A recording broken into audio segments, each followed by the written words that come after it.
Yo, yo, yo, what's good, people? This is DJ coming to you live from the trenches of truth and conflict. You already know what time it is. It's hit and run, Lion's Den, no excuse in the building. And this one right here, this one is a collision course.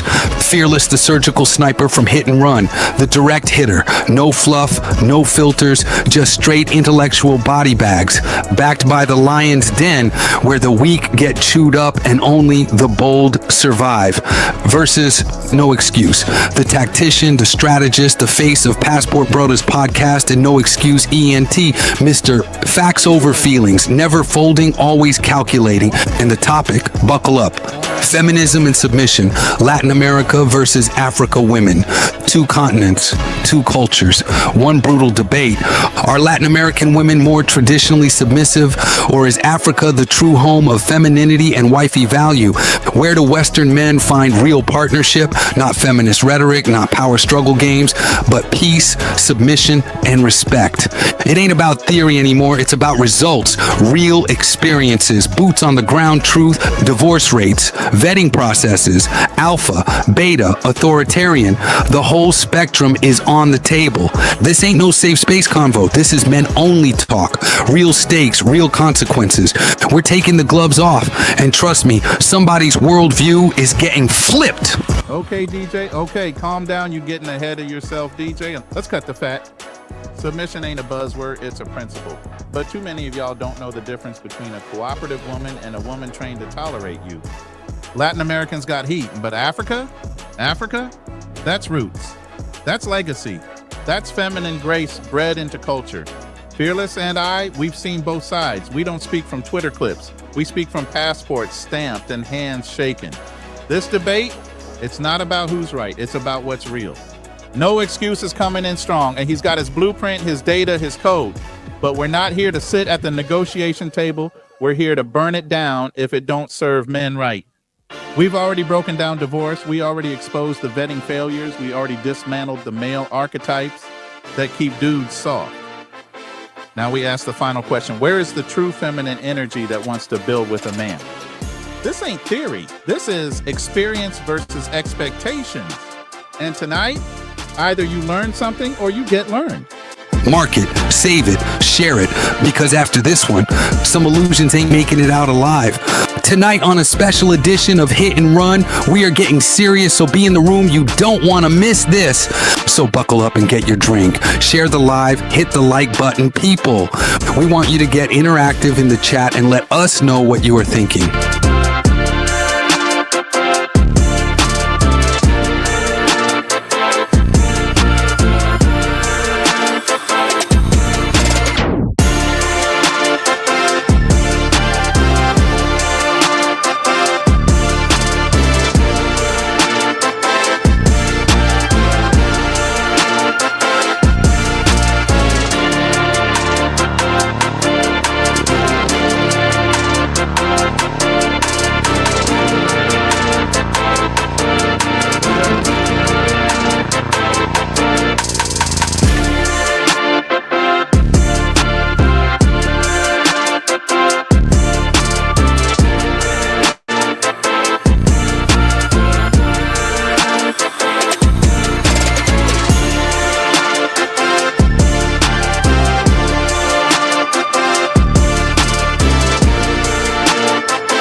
Welcome, everybody, to this late night hit and run. Myself and Fearless, also with No Excuse in the background, and Andre Love Crossing Borders are all here tonight to share in this spirited debate between Latin America and African women when it comes to feminism and submission. Now, this is no light topic. There's a lot of opinions being thrown around. A lot of brothers are already in South America. A lot of brothers are in, Asian America or Asian countries, Southwest Asia. Not too many people in Africa, though. But no excuses trying to tell y'all that this is the place that everybody should be going. This is the new bastion. So we're going to let everybody get their points off. We're going to do this in a Toastmaster style format. Both brothers will have at least 4 minutes to start their case off and their viewpoints. And then we're going to go bullet point by bullet point on the topics they'd like to discuss. After the 4 minutes, each person will have 3-minute rebuttal to whatever was initially stated. And then we'll get into those points. I want to bring up real quick Andre Crossing Borders. Let him greet everybody real quick. He's going to be one of the co-hosts here, sitting with me as one of the judges and timekeepers. So, Andre, how you feel this thing's going to go off, man? This is going to be a good one. I've been waiting to actually see this one because they're going to be making some great points tonight in regards to submission and feminism. So it's not just about is she submissive, but is this woman a feminine woman as she's being submissive? And so those are two categories they're going to be talking about tonight, and going from two different parts or hemispheres of the world, meaning representing all 54 countries of Africa versus the Caribbean islands and the 12 countries of South America. And so we're going to see what it has to do with what's the difference between the two in regards to the Latin women and the African women. Who is more submissive? Who is more feminine? And who will work best for a lot of us guys that travel to these other countries? So this live stream, which is a great stream, shout out to all you guys, is a stream that's not just for the debaters, but it's also for you guys and you ladies that are watching the stream live from all different platforms and several other channels. Shout out to all you guys that are watching live from Love Crossing Borders as well. This is going to be a great one. Yeah, I have to agree. I'm really curious on how this is going to go off. But both men are ready. We're going to bring them up to the panel real quick, and we're going to pick who's going to go first. We'll bring up Fearless, and also No Excuse. Gentlemen, you've heard the rules. We already know there's not going to be any interruptions between the two presentations. You're going to have your full 4 minutes to state your initial opening viewpoints. Each one will have a 3-minute rebuttal afterwards, and then we can go into our talking points. Between the two of you gentlemen, anybody want to concede going first? I'll let No Excuses go. I'll go Okay. first. All right. So we heard that. No excuse. You will be on the market. Would you like to have center stage, or would you like to keep the panel up? It's up to you. Doesn't matter. Put me center stage. Oh, okay. We are ready. This brother said, "Put me center stage." On TikTok, I'm live on the Password Bros podcast on YouTube, so I'm on TikTok as well. All right, I'm ready. All right. So we're gonna back down everybody else, and we're gonna bring No Excuse to the center.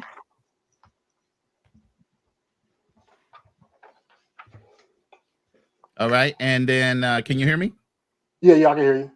All right, we're gonna go ahead and start your 4 minutes when you start talking. Whenever you're ready, we're gonna go ahead and start your 4-minute intro on what your topic and your viewpoint is on the discussion for tonight. Are you ready? Yeah, I'm ready. Okay. All right, so it's your boy No Excuse. So we're gonna talk about leadership styles. My leadership style is authoritarian. So you can call me a dictator. Yes, I want to play the dictator role in a relationship. The world is full of disorder. We need order. And the only way we can have order if men are in control. We see this all over the world. We see chaos. And just like how we have now in our current political system, for example, with our president, he is trying to restore order.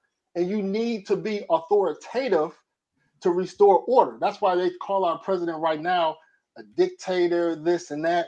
But you need men to be in control to restore order. So that's my first point. And so if people agree with that, people are also going to agree to why I choose the leadership style, because a man being in full control is the best way to have a family dynamic together. So historically, whether you had arranged marriages or total patriarchal systems, the family unit was was together. You know, whether a woman wanted to be in that marriage or situation or not, the point is that children best interests were always served first. So that is what's important to me. Having children with a two-parent household. And the only way that society can accomplish that if there's order. And the only type of leadership that can install order and maintain order is a man. It can't be co-opted. It can't be coerced. It can't be partnered with a female.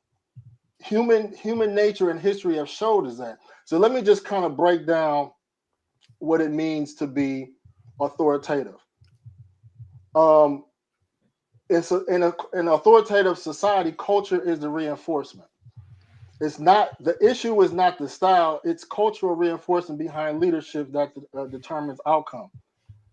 A Latina might get on your program, but her culture, let's say friends, family, social media, it doesn't reinforce your ideology, even if she is on your program. African cultures, particularly in patriarchal societies, reinforce male leadership. That's the difference. You're not just looking for a woman to follow you, you're looking for a society that supports your leadership model. Keyword, you are looking for a society that supports your leadership model, not just a woman. That's important. You can't have a woman in a toxic environment. It's not healthy. It's not maintainable. You know what I mean? It puts extra pressure on a man to maintain a relationship because not only he's fighting against the flesh of a woman, but he's fighting against nature and society that's against that. Dictatorship works when it's benevolent and vision driven. There are good dictators and bad dictators. The president of Rwanda, for example, he has one of the safest, cleanest, most structural nations in Africa. China, under authoritative leadership, has lifted millions out of poverty and became a global power. What do these countries have in common? Order, discipline, and results. Keyword, results. And that's exactly what you bring to a relationship, results. That is something I tried to preach to my ex-wife, is like, look at my results. 15 seconds. We can get results. We can get the same results with different leadership styles. We can all get A's in different leadership styles in a group project, but I just prefer my leadership style to get the results I want. All right, time. Thank you for your opening statement. And now we're going to go ahead and bring up Fearless. Hold on, let me take you down.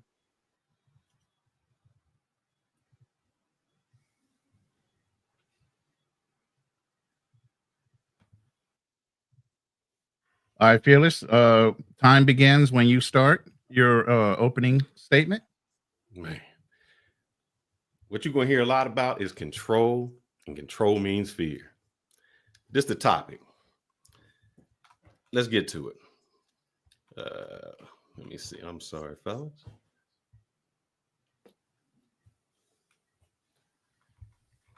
Give me a second. My page just went blank, so I need it. Don't start me yet. I am apology. My apologies, brothers. Where did this go? Got too many windows open. Yeah, too many windows. Give me a second.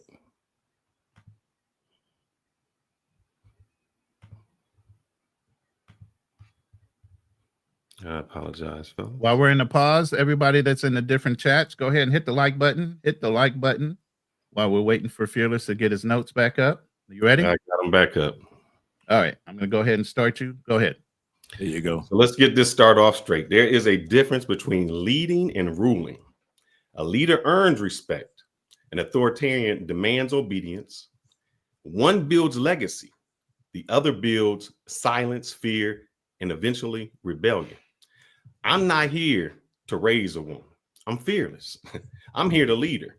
A true leadership means I'm secure enough in my role that I don't have to fear her voice, her growth, or her independence. See, my woman gives me her whole paycheck, not because I demand it, but because she trusts me to lead us both. I don't need to cage her to keep her loyal. If I have to isolate from her culture, her family, to keep her close, already lost.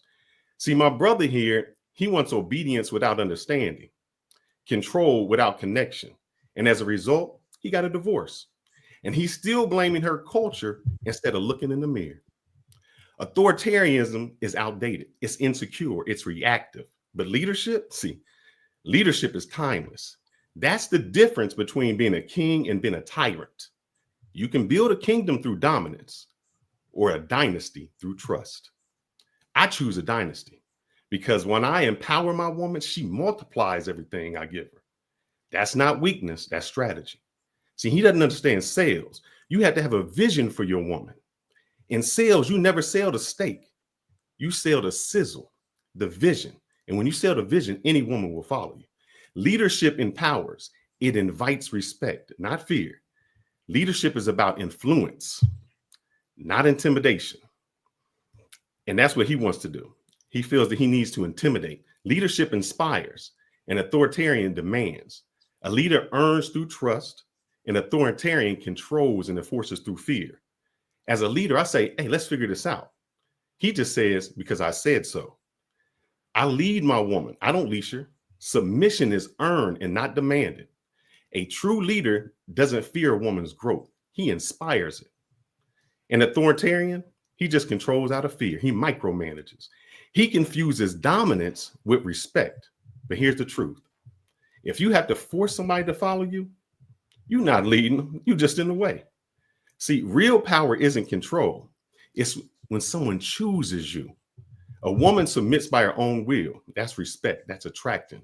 That's influence. A good leader brings out the best in your partner. An authoritarian, he limits it. One says, like me, baby, I want you to shine brighter. He says, your light's too strong. You need to dim it. A strong man can lead without dominating. A weak man, oh, he has to dominate. So let's ask yourself, what type of woman would want an authoritarian man? It's a woman who's been conditioned to confuse control with love. She grew up in an environment where obedience equals safety. She might crave structure, but what she really needs is healing, not a dictator in disguise. A woman lacking confidence and independence. And you're going to hear a lot of this. His women don't have confidence, no independence. He just wants to control them. See, sometimes when a woman has low self-esteem, they cling to that authoritarian man because it gives them an identity, a purpose through his control. It's not through love. 30 seconds. Survive. He wants a woman to seek financial security. She's not submitting to him. She's just submitting for stability. So let me flip it to you. He wants a woman to put in her place. That's a fantasy. That just doesn't do it. If it's not strong women that don't follow, they just want to follow a weak man that's hiding behind force. Leadership doesn't scare. Leadership will have a strong woman doing anything for you. Time. All right, gentlemen, that's the opening statement from both sides. I do have a poll that's sitting in the room right now, in my room. I'm sure other people have polls as well on the debate. Now we're going to get into the rebuttal. This is the rebuttal stage. Is going to be 3 minutes.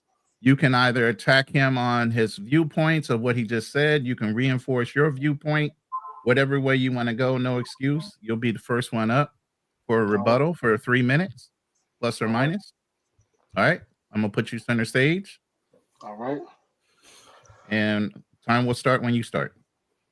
All right. Gentlemen, what you heard Phyllis say, that is the result of being in a matriarch society. He has been socially engineered, socially conditioned. The feminist mindset, the way of them doing things has been beaten inside his psyche. So that is the result, fellas. And I know some of y'all was shaking y'all head. So he didn't directly say this. So he's indirectly trying to say African women are insecure. You know, leadership can't be undermined.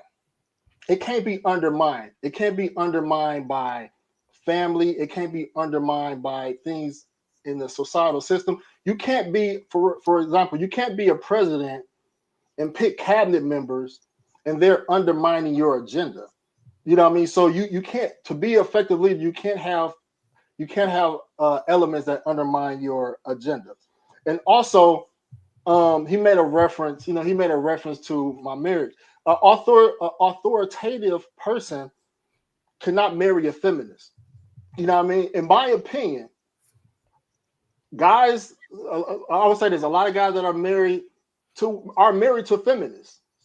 Some may admit it, some may have characteristics, but you know, I'm not interested in feminists. The woman I married was a feminist, so I'm gonna stand hard on that.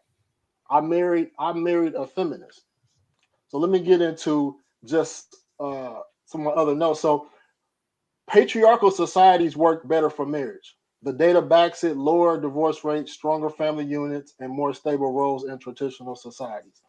Patriarchal cultures, women expect men to lead, opposed to in the Americas, women don't necessarily expect men to lead. The family unit often revolves around roles, duty, and respect, not constant negotiations.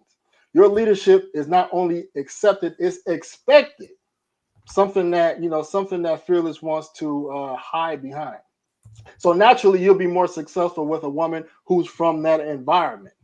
African women fit the system in building. You're not looking for an individual that might work out. You're looking for someone who fits within a system that works long term. African women, especially in religious or rural communities, are raised with structure, deference to elders, and respect for traditional 25 roles. seconds. That's not just submission, that's cultural harmony. Latin culture has beauty, but less reinforcement. Many Latinas appear traditional, but modern Latin culture is heavily influenced by feminism and media. Big cities like Bogota, Medellin, Cartagena, you see more resistance to traditional gender roles. Your style might work with an individual Latina, but there's no cultural support to hold her accountable for that dynamic. That's what makes it risky, you and her world. How much more time I got? All right, go ahead. All right. Hold on, let me shut this clock off here real quick. All right, we're going to go ahead and bring up Fearless for his rebuttal on his points. All right. Let me know when you're ready. All right, and I'm ready when you are. All right. Authoritarian, does it work? If authoritarianism worked, your marriage would still be intact. You was controlling her family ties, avoiding cultural connections. You was leading with fear, and fear isn't strength, it's isolation. Authoritarianism works. It creates boundaries in the home when a woman needs rules. Brother, you didn't build a home for your woman, you built a prison. And even the most loyal woman will eventually crawl through the bars. You didn't empower her. She enforced, and she wanted to leave. You were dictating her. And all she did was wait for an escape route. You isolated her from her family and her roots, and then wonder why she didn't feel comfortable with you. You weren't a leader. You were just a landlord enforcing rules, brother. You were scared to get her freedom because you thought if you gave her freedom, she would run away. So why are you afraid of your woman growing? Are you building a partner or just a pet? There's a story I once heard, and I'll try to give it to you as fast as I can. It's a simple story. There was a woman who used to wake up every morning and cook breakfast for her husband, not because she wanted to, because she didn't love doing it. It's because she was expected to do it. It was routine. It was duty. It was a chore. Her husband passed away, and sometime later she remarried. But something changed. With her new man, he never demanded anything. He never raised a voice. He never expected her to serve him. He led with love, vision, and care. And you know what happened? She found herself waking up early again, cooking breakfast, big breakfast, everything he wanted. But this time, it was not out of obligation. It was out of desire. It's because she wanted to. See, that's the difference. Authoritarians, you can make her do something. But leaders, we make her do it because she wants to. A woman will submit to the right man only if he knows how to lead with love, not just power. Now, let's just take this out of relationships for a second. I want you to think about the worst job you ever had. Now, tell me, was it the task of the job or was it the boss? We all work for somebody like you, brother, who is a micromanager, a boss, you know, the one who knows everything, who don't trust your judgment, who always second guess you, ignores your input, watches you even more. And what happens? You just clock in and clock out. You start counting the days until you can leave that place. But the best boss is like me, brother. I'm a leader. I empower the people that's behind me, whether it's my woman or my employees. I trust their decision. See, they coach you to be better. And because of that, they go the extra mile. Those people will stay extra, make sure you look good because you're making them look good. And it's the same with women. If you lead a woman 30 with seconds, she'll go to war for you. If you lead her with control, she'll plan her escape. Authoritarians don't create loyalty; they create escape plans. If you want a woman who fears losing you, I want a woman who fears disappointing me. Oh, you can demand submission, but you can't deserve it. That's the difference between being a leader and being someone like yourself. oh, okay. Time. 1 second left. All right. So that is the end of the opening barrage of comments. Now we're going to go ahead and move into specific bullet points and topics that we wanted to talk about. We limited the concentration of the area for Africa. No, I thought we still got questions on here. I got questions for this brother. Hold on. We're going to get to that. Do y'all want to go to questions and answers before we go to country? Y'all want to go direct questions? Yeah, no, we want to go to the questions still on the leadership. Then we can go to country. Okay. Yeah, I would think we're gonna get Andre feedback on the leadership style part, but we do. I just still got a few questions and a few statements. All right. So I mean, I can keep going. Okay, let's do this. We're gonna go ahead and do questions for each one of you guys. Can ask 3 questions each to each other. Direct questions. All right. And then we'll go ahead and put it into Andre's lap for the first segment of authoritarian leadership versus the leadership that Fearless speaks on.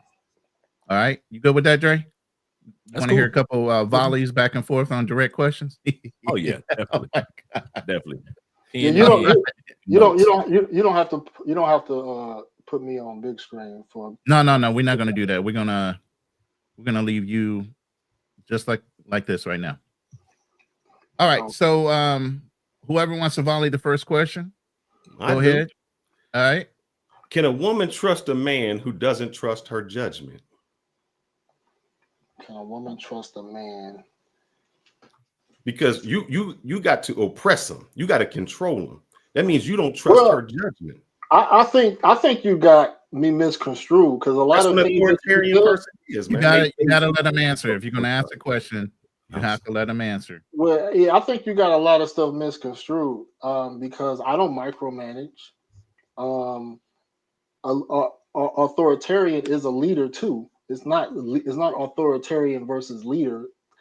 It's authoritarian versus what you might practice is partnership.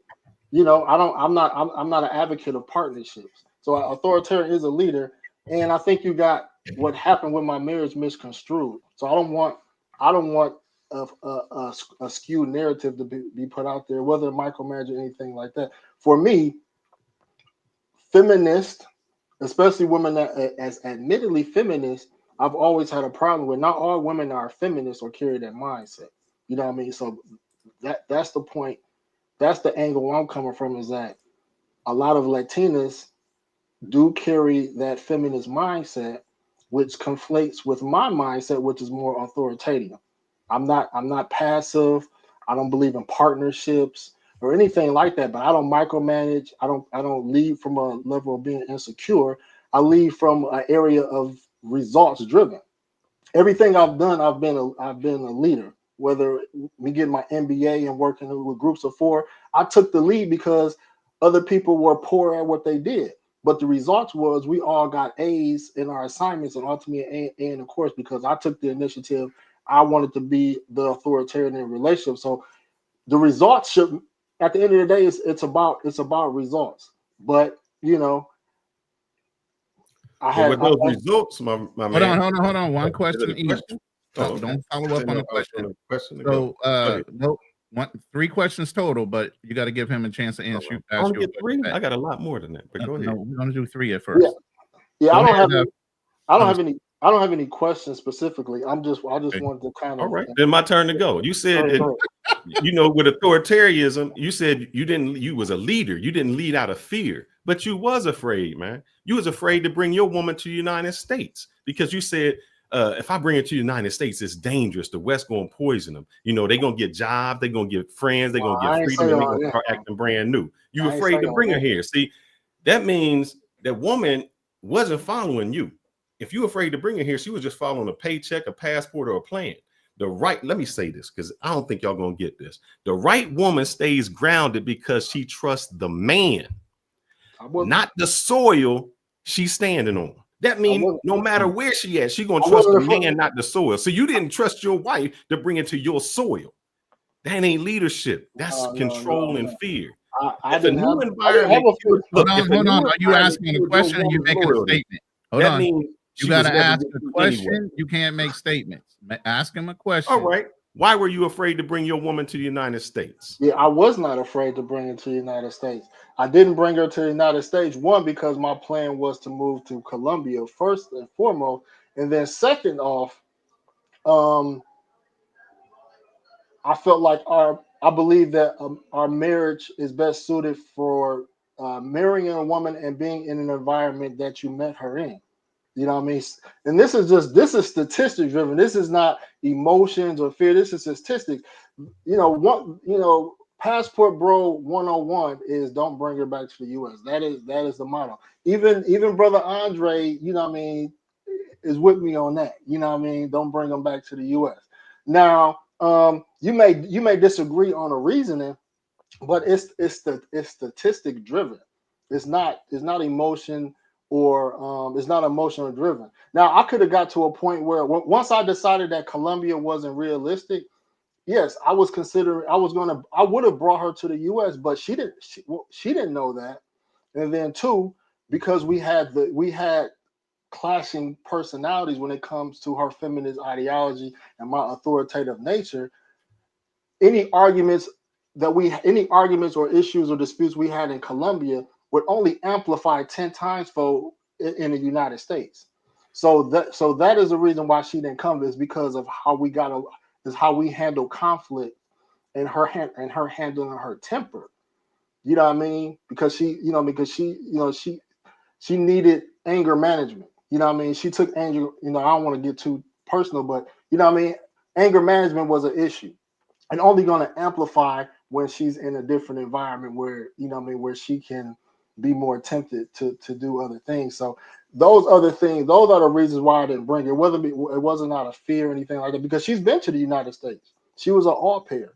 I've kicked it with her in the United States. I felt comfortable with her in the US. So I didn't have any insecurities when she was here as an au pair. So why would I have any insecurities, us being married? You know what I mean? And we had a prenuptial agreement on top of that. Control, fear. Everything you say is control, fear. Don't bring them back. Latinas are submissive, but if you expose them to the West, they're going to lose that. All that's out of fear. That's because you didn't protect her with purpose. You protected her with fear. You was afraid to give her any money. You was afraid to do anything for her. That's what happens. See, when a man leaves with purpose, he can take his woman anywhere and still have her heart. You sound like Boyce Watkins. You wanted your flower to stay in the shade. I plant mine in the light so they can blossom for me. You sound like Boyce Watkins. I plant my flower in the light so they can blossom for me. When you real leader, what you do is empower all the people around you. See, the difference is I get from any woman. It don't matter. The difference is I've dated women from around the world. And I just had sex with, dated, and all of them follow me. Why? Because I had the vision. Because I could take them and do whatever. You're the kind of person that if you leave them, you're afraid what they're going to do. Where's your wife from? Dominican Republic. Okay, so your logic and leadership style didn't land. No, my brother. When I met my wife, I was with an Ethiopian and a girl from Yugoslavia. But so it didn't matter. See, the style don't matter. And here's why. No. You didn't marry an American woman. What's that got to do with anything? It has a lot to do with anything, because if you I could have married. Here's the difference. When I was younger, this boss once told me this. I said, man, you're rich, man. You're only rich because your dad did this, or you got help. And he told me something that changed my life. He said, a successful man will be successful no matter what he does, no matter what thing you put him in. And this is what happened. Hold up. This is what happened to me. I was in a position. And my boss said, I need to move you somewhere else. I'm like, why? I'm doing great. I don't really know that area. He said, it doesn't matter. Your leading style is because you will empower people. You will succeed no matter what position I'm going to put you in. I'm putting you in the worst place because I need you to take them people otherwhere. Because when I come in, I make sure that I take no credit. It's like the Marines. I'm the first off the plane and the last one to get on. Whenever somebody does something, I give them credit. Whenever something goes wrong, I take all the blame. See, that's what a leader does. I put the people in position so they can be better. And I let them take all the credit. Because no matter what I do, they still gonna do it. You afraid that to do with your woman? You afraid to let them fly? We gotta get a time, man. All right. That, so he will run off. He'll have run off sentences, but go ahead, no excuse. And then we're gonna go ahead and close that part off. And gonna let Andre go ahead and make a statement on the positions that you guys have already gotten yourselves into as far as leadership styles, and then we're gonna go ahead and move on. See, here's the thing with this rhetoric. Like, guys will say this or that, but then let's get to the meat of this discussion. He didn't marry an American woman. So he talks about vetting, he talks about, his leadership capabilities, but he married a foreign woman at the end of the day.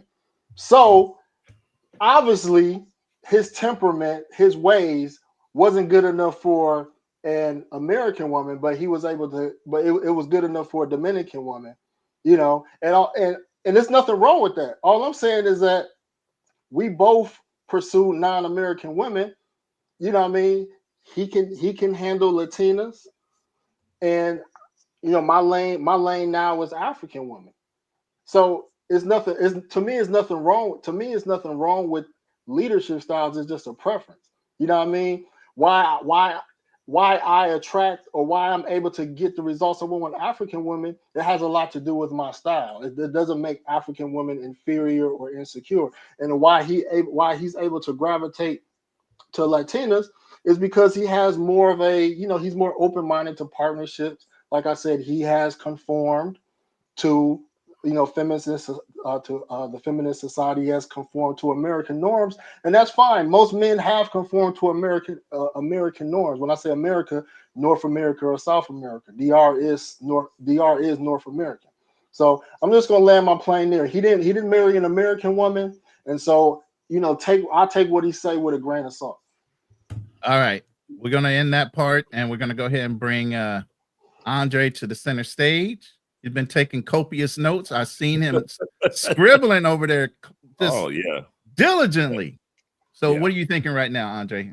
Go ahead. No, go ahead.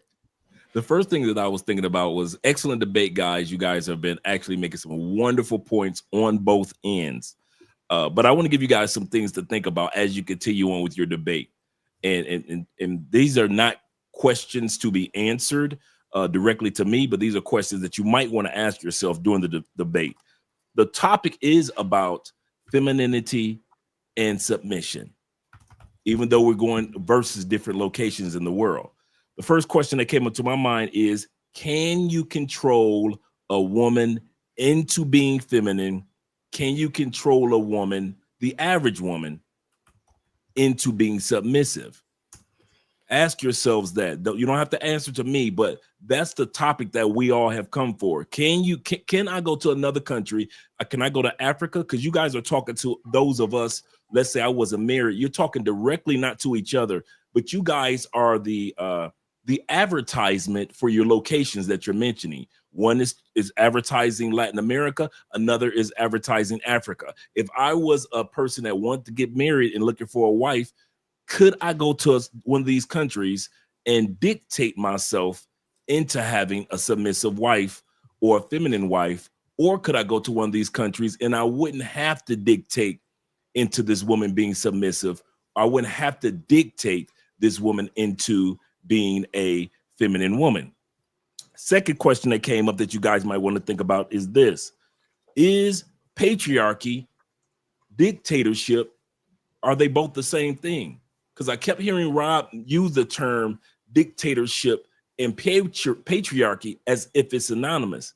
Yes, statistics shows that countries that have more matriarch society do better, have more stable families, economically stronger, military stronger when men are in control.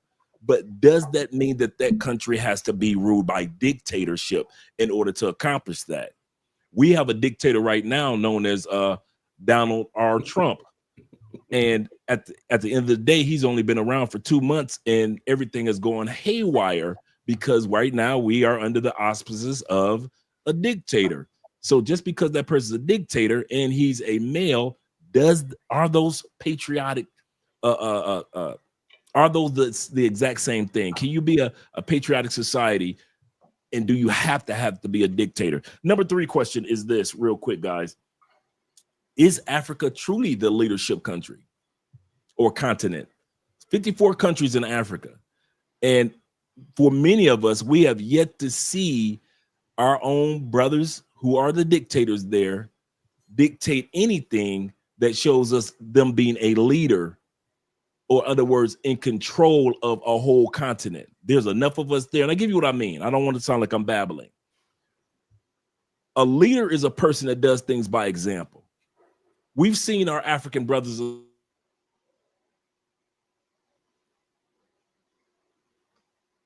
just froze up a little Come bit. back to us, Dre. Come on, pull it out. Pull it out, Dre. Come on. Colombian. He was on the point too. Man. Yeah, we're gonna minimize him for a second. And so we're gonna get into another point, but I want to get Dre back in here. I think this would be a good time to do some super chats.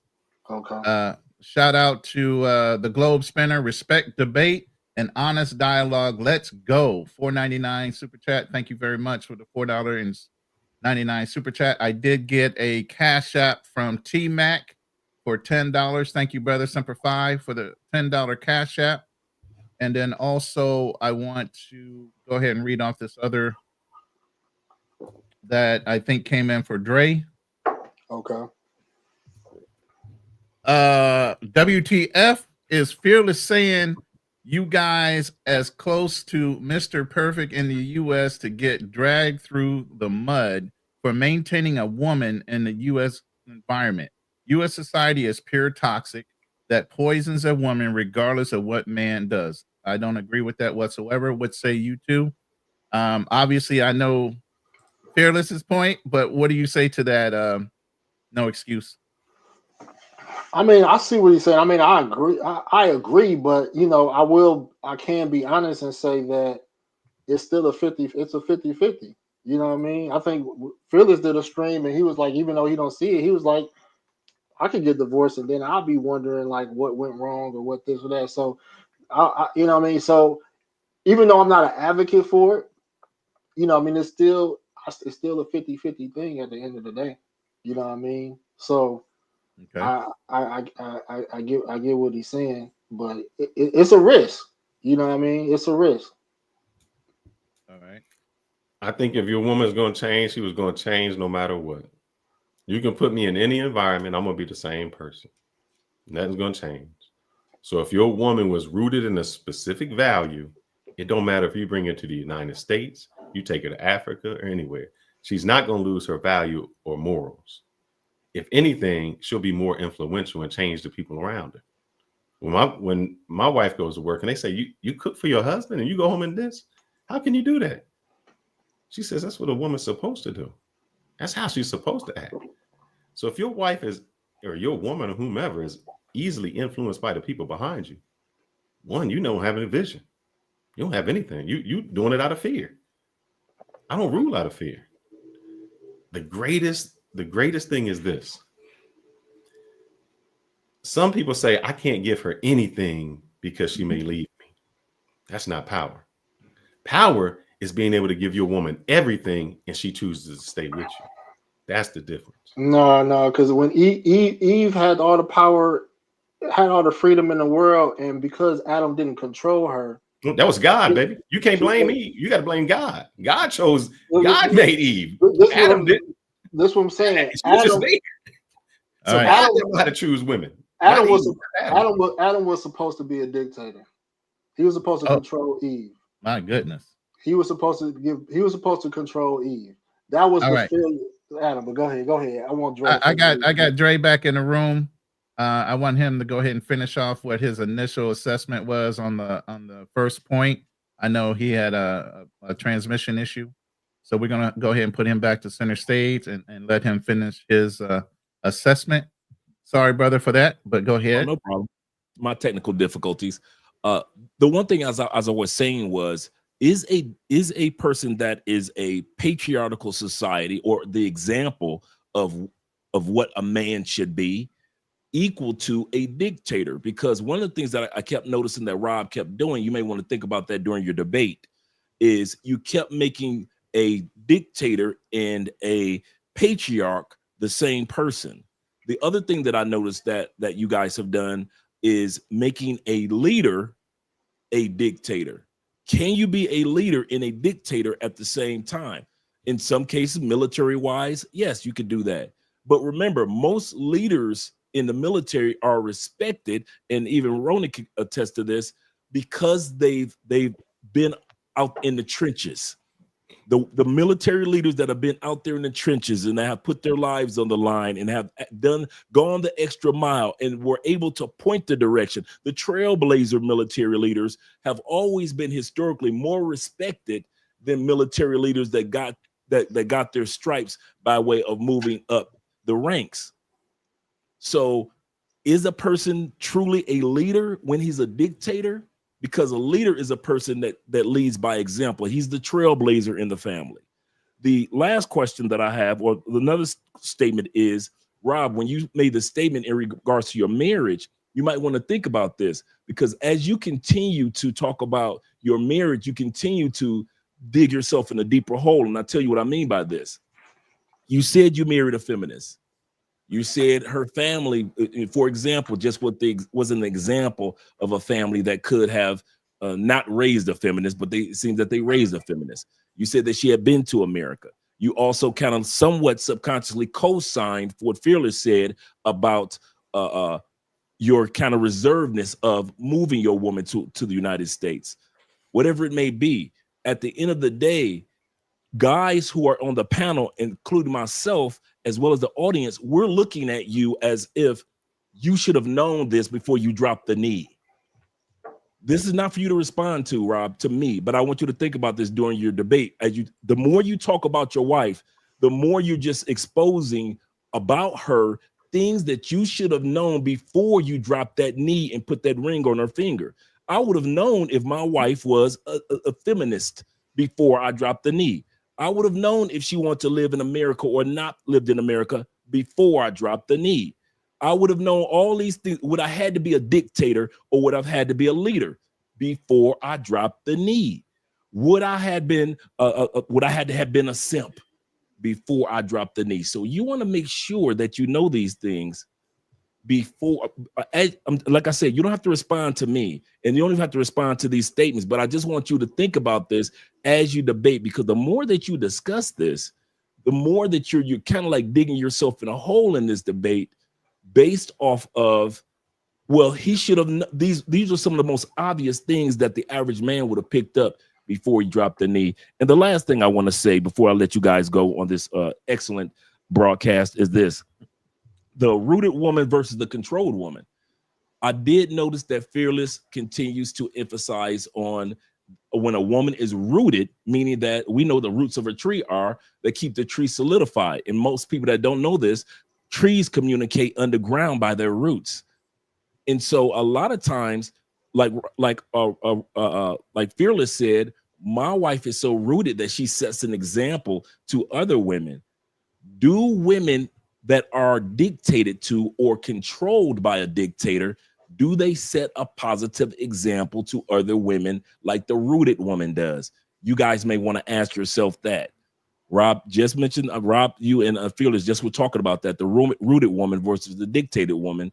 Does the dictated woman set a positive example as a dictated woman as the well-grounded rooted woman does? Thank you very much, gentlemen. All right. I do want, let me quickly respond to something Andre said real quick, just for clarification. Now, those things you mentioned, let's say feminist, I didn't know that before marriage, but two things. I didn't think it would play a part because she wasn't in the US. And then 2, she changed her mind about wanting to come to the U.S. So women can't change their mind. She threw a curveball at me wanting to come to the U.S. after we agreed and talked about her not coming to the U.S. So she threw some curveballs. Women can change their mind. So she changed her mind some things that caught me by surprise, and I couldn't foresee that. So I just wanted to just put that out there. Let me ask a question just so I can get some reference. Cool. Because y'all keep saying the woman feminism. To me, feminism just means equal rights. I don't care if a woman has equal rights. I encourage that. Vote all you want. Do all you want. Because still I think Jordan Peterson, and I got a clip that says it over in Scandinavia. When they opened it up and made everything equal for the women still chose a certain place to go, nursing, social places, and men still went into engineering and STEM. I don't care if she got rights. I want to empower them all, because what I don't understand is, as a leader, as a king, I want to build a dynasty. And if I'm an authoritarian, I'm the last of the dynasty. When you're a leader, I'm empowering my successor. I need a mirror. I know I'm a great brother. I'm fearless. But I'm only one. If I can have He gonna keep throwing that name out there. That's even better. I'll take you, Andre. If you told your wife you can't empower her, she can't exactly, Iman. Where would you be? She can do taxes. She can do other things. She can be in your place when you can't, in your stead. She can go places and open doors that you can't. Why wouldn't I empower my woman to do that? Maybe you don't work in corporate America. In corporate America, when you bring that woman, they look at your woman, and that's how they view you. How does your woman take the room? How can she talk to other wives? Make sure we have equal time so it's not an imbalance. Okay. Go ahead. If you want to respond to that, you can. And then we'll go into the open forum part. He said feminism. He talking about he's okay with women to vote. That's not what we're talking about. Feminism in the modern construct, feminism is not about equal power. It's about men having no power. That's what the United States is about. It's about stripping power from men that have power. That's what feminism is about. It's not about equality no more. They don't want men to have no power. But this would be a good time, Ronan, to bring up the clip I did on O'Shea Stream, because this ties into my position. Hold on 1 second. I'll pull that up. All right.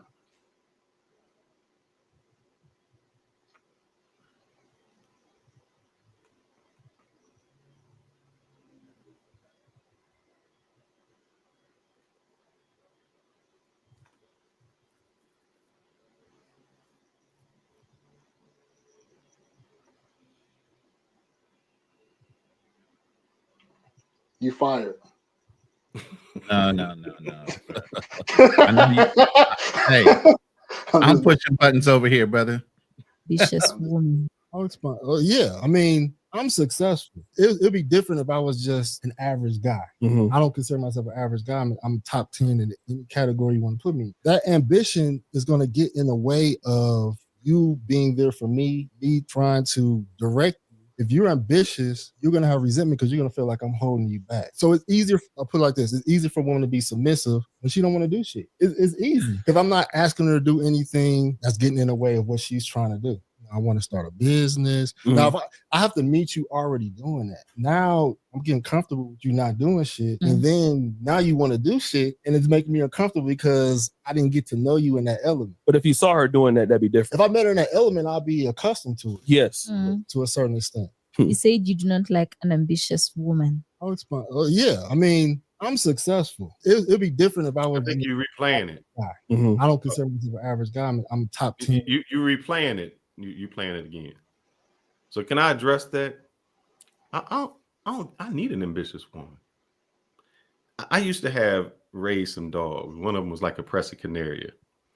And I remember they used to bite. And people say, other people would stop them from biting. I don't stop them from biting.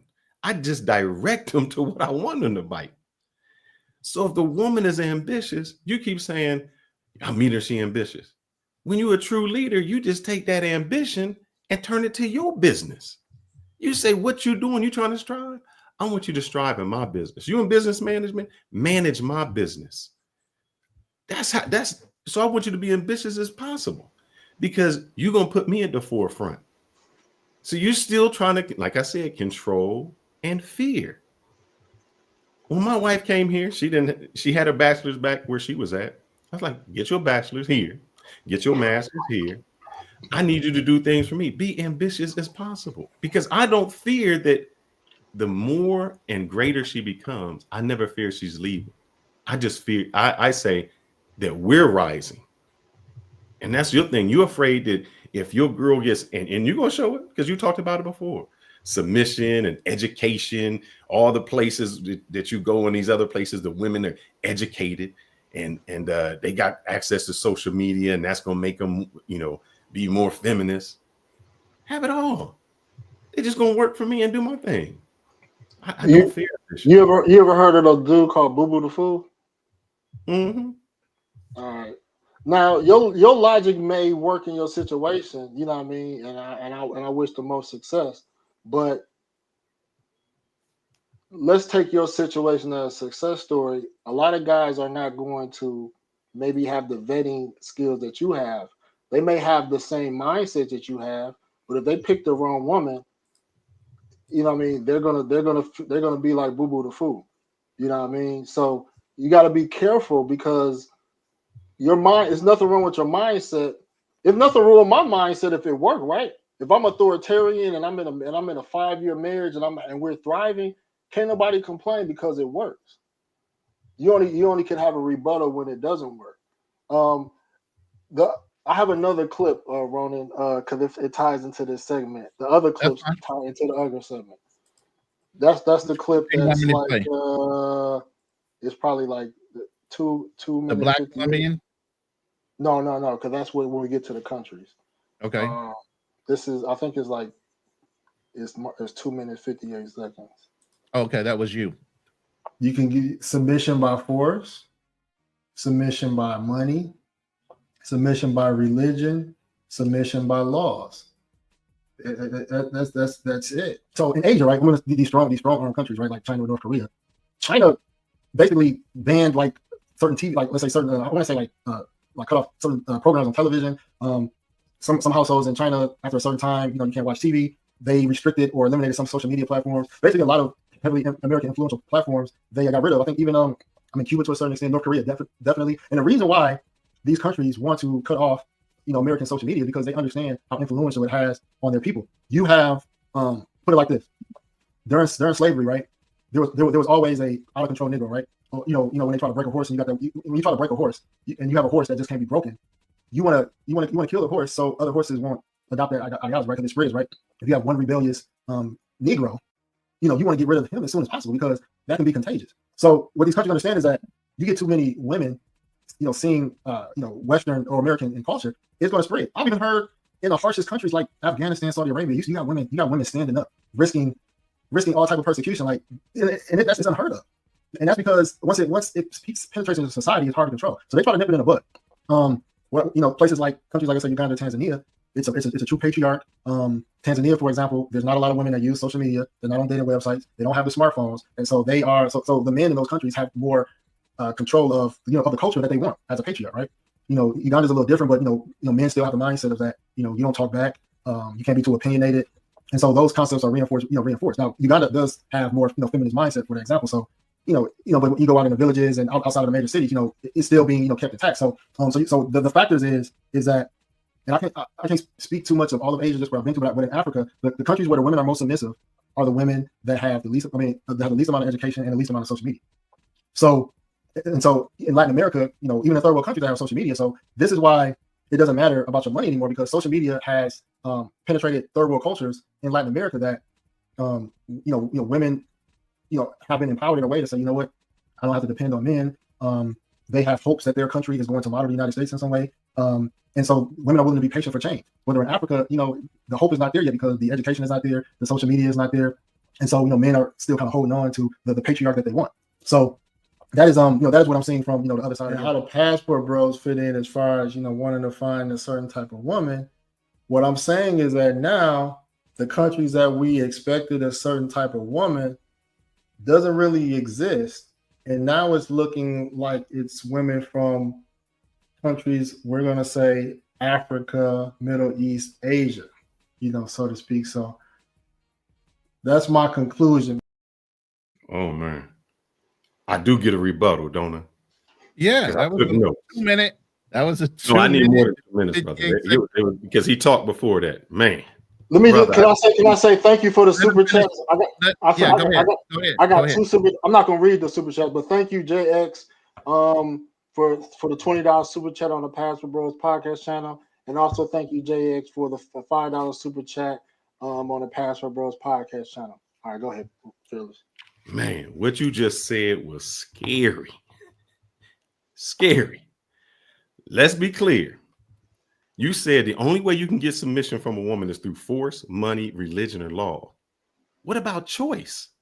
What you describe it isn't submission, it's just coercion. That's control rooted in fear, not leadership and trust, my brother.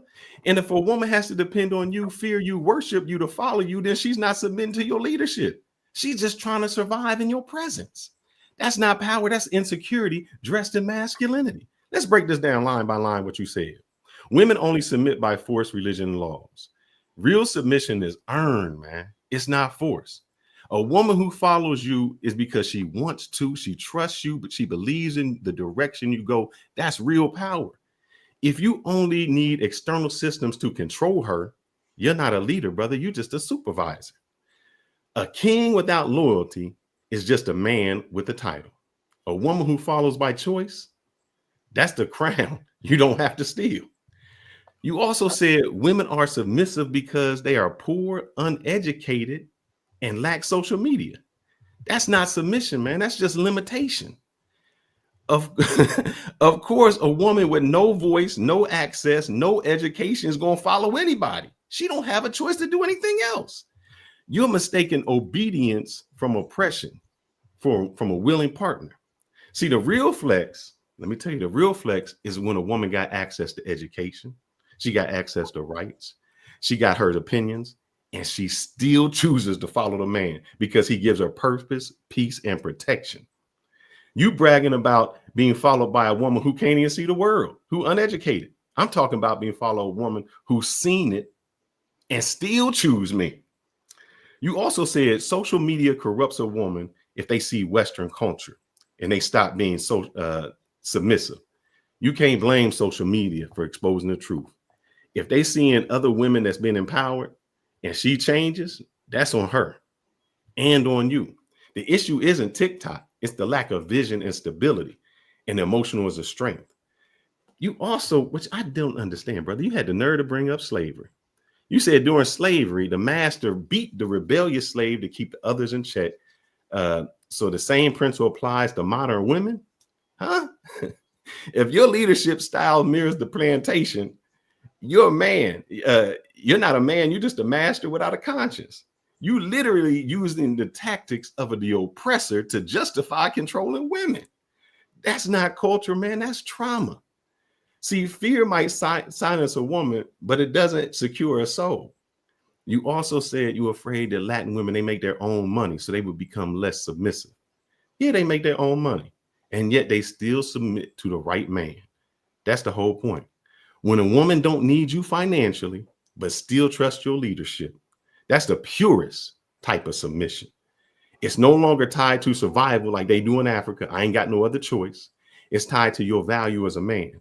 Submission is most powerful when it's not bought, but when it's chosen. See, you fear a strong woman because you're afraid you're a weak man. You blame education, because when your woman has a choice, they just don't choose you. The brutal truth is submission without freedom, brother, that's just slavery. Submission with freedom, it's a gift. Now, I ain't call you beta or simp or. I ain't say, you ain't hear me say beta or nothing on here. You said weak, bro. You said weak, bro. There was no word in beta. I said weak. Weak. Yeah. I said if she fears, but you said he was also brainwashed into a patriarchal society. So you kind of threw a little shot too. I'm not gonna take it personal, but I'm just saying, you know, I said this. you know. If you fear a strong woman, that's because they don't follow a weak man. How about that? Is that better? I'm not calling you weak. I'm saying if you fear strong, if men fear a strong woman, that's because they don't follow a weak man. I got what you're saying. Is that better? All right. We good, brother. We good. All right. It's all love, brother. All right. So we can get into the video in response to videos. I know you guys got videos loaded. If you want me to go, I mean, no excuse. You've already volleyed 2 videos on your behalf and your position. Fearless, you want a video and go off on one of your positions based on the video. People learn multiple different ways. They can listen to auditory. They look at visual. They get and then we'll go into the topics. So real quick, just so I'm clear on it, so we kind of talked about our leadership styles too. You know, we kind of exhausted that, and then you know we the can next start getting into cultural differences between countries. So, yeah. All right. So yeah, I'm ready for that. If anybody, Fearless, did you have a video based on what we were talking about, or do you want countries, the cultures? Yeah, you want to jump right into the cultural differences in different countries. What do you want to do? Because he's already played 2 videos. I'm gonna put that in your lap on which way you want to direct that now. Give me 1 second, because I think there is. Let me find it real. It won't take me but a second. And then while he's doing that, Andre, you got a couple super chats. If you'd like to read those out while the brother's gathering himself. Do I have any super chats? Yeah, I'm sure you do. I don't have any super. My brothers ain't showing me no love. Show Dre some love, man. Show Dre some love. Do you have super chats? I've been. Is that you? In the background. That's me, but I got a few. Are you streaming on your channel, Dre? Let me see. Yeah, I got a few. I got a super sticker from Black Nubian for $2. Thank you, Black Nubian, for the $2 super sticker. I got also Just John. Just John sent me a $4.99 super chat. And he said, "What's good, brother? Hope the panel is doing well. Women, the same everywhere. Marriage is the dumbest concept in today's condition. Choose wisely if you do." Then he followed that up with a $1.99 super chat. "I'm dead. Fearless called the brother weak." Hey, I didn't call him weak, man. Let me take that. I apologize if I call if it came. Now, I believe this came in under No Excuse or Passport Bros podcast. So if you want to read that out, you can. He said, "I challenge Fearless to provide a country that fits what he's describing in terms of a woman having equal rights and choosing men from respect. This country best not be in shambles." United States. I don't know what y'all, maybe y'all don't watch me or know anything about me. Brother, I have never in my life had an issue with women. D1 football, Kappa Alpha Psi, Masonic. I was the big man on campus before there was the big man on campus. Okay. I'm a new baby. I've never had an issue with women. I don't know. I've just been traveling. But I date women in the United States, just like I've dated women outside. The African woman, United States. The Yugoslavian woman, United States. It was just certain things that I didn't like about the culture. And we'll get into that. I didn't like the fact that in some African cultures, they will date you, but they don't want to bring you home. You're not part of the tribe. So that's where my thing came from. It wasn't about changing. I had them all. He was he was the man in the U.S., but he married a foreign wife, man. Hold up. That's because I stayed brother. I lived outside of the country for a few years. And at the time, here's the thing: it wasn't that. At the time, I wasn't ready to get married, brother. I was in my 20s and early 30s. I was slinging dragons. It wasn't that. It wasn't that I had every opportunity from the time I was 18 to get married. It was me. I turned down people to say, "Hey, you want to settle down?" Nah, I ain't trying to settle down. But we're not gonna wish divorce on nobody, because I want success stories. You know what I mean? Because he's somebody people can learn from and get advice from. So you know what I mean? Here's the thing. I'm not afraid of divorce. When my wife came here, what I did was I said, "When you work, I'm gonna make you a bank account." And I think I even showed Ron. I said at any time when we reach 100K in that bank account, which we've already reached, is yours. And whenever you want to leave, you can leave. I'm not holding her back with no fear. And, you know, some people say, oh, I can't leave because I ain't got no money in this. We called down to the child support here. I said, I just want you to see, because we have a child. I want you to see if you wanted to leave, how much it would be. It's like $2,700 a month. I was like, so I'm letting you see that you are never in any place that you feel you ever had to stay. She's don't stay. She got the money she can leave. She can get child support. I wouldn't be paying health care. None of that. She stayed because she want to. See, that's the difference. Well, the religious part of me is that I don't like, you know, what hurted me is that I don't want to break the covenant of God. You know what I mean? Regardless of how she feels or how I feel, I don't want to break the covenant of God. So you can be fearless of divorce, but I'm God fearing. You know what I mean? And even though, you know, God is not going to hold me accountable if I didn't initiate or want to divorce, but at the same time, that covenant is broken. You know what I mean? It's sad in God's eyes, especially if it wasn't divorce based on the grounds of abuse or adultery. If it's other reasons, problem, and we're gonna get into it. And I say this with all due respect. You're gonna have the same issue in Africa that you had in Latin America. Let's get to it. Because hold on. We get ready to get there. Let me finish these super chats. And I want him to address Hold on. Let me get to him. Super chats real quick.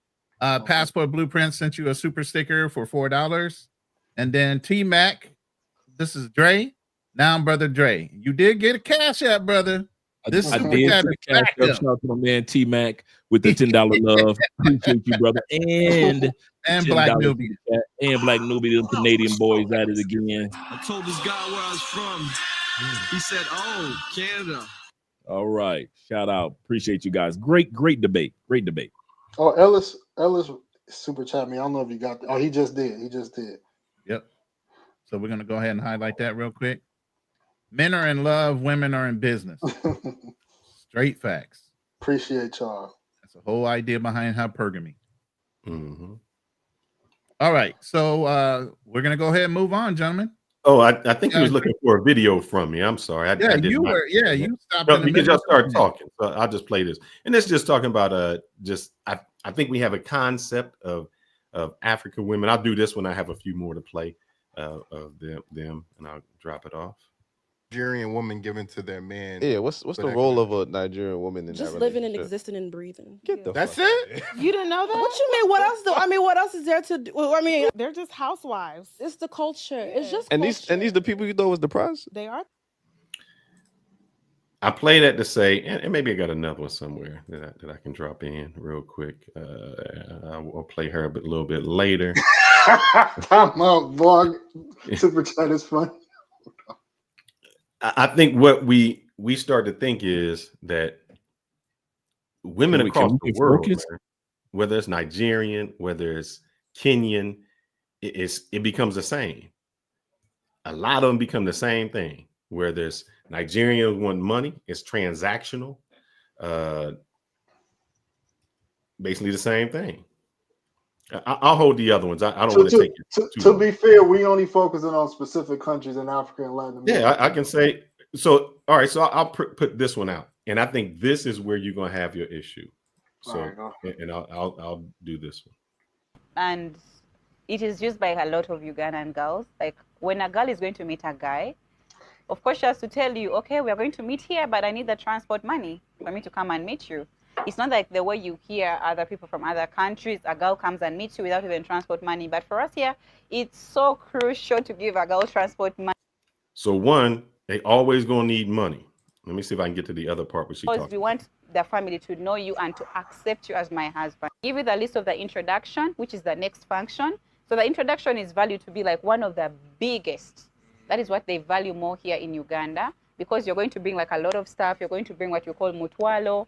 Mutwalo is like 10,000, but okay, it can come in form of material stuff, or it can come in form of just an envelope full of money, but it's for parents.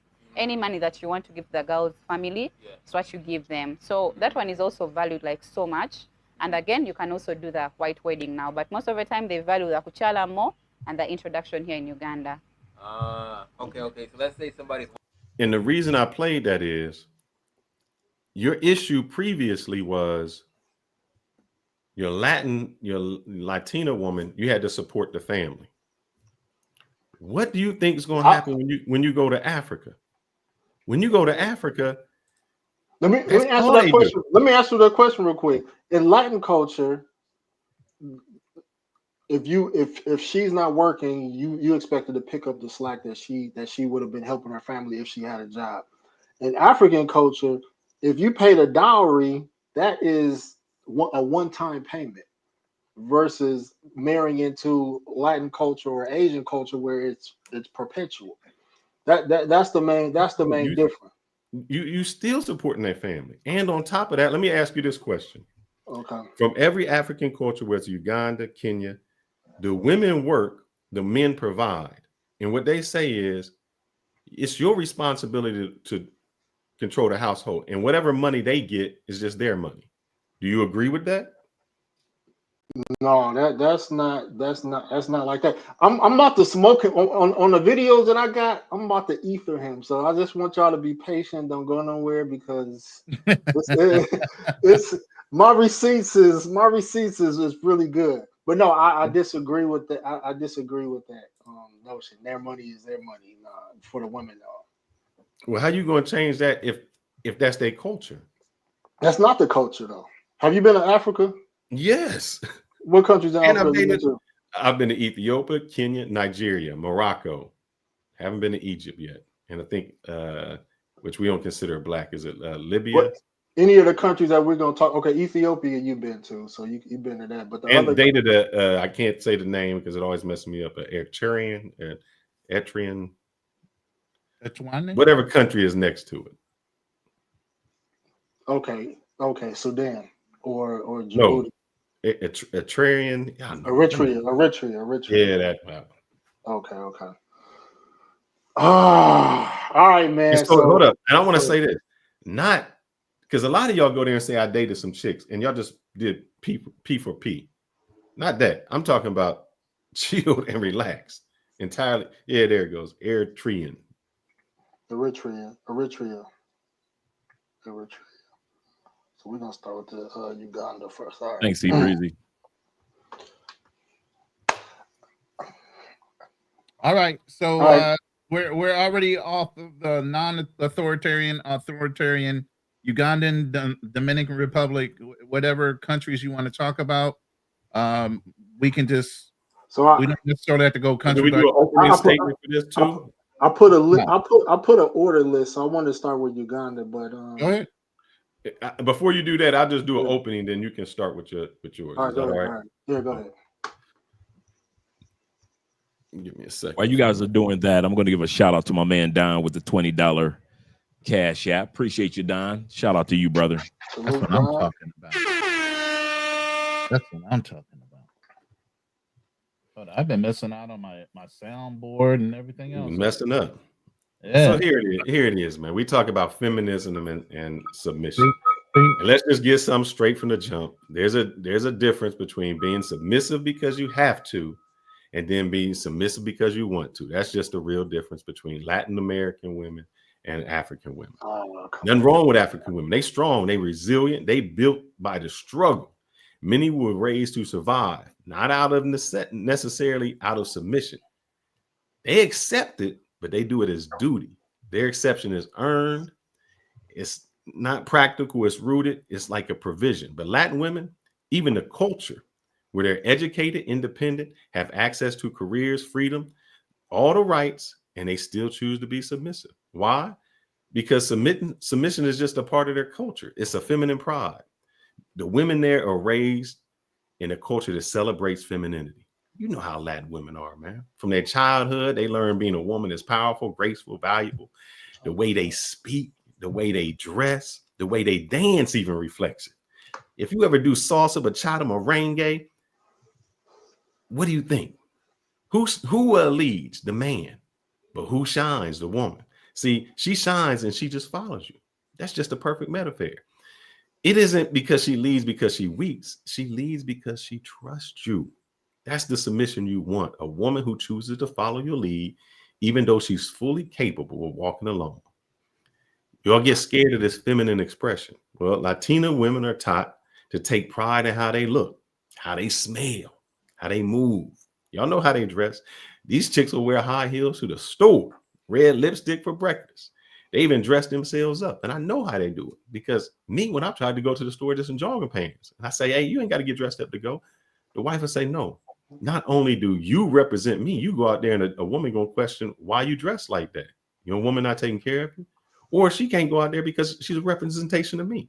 So I have no issue with the submission from Africa. I just think that when you do it as a survival skill, when you feel that it's out of pressure, then it's a little bit different. I'd rather be with a woman that wants and enjoys, for instance, what's better to a man? A woman who has sex with you because it's her duty, she's obligated, or a woman who enjoys having sex with you? I don't want a woman to do something out of duty. It's like, I got to be submissive because it's my duty. No, I want her to enjoy what she does. The feeling is entirely different. Go ahead, my brother. Hold on. Let me read this real quick as a comedy relief. Vlog tripping for the $1.99 super chat. He said $2,700 a month and 100K. Shit, I'm leaving you, Fearless. No, brother. The wife question, I said, do you understand why now some men unalive they significant other? You understand? Wrong. Anyway, Blueprint, thank you for the $3 super chat or super sticker. Again, I think that's going to No Excuse or Passport Bros podcast. Appreciate for the $3. All right, it is on you. No Excuse.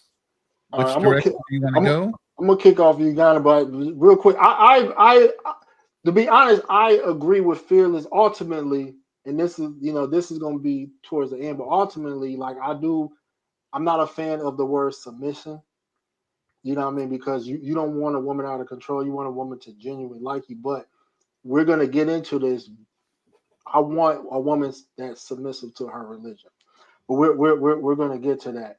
So we're gonna start with videos, y'all. So hopefully y'all tuned in. So we're gonna start with two videos, and then I'm gonna talk. We're gonna go country by country. So we're gonna talk about.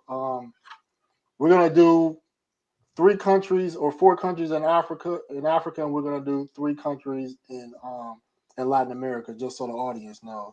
So we're gonna start with Uganda. So play the video. Let me see. Play the kneeling video first. Play the kneeling video. The which one? Oh, the kneeling video. Okay. It's 2 of them, but the right. one, yeah. Play the one that the longer one. No, not that one. Not that one. Okay. That's for the other one. So you want the Nigerian guy? Yeah. The way Nigerian men are rushing Ugandan women, you ask yourself a question: what is really going on? In fact, since this year, I've witnessed nothing less than 6 marriages between Nigerian men and Ugandan women. I was just asking, what's really going on? What is so special about these women that is even making our men to abandon our women, going after Ugandan women? So I was able to gather some information. Somebody told me that Ugandan women are very, very contented. They are very, very kind. They are very, very respectful. They appreciate. First of all, brother, get a couch. One more time. No, wait. First of all, brother, get a couch so she can sit next to you. Got that woman on the floor. Can I do something real quick? Papa said, the way Nigerian men are rushing Ugandan women, you ask yourself a question: what is really going on? In fact, since this year, I've witnessed nothing less than 6 marriages between Nigerian men and Ugandan women.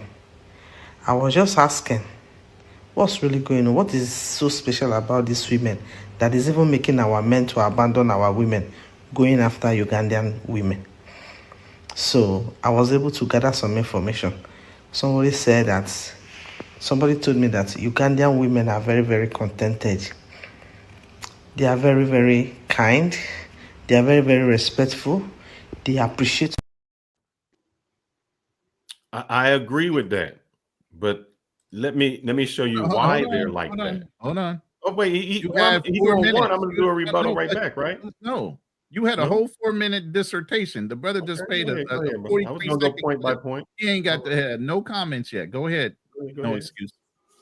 All right. So for Uganda, I wanted to play 2 videos, and then I got a few bullet points, and then they can review to that. So the other video is the one where I'm speaking with the girl. Where she's next to me. She's a Ugandan girl. Yeah, I know who you're talking about.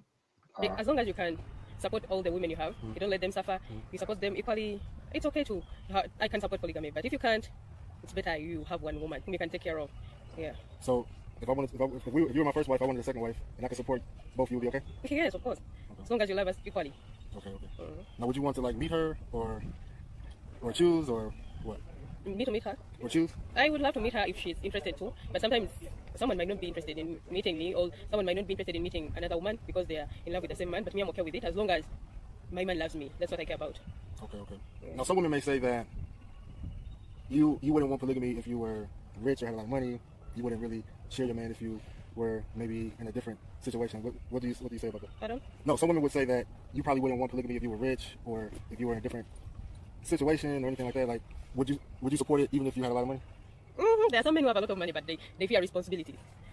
Yeah. I'm saying if you had a lot of money as a woman. As a woman? Yeah. Yeah, I mean, yes, of course. As long as I feel loved, I feel cared about, that is all. Money is nothing. Because if you have a lot of money, then you don't really need him to support you. Really? Financially? Maybe. But sometimes women need, like, even if she has money, you think about her, you buy her something, even if it is small, and you show her that you are thinking about her, at least you get her something, you bring us up surprisingly, yeah. But some people think men can't love more than one person, some people think that a man can only love one person, and but I understand what you're saying. Like, if a man truly shows that he loves you, and he said, baby, I love you, I want to expand our family with a second wife, and we can grow as a family, as a business, you see no problem with that? I don't see any problem with that. Okay. So now, do I get to rebut a little bit? No, he still wanted to hit some bullet points before. Okay. All right, so it's gonna be quick. All right. So for Uganda, I got in Uganda, women kneel to their man, a strong cultural gesture of humility and submissiveness. Uganda, feminism is mostly limited to Kampala. Traditional values dominate in rural areas. Uganda, men perform traditional female jobs, holding dominant societal roles. So a lot of reasons why men have the upper hand is because if you've been to Africa or some African countries, you'll see men as nail techs. You'll see men doing hair. So you'll see a lot of men dominating jobs that we would consider traditionally for women. So that kind of puts women out of the workforce, so to speak. In Uganda, women are submissive to money, fathers, and legal systems that protect male assets and inherited in divorce, meaning that in divorce or death, the uncles or brothers of that family will take all their brother's assets or all the man's assets, and a woman is expected to remarry. That's because it's a patriarchal system. Uganda, polygamy is culturally acceptable, and women generally depend on men due to poverty and lack of state assistance. And my last point on Uganda is Uganda's legal system allows customary law, which can override statutory protections for women in rural areas. All right. Okay. So I'm gonna try to hit all the points he hit even previously, but I'm gonna start talking with the polygamy since he just left off. I don't have a problem with polygamy. The problem is when you try to be a king without a kingdom. If a woman is okay with a man having more than one wife, that's cool. That's between them. I don't care about that. But if you can't control one castle, how can you control two queens? That's a problem. Traditionally, polygamy, it wasn't about sex. That's where you guys get into it. Oh, I need this sex. I got two women. It's about my ego. It was about building a legacy. The more wives you had, the more land you had more kids, which means you may have more livestock, more labor. It was about responsibility. So if you're trying to get into this, the thing you got to ask is, can you provide for both houses the same? Can you lead both women emotionally and spiritually? So you got two conflicts. If you can't manage, I don't know if authoritarian gonna work. If you can't manage certain things, it's gonna be very difficult to just manage the household. When it come to money, you know, if we complain about giving one family money, now you got two families you got to provide for. So if you stressed out and doing that about one household, it's going to be very difficult with two. And if you said, yeah, and not that I'm not harping on your wife, but your previous wife, but you were saying she was very rambunctious, let's say. If it's hard to build peace in one home, what makes you think you can build peace in two? That's when it becomes very difficult. 2 women, 3 women, more emotions, more drama. And when you're trying to get that, it requires a lot of emotional intelligence. You need some wisdom, spiritual maturity, time management, conflict resolution. And the problem is most men can't do that with one woman, and now they want 2. You can't handle one set of emotions. You're trying to balance 2 cultures. You're trying to stay spiritually aligned. It just becomes difficult. I don't have a problem if that's where they go. I just think a lot of guys only see, oh, I got 2 women, and that's what they got. But I'm gonna play this video because I know we think Africa's all gun and roses, but here's how some women in those countries think. Nelly, and she's married to 3 husbands. After her first husband, oh, she's polygamous. So you said polygamy. She just got a whole bunch of husbands. Passed away in a car accident. She got married to her brother-in-law. Later on, are you feminine? I don't think so. I feel like I'm more on the masculine side. And she's Ethiopian. I do get that a lot. People do say that I'm a lot more masculine than feminine. I'm very protective, and I'm not scared to like show that like I will speak my mind freely. Ugandan women will not cook. They rarely go to the kitchen. And then this is Uganda. I'm gonna let you see it. Ugandan woman. What she say they don't do? Freely.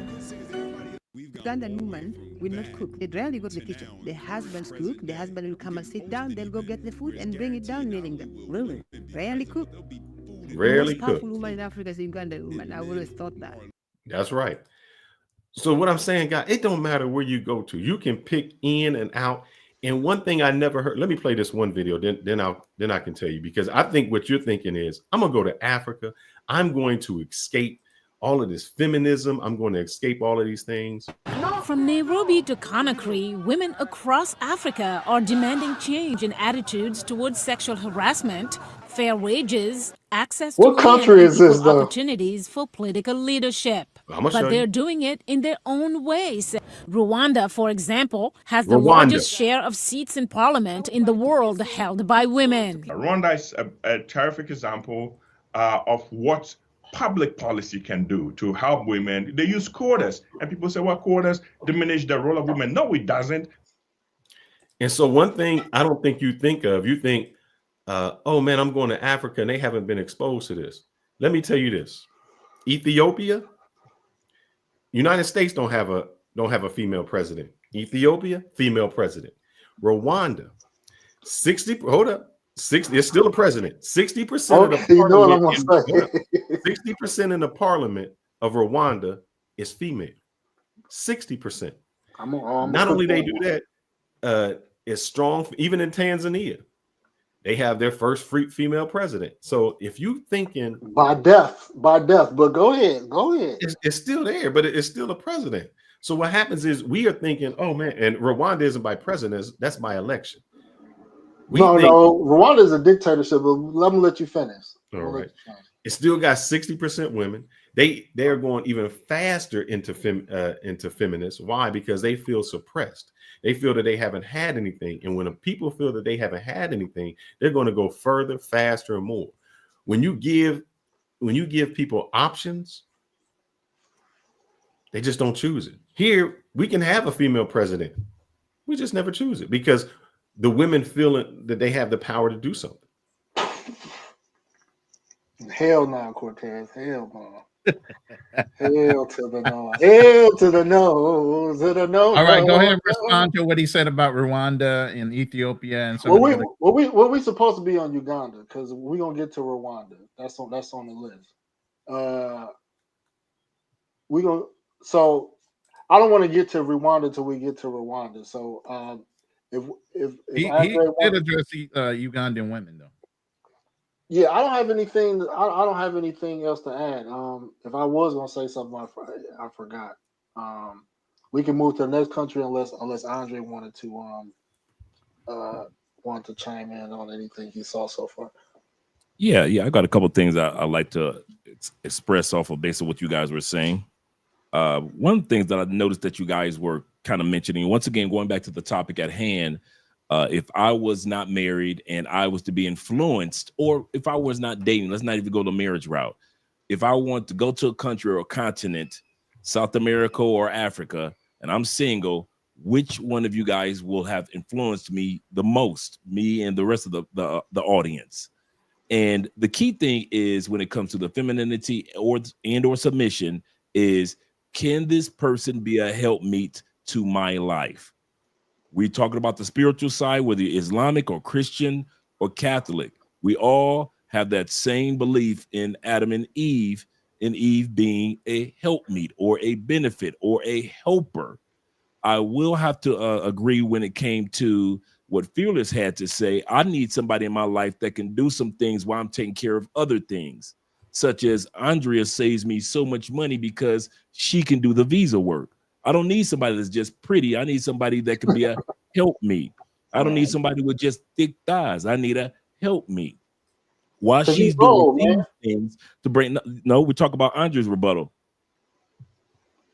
I'm not saying, see, when I speak, it doesn't need to be a rebuttal. You guys are big. I'm just joking with you. I hear you, Rob. Okay.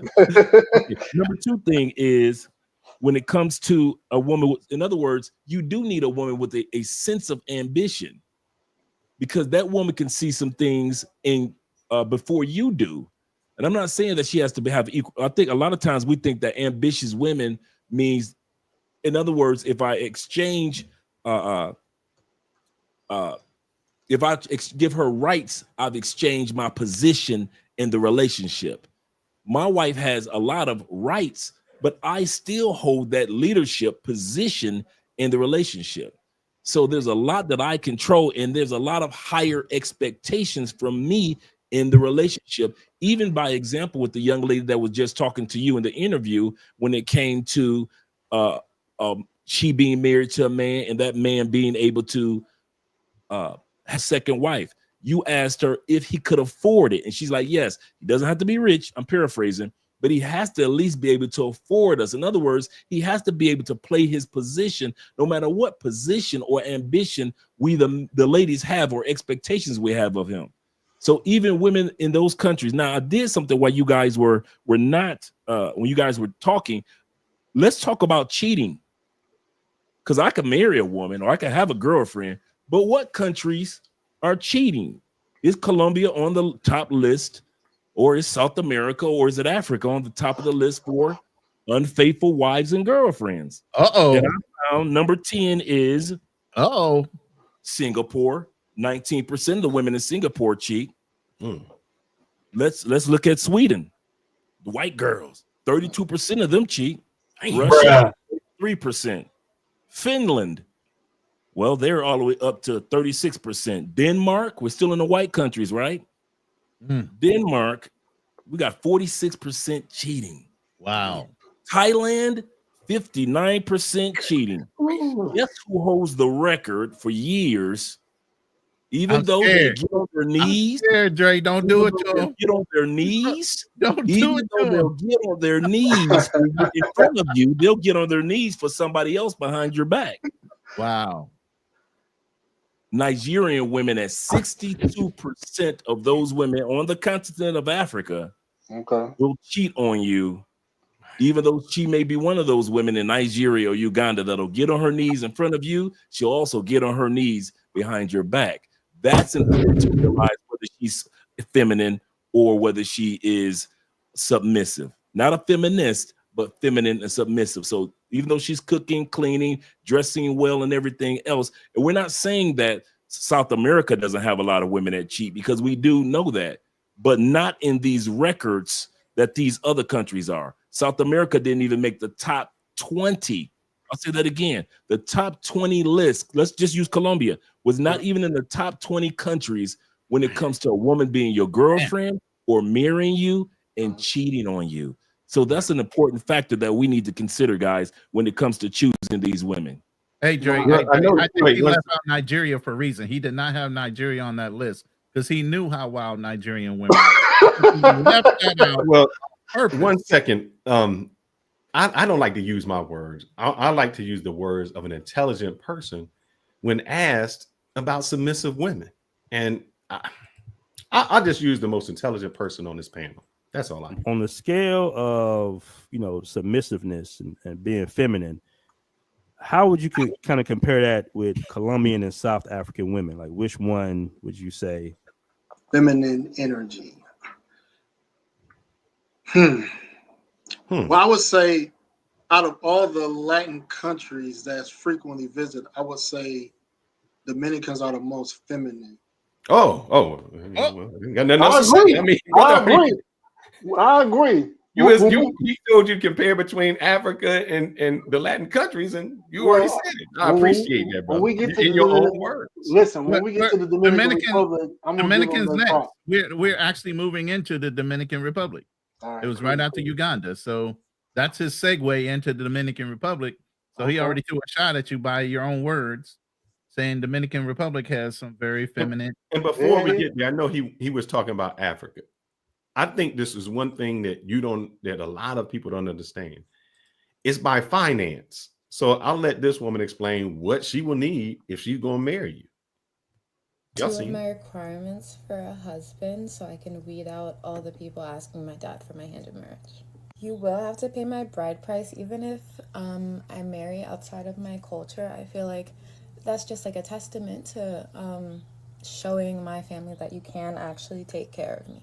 You can never raise your voice or curse at me. I will leave immediately. I'm absolutely keeping my last name, and I don't want my whole family to have the same last name, so you'd have to take my last name, and I'd be naming the kids as well. I don't know if you guys know anything about African weddings, but that's gonna be like a 3-part affair minimum. At least 2 vacations a year.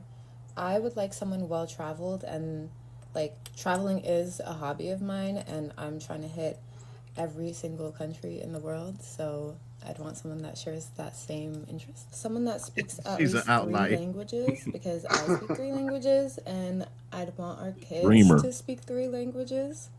So she is a dreamer. And I say that because in this sense, I'm gonna play this one last. It doesn't matter. I know we're gonna go on countries, but I'm gonna say this. If you're the good man and you find a good woman, it don't matter where she at. I'm gonna let my girl tell you why. Breadwinner in a relationship? I'm not the breadwinner in the relationship. You mean any man I'm with? Yeah. I'm not the breadwinner in the relationship. But would you be okay if you were? I'm not. There's no man I know from you or he got a regular job. He work at a warehouse. He is the head of the household. He is the breadwinner.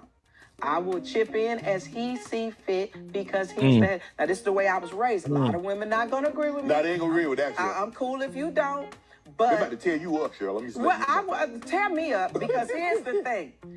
Even if I make more money, it doesn't make me the breadwinner. Oh, okay.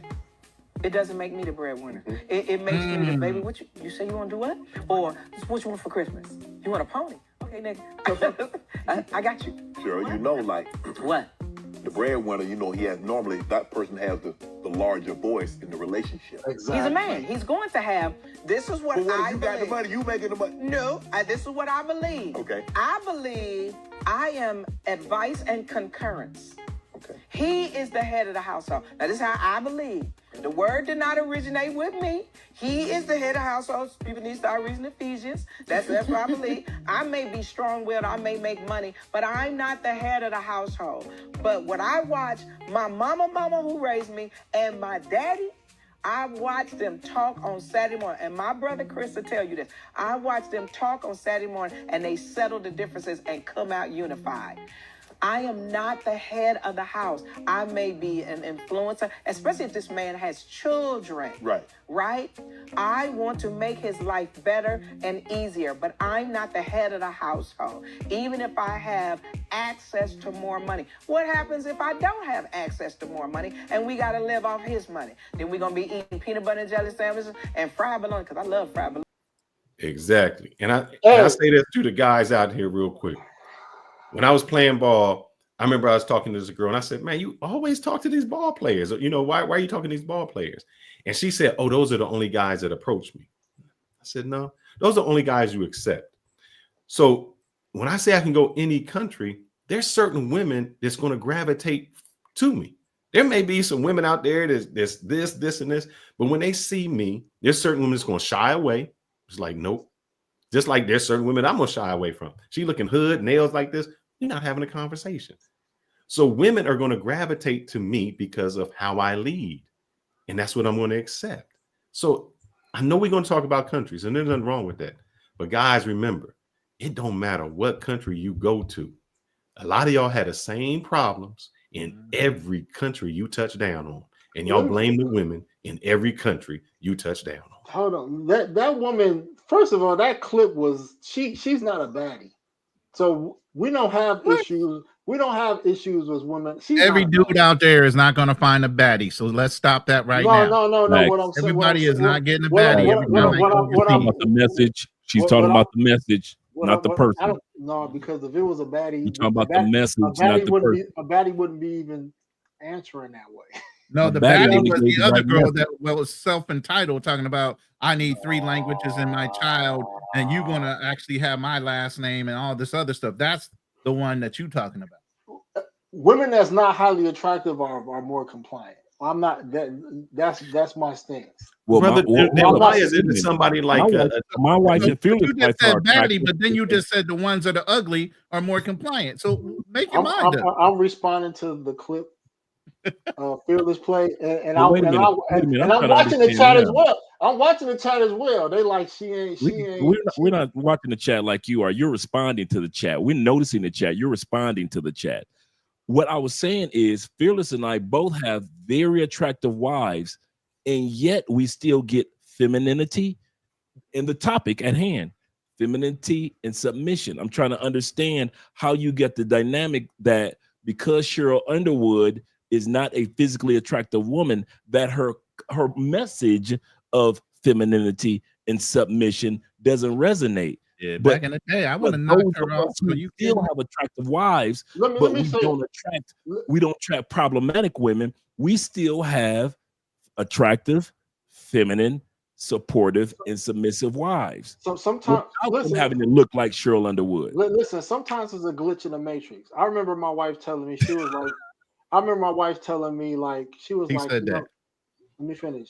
I remember my wife telling me, she was like, this was about work, and she was like, babe, I agree with you. Like, you know what I mean? Like, I don't want to be these women that's working till 40 and wearing themselves out. You know what I mean? She bought into everything I was saying. And the reason why I'm saying it's a glitch in the matrix is because what you're saying, Andre. Mm-hmm. I was saying that too. Like you met my wife and stuff like that. So something changed with ideology. You know what I mean? And I'm saying a glitch in the matrix. So I'm not disagreeing with you. All I'm just saying is that a person could say something one day, and then the next day they could say something totally different. I agree. And we see it with these celebrity breakups and stuff like that. You'd be like, damn, you was just, you got women pandering to men, and then when a situation don't work out, now they got a whole different argument. I'm gonna input this, and then we're gonna move on to Dominican Republic. All right, I've said this several times in other panels.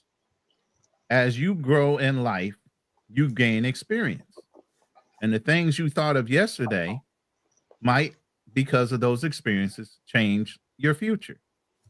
So even though you marry a woman today and she's this way and that way, depending on what her basis is and how she grew up, she's either going to stay that way or she's going to start changing with knowledge, experience, and other things.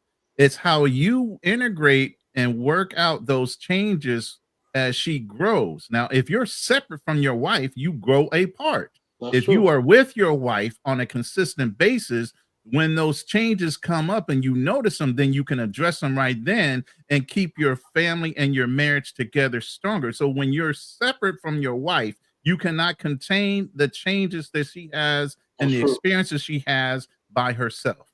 That's true. So I'm going to leave that alone right where I just said it. And we're going to switch up to the Dominican Republic because we can drag this out all night. So we are now on the Dominican Republic. Fearless, you can go ahead and start. I mean, that's your home territory as far as we're concerned. Your wife's from the Dominican Republic. Where my man at? He going to explain the difference with Latino women. They're raised to be a wife. But why isn't a black woman raised that way? Most black women are raised to be independent. Remember, let's be real. Say that again? Most black women are raised to be strong, tough, independent, and don't take no shit. Because your daddy wasn't shit. I raised you alone by myself. Be a strong black woman. So they come into the game with their guard up ready. Spanish girl is raised to serve. They be cooking for their father at a young age, washing the dishes, washing the table, mopping all Saturday morning. Let's face it, they're raised to serve.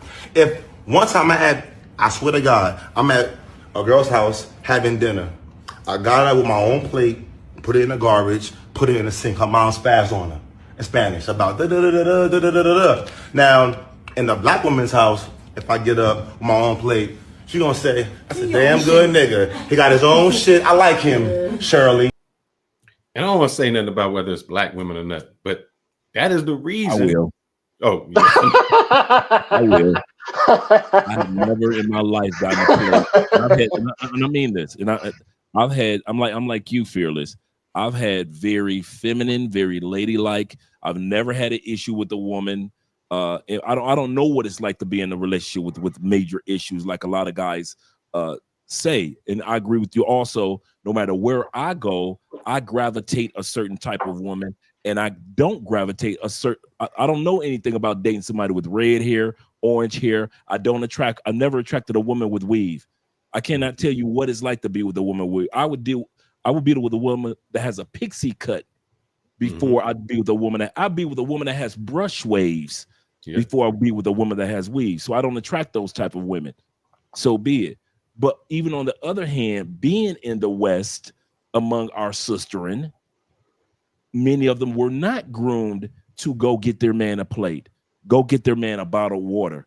Many of us men, even though we were with the quality version of American women, even many of those quality versions, I'm not saying this goes for all women, but what I am saying, I have to agree with what the brother was just saying on the video, that or even it is to a certain extent in the United States. Now, notice I said the United States, not Latin women in other countries or Afro women, Afro-Latinas in other countries. But in the United States, most women of color are not groomed to go get you a plate, bring it to you in front of the other ladies. That's another point. She could be doing that at home and not do it in front of her family or the other ladies. But it's the norm in the Latin communities outside of the United States because it's part of the culture. So the woman can feel a lot more comfortable bringing you a plate. And then when you're done, coming back and get that plate. I have never once, when I was dating a sister in the States, experienced that. When I dated Latin women, even in the States, I experienced that. I've never picked up a plate when a Latin woman cooked dinner.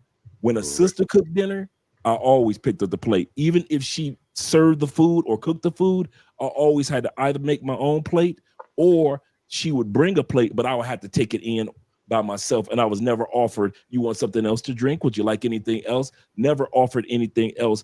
And I'm not coming at my sisters, but I am saying that there is a cultural difference in the dynamic. And so you may not say it, but I'm willing to admit that there is a difference. Now, once again, I'm going to end with this. When it comes to Afro-Latinas, it may be a different dynamics in the States or out of the States when it comes to catering to their men. But when the normal black sister, She ain't making no plates. She ain't bringing no glass of water. Some of us men have been walking around this planet for 50 years, have never had a woman bring us a glass of water. But when I started dating with Latin women, and I kid you not, when I started dating Latin women, whether they were Afro-Latinas or traditional mestizos or machista, I hope I pronounced that correctly, those women were groomed to be wives, groomed to be catered. And I'll say it like this, not even on the wife's side, and I really want to land this plane. My wife is in the other room with her brother, Camilo, right? When Camilo walks in, Camilo gonna get something to drink, fresh squeeze like I get. Her dad was here yesterday. Andrea cooking for the family, just like she would cook for me. So it's not about being groomed for me only. She's groomed for all the important males in her life.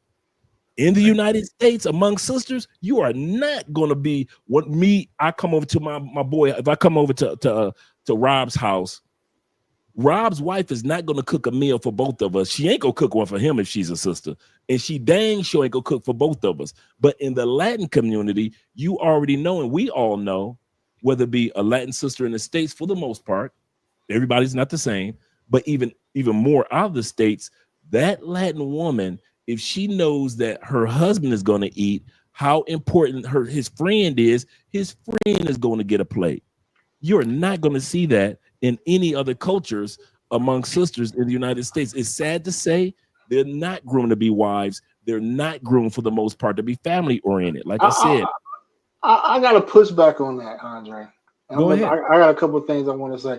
Now, first thing is, one thing that I was surprised with my wife was that I got along with, I ain't gonna say Latinas. The Latinas I dated in, especially specifically Colombia, I thought I had issues with Black American women, but I didn't have as much pushback from Black American women that I had with Afro Latinas. So I actually got along better, surprisingly, with women I dated in the U.S. than Afro Latinas. You know what I mean? And so it was just more combative. It was more feisty and things like that. So my experience is contrary. And then also, Black American women I dated, I don't know if it was because of, when I lived in the South or cities I lived into, but they catered, they cooked, they served. So I got all those things. The only difference for me is the only difference with me is that I could go to another country, I could date younger, and I could date slightly more attractive. But as far as how I'm treated, I've been treated very well in the United States, but the level of attractiveness has not been probably to what I feel like what I want. And then if I want to date younger, there's restrictions in the U.S. Do you think that treatment is the norm among what men say in the United States? It depends where you're from. I think it's regional. I didn't say that. I asked you, is that treatment the norm? Hear me out. Among men in the United States. I didn't say demographics. I didn't say culture. Would you go into a barbershop in most areas of the United States, give your statement, and most men would say that's the norm that they experience in most of the United States? Or is what I mentioned the norm if you walk into most barbershops, no matter what race, color, creed in the United States? Or is my experience more of the norm compared to yours? Because it's easy to sit back and say, well, in the deep South, if you go to this rural area in Alabama, you're absolutely correct, because that certain segments of the South still hold true to the old Southern ways. But is those ways the norm? And your experience on a national basis might not be what most men consider the norm. And what I would say, most men can relate to my story than relate to your story as far as experience. I will say, in my experience, and then watching the travel movement, the Passport Pro movement, I would say that guys can go to Latin America and get more attractive women that could do those things. So, in my opinion, it's the level of attractiveness. I feel like my observation is that you didn't answer my question.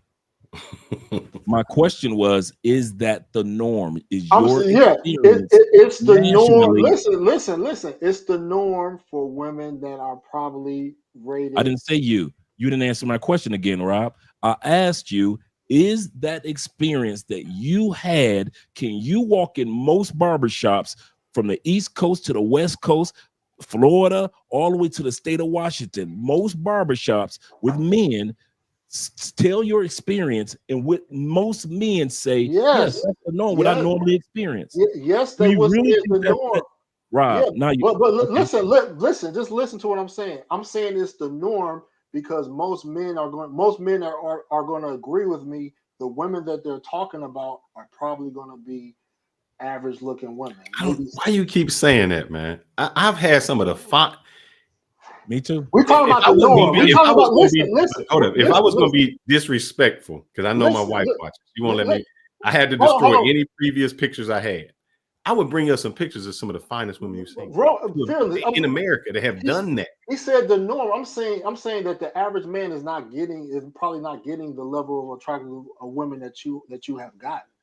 Most men cannot pull 7s, 8s, 9s, or 10s. But we're not talking about look. We're talking about their behavior. Have something to do with it, right? And I will say this, Andre. There's a difference in behavior depending on looks. That's what I'm saying. There's a difference in behavior from 6 and under to 7 and up. No. In my opinion. Here's why. A lot of guys I know don't approach the 10s because they afraid of them. That's why sometimes you see the ugliest dude with the finest woman, because the ugliest dude feel like he ain't got nothing to lose. He just go for it. I've always felt that no was the only thing you could ever say to me. That's the worst thing. So I'm approaching everybody. So I've always had women. Now here's what I will say, Andre. Have I had women do what you said? Yes. But here goes the problem. I had to teach them how to cater to men. When I was in Latin America, they were already raised to do that. Every woman that I was in the United States, I had to kind of say, this is how you're supposed to treat your man. You're supposed to be able to cook. Here, I got to help you, show you how to clean. I got to show you these things as a woman because no one taught them how to be a wife or even a woman to themselves. They didn't understand it. So to them, it was just coming in new. It was ignorance. So they just had ignorance. So it wasn't that. But I disagree when you say that it matters the level of beauty that a woman is as to what she'll do. All I'm saying is the results from what guys say and what guys and they act and the reason why guys travel and I'm speaking from the passport bro space. Most guys travel for more attractive women. Okay, so the treatment that guys get, the treatment that guys want, they typically get it with less attractive women. And I'm just saying that guys that want more attractive women to give them a certain treatment. That is why a lot of guys go overseas, because they want an attractive woman that will do the things that a woman that's a 6 or below in the U.S. would do. That's just my observation. You know what I mean? So I don't think so. I don't want to drag it out, but that's just my observation. That's a good point, but I think it's both. I think that we do see more beautiful women and experience more beautiful women in other countries, but the behavior patterns, the femininity, the submission, the family dynamic, the domestic behavior is more prominent and prevalent in other countries. Many guys get caught up in other countries because they didn't even expect to experience that in other countries on that level. And so in the United or experience it at all because it was their first time somebody ever cooked for them or made a plate and sat down to dinner with them since they were a kid. And so all these things I agree with you, Rob, but I think that is both ends in regards to they do go to other countries for the beauty, but they also do go to other countries because the experience that they get in the States is not the norm. That's true. Like my brother Fearless said, and if you want it in the United States, you got to sit down and have conversations. You got to show them how you would like them to be, how you'd like to be catered to. Sometimes you have to go through that learning curve with them. But then when you go to other countries, you get the best of both of what you're saying. But you got to understand this. Let me interject real quick. I don't want to cut you off, but somebody made a comment that makes sense. He said most passport bros are not attractive. Now I don't want to go too deep into that, but if I'm the exception is because that I'm not, I consider myself an attractive male. So I may have I may be an outlier from the general cast of the Passport Bros. You know what I mean? Mhm. So, and Fearless, you know, he's not an ugly dude. So and you, Dre, you're not an ugly dude either. So we've had. Oh, fuck me, huh? Leave me out. Well, you ain't Is that what you're saying? But he's responding. Yeah. Fuck you, Ronan. Fuck you, not saying. But yeah, you know, you got white privilege, Ronan. But damn, I'm just to take it that far. But my point is that, you know what I mean, our successes in the United States, let's put it like this: certain guys' reasons for traveling to other countries are not the same. You know what I mean? I can agree with that.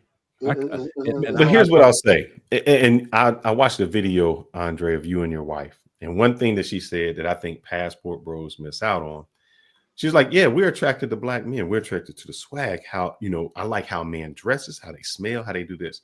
And I've seen guys go to DR, they in a nightclub or somewhere where people are dressed up, they got the New York Nets jersey on, they always wearing tennis shoes, they got the do-rag or a hat with a rag on top of it.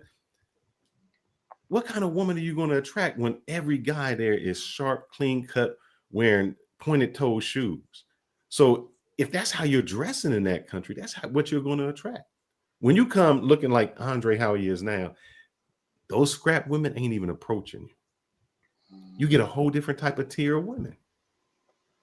And the Passport Bros, if you come there looking busted down, what can you expect? You're going to get the busted down women, or a woman that just says, I'm cool with the money you have. So it's not about being ugly. Look, I tell this story a lot. I was in a club in Dominican Republic. The dude was about 5'6". I mean, he was busted down.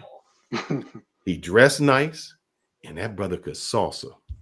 We sitting there looking, and there's a line of women that's just standing. They waiting for the next song so they can dance with him. I was like, wow. He could have walked out of there with any woman. They were waiting for him because when he danced, he made them look good. And it was amazing. I mean, we were just sitting there. I was like, I got to learn how to dance. If this is what the key to get, the finest women in the club stood in line to be next and was arguing if you went over on a song. I can attest to that. That's true. We got to get through these countries, man. Go ahead. I didn't know if Phyllis, is you done with your Dominican Republic? Yes. So I'll say with Dominican, I think the women are raised. It still goes back to this. You got to find a woman who has family values, whether it's her grandmother, her mother, her father, all of them, there's in the household, and she was raised like that. You know, if you got a woman who wasn't raised like that or in the streets, the outcome will be the same. A lot of guys go to the poorest places. They go to Sosua. Woman can't speak English. She can't really speak Spanish that well. And they think that because she has a big booty and a smile, we can bring them back to the United States, and that's just going to change them. Well, if they wasn't nothing there, they're not going to be anything here. But I think DR, in the places that you go, I've been all over the country, and especially in places that a lot of guys don't go, whether it's in the country.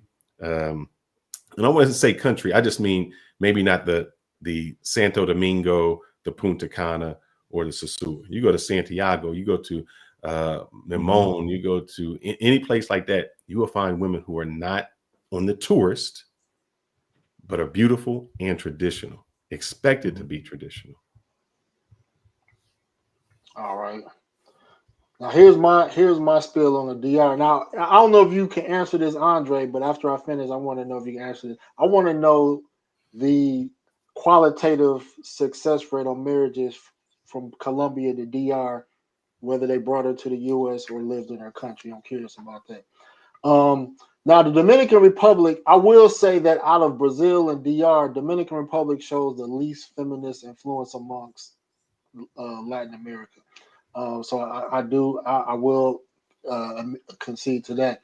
I will say also Catholicism retains cultural influence, especially on women, roles, and family expectations. So women that are Catholic or Christians in Dominican Republic, they tend to have, very high morals and things like that. So I will agree to that. Also in Dominican Republic, women often depend on family support due to limited access to government assistance. So why I bring that up is because when it comes to being submissive and you want to control women with money, you can't really. What I've learned is in Latin America, at least, is that you can't really control women with money, and I think that's the failure. I ain't gonna say the failure. I think that's one of the realizations of from the passport bro movement is that you can't control women with money. Now, in some African countries, you can because a lot of women allow themselves to be subjected to conditions working in Dubai and these Middle Eastern countries. You'll see some of these East African women, do anything for money. So they allow themselves to be controlled by money. But you won't see Latin women subject themselves to the worst type of treatment for money. So I wanted to point that out. In Dominican Republic, financial independence is difficult. And why I say it's difficult is that the job market is getting a little better, but a woman being independent typically means her being a prostitute, either her being a prostitute, having a job, or having her own business. It's still difficult, I think, for some women to get jobs depending on where they live. I think prostitution is still taboo. Unlike we're going to get into Brazil, and Colombia, but I think prostitution is more frowned upon in Dominican Republic than these other Latin countries. So I think women are more dependent on men because of that. And then I would say that DR is part of the Hague Convention, which allows for international enforcement of family court rulings. Some guys don't like that.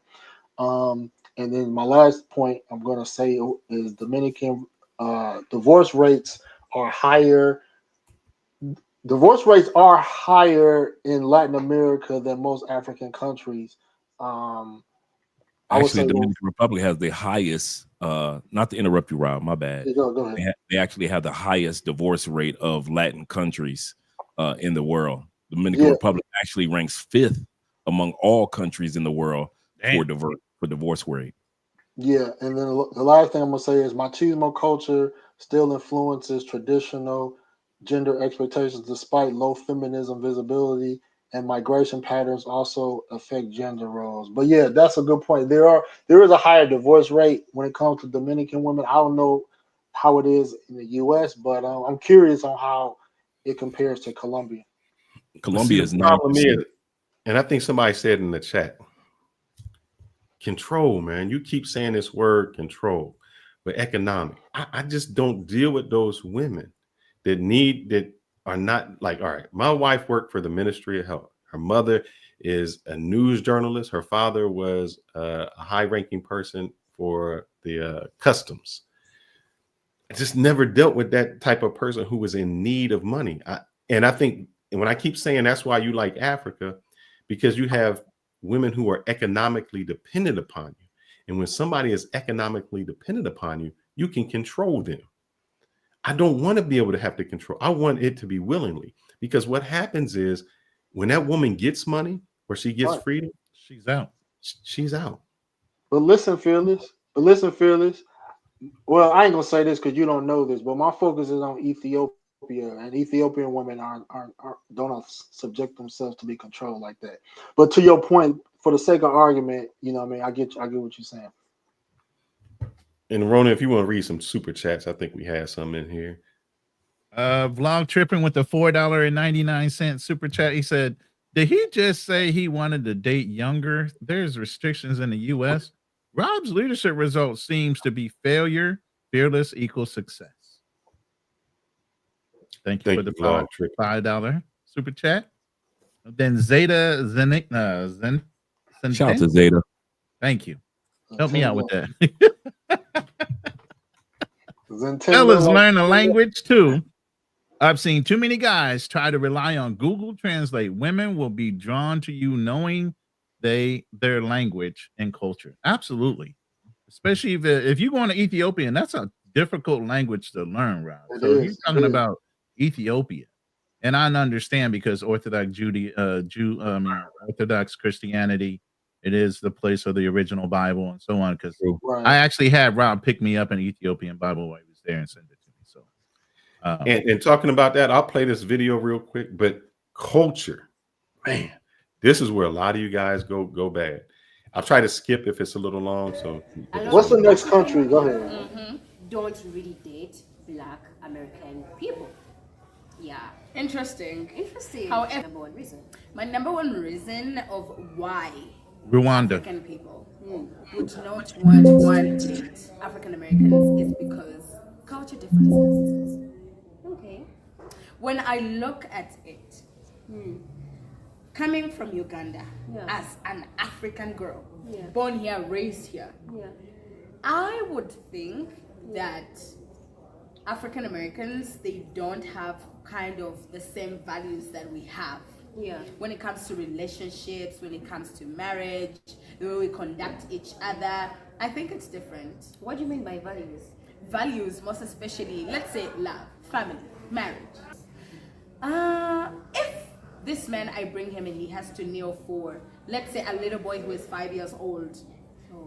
As a Ugandan woman, it's normal. It's normal. You can have your uncle who is 5 years, And you still need for them. and you still kneel for them. Because it's culture. I want to ask you, no excuses. You go to her house, her little uncle walk in, he 5 years old with a sucker in his mouth. You getting on one knee and bowing down to him? That's not my culture. There you go. And what she's saying is the reason I don't want to be with you is because you want me, the woman, you want me to understand your culture, but you're not willing to understand mine. And I think that was your issue when it came to your previous marriage. You didn't understand the culture, man. You're not just marrying that woman. You are marrying her, her mama, her brother who ain't got no job, who trying to do something else, the sister, the uncle, the grandmama who old and need to retire and live with you. Those are all the people you marry. And what you're trying to do is marry the woman and not marry the culture. And that's never going to happen. She's going to resent you for it. That's why this stream is going to get to the conclusion that I want to find a culture that I'm willing to marry into. But you're right. I'm not disputing what you're saying. I'm not disputing what you're saying. So you're not new. It's culture. Now you hold on one second. a man who owns. I just want to make this point. So what you're saying is, Rob, you're willing to give up America to go live in another country strictly because you're worried about bringing a woman back to your culture? No. What I'm saying is now is that I want a woman that I don't want a woman that's submissive to money. I don't want to control a woman with money. I don't want to control a woman with no other mechanism. The only mechanism that we should be controlled by is religion. And the religion that I adhere to the most is Ethiopian Orthodox. So if I marry again, which I intend to, it will be a woman of the Ethiopian Orthodox faith, or she could be Eritrean Orthodox. It's the same faith.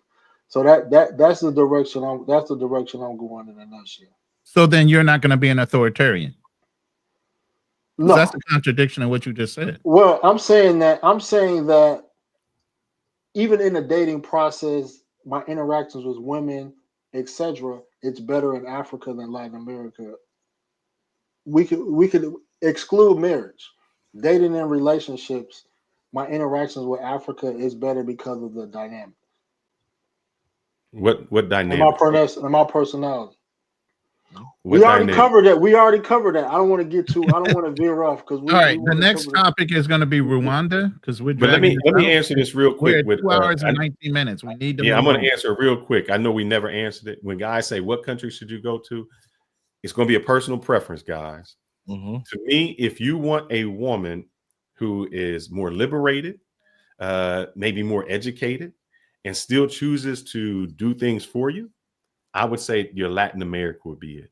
If you're looking for a more subservient woman who would do things, maybe not out of love, but out of duty, then I would say Africa.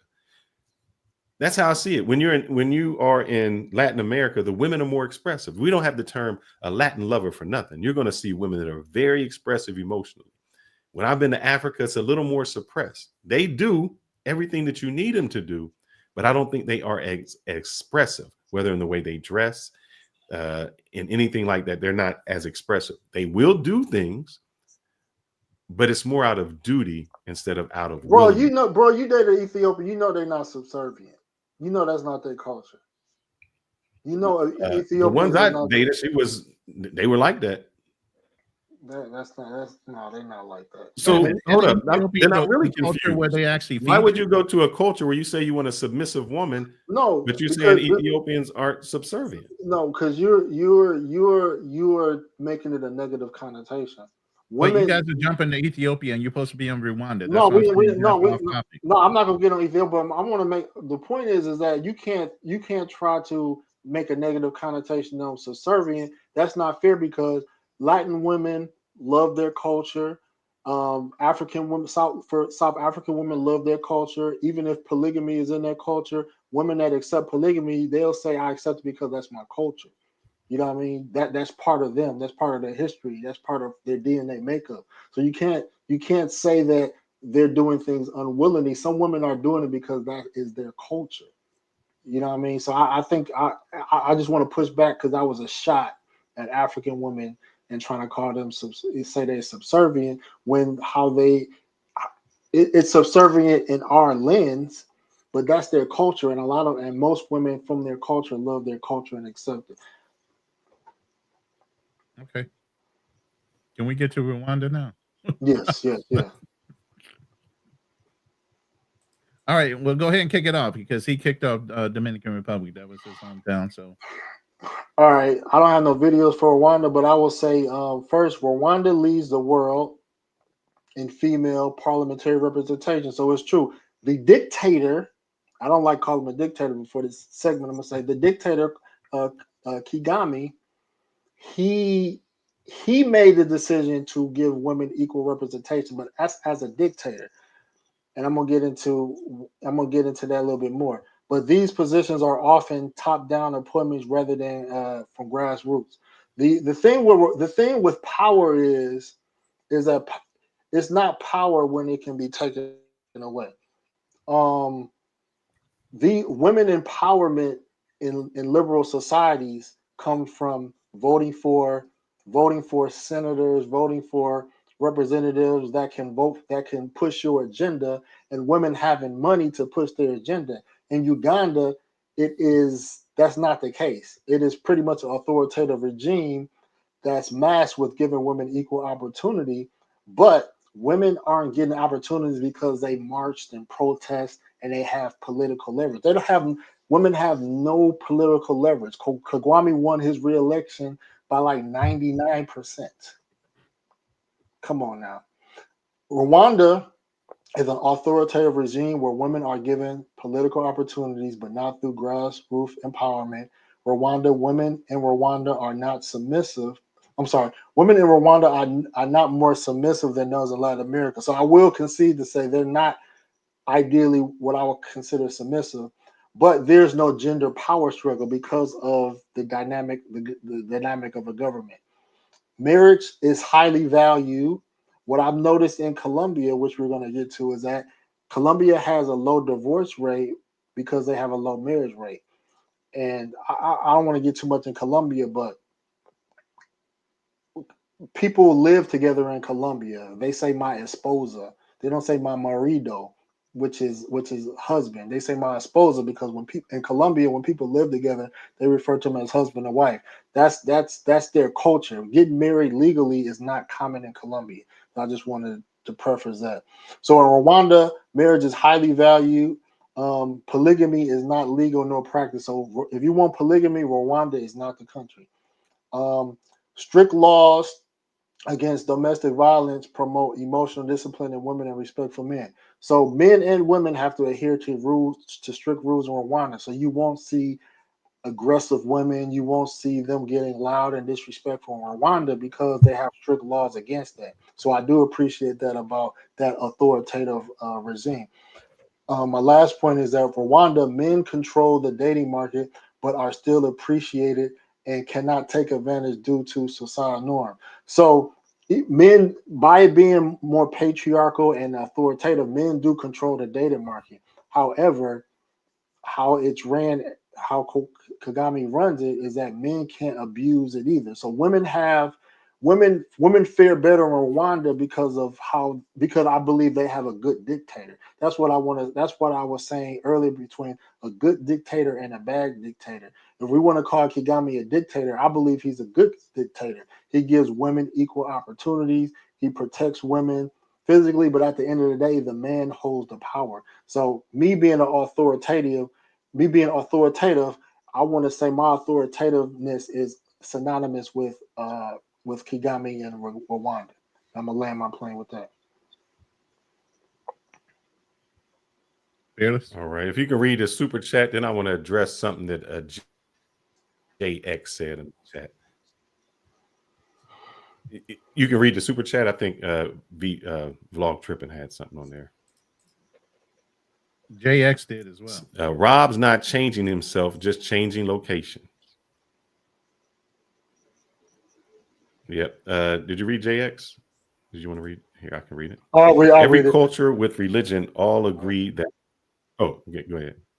Now, every culture with a religion all agree that women need to be controlled as seen by their laws and social norms. Even marriages were arranged by women because they don't make logical decisions, which is true. Arranged marriages, the mother can be in control of that, and or the father. So yeah, I agree with that. And I think he said something that he said, "Holy F, this is annoying. If you have served in the military as I am, then you should be well accustomed to leaders who are authoritarian.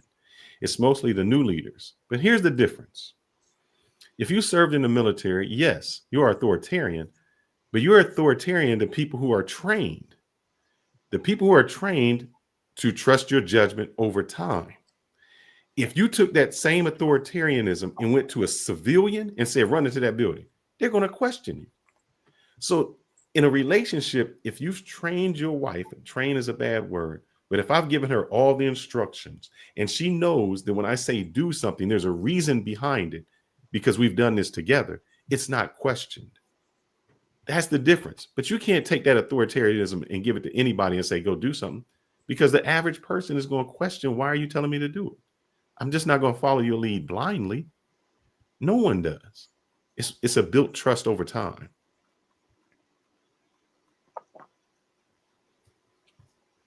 Is that it on Rwanda? That's all I got, unless Andre wanted to chime in on that. I mean, but the question is, in Rwanda, didn't they just go through another genocide? Another genocide? No. They were having some problems right around when you were there, because I think I sent you some information that something was going on. No, I mean they have some militia group has invaded Congo, but that's what I thought, the Congo. Yeah. But that still, it does stem from the history of between the Hutus and the Hutsis. So, And I'll say this to you: what you said really concerned me again, because you're still going back to countries and you say, "Oh yeah, the women are more faithful. They do this, or they get married at a higher rate." If you suppress a woman's pay, she can't really own land. She can't really own anything, and the only way she can survive or get out of the conditions she's in is to marry. She'll marry, whether she loves the person or not. It's a way to get out of the situation. That's why I say it's different. If I have given the woman in Latin America, she has education, she has her own job, she has her own independence, and then she still wants to marry me. That is entirely That's a lot better choice. Yes, than a woman who is forced to because she's in survival mode and she has very limited options. And one of the options to get out of poverty is just to marry. No, I agree with you. That's the movement, and I represent the passport movement, or one of the people that represent the passport movement. That's why there's a realization that guys, put it like this, some guys are not built to marry women from impoverished situations because they have misconceptions or they have false assumptions. So in my opinion, I think most passport bros should go for their equal counterpart in other countries, because to your point, I think women that's coming from impoverished or less opportunity situations, and I could say myself, don't know how to navigate those. See, I'm more, to be honest, I'm more better suited for a woman that has a degree, a middle class income or higher, because those have been my most successful. That's a contradiction, though. If you're liking those type of women, they're not going to submit to an authoritarian type of personality. And we just heard a video when you said you don't want a woman that's ambitious. Listen, a woman who has a degree is ambitious. Listen. I'm listening. No excuse. When it comes to marriage, it's gonna be Ethiopian. So anything I said revolves in non-marital situations. I could enjoy, date, have my cake and eat it too, in non-marital situations in Africa being my mindset. So basically what I'm saying is, if I was to marry a non-Ethiopian woman, then yes, I'm gonna hold on those principles. So my exception would come from Ethiopian women, because I believe that a woman that is submissive to her religion is going to be the formula for the most success for me. And brother, you're not a true leader. You just flip-flopping to do whatever they want you to do. We can get through the countries and come through a computer. You want a woman to stand on principle. We on the book of Eli at this point. We are in the book of Eli. He's the guy in the town looking for the Bible so he can control multiple towns. That's where we at right now. Not the book of Eli. I'm just saying. Like I said in that clip, I don't want an ambitious woman because I am top 10 in every category. I can dictate. All right. My rules. Well, we're flipping to Colombia. Andre's stomping ground. Yes, we're on Colombian right now. Ooh. So go ahead and start, Fearless, since Colombia. Actually, I'm going to succeed because I want to hear what Andre feels about the country that he lives in and the women. Hold on. This is between you and him first. Oh, well, me, I've been to basically every city, 6 cities there, Bogota, Cali, all of them. I've been to 14 cities. I've been to 14. I haven't been to the little ones. It's not about the race; it's about the quality of the women and the people in it. So I have found the women to be very good. Let me start. Let me start this up because I got some bombs to drop. Hold up, wait. You have Rwanda first. He gets to start with. I enjoyed each city. Like I said, I think it's culture, not color. I've been to Cali and I've seen some beautiful Afro Latinas that have a different culture. I've been in Bogota where they mostly look white. Still the same. I still think it's the person there. I've never come into an issue. I've never put myself in a place where the other guys are at, where they're getting drugged and things like that. I've always enjoyed it, and I've always met ambitious women. And that's one reason I like, if I went to Bogota, is because most of the people that I would deal with that is the capital, for those that don't know, are more financially there. I'm not dealing with the riffraff. I'm not dealing with that. I'm dealing with people who are financially minded, who are more education forward. So to me, it doesn't matter. I've seen it going there. So I'm very feminine women. The only thing I don't like, now I will say this. This is a preference on me. A lot of the women in the tattoos, I don't really like the tattoos as much. You know, I've seen a lot of them where they get the tattoos all over, and that's not me. But you know, sometimes that's some things that they do. Just not my preference. A small tattoo, but I've seen it go a little bit wild. But other than that, very still cooking, still taking care of, still what can I, do, all of those things. Okay. Now for my Colombia segment, I want you to play 2 videos back to back, and then I'll go through my bullet points. So the Colombian videos, I think you should have. Yeah, you should. You probably know what's left. Is that the black Colombian chicks that are sitting at the table? Yep, and then I had a one-on-one. So those 2 videos. Either one first. It doesn't matter. Either one first. It doesn't matter. But that is an overgeneralized picture of us Latin American girls, because we are not desperate. We are just taking advantage that you are so stupid to offer us your money without knowing us. It's like we are taking advantage of that. So, and then they think we are like stupid girls and we're desperate and we want their money and they can say anything to us and they can do everything to us and we are gonna be we're not gonna be like silent. We're not like that. First, we're gonna be like, testing the situation, and then when we know how is the thing, how is it going, we're gonna say like, okay, goodbye. This is my turn, and you're out.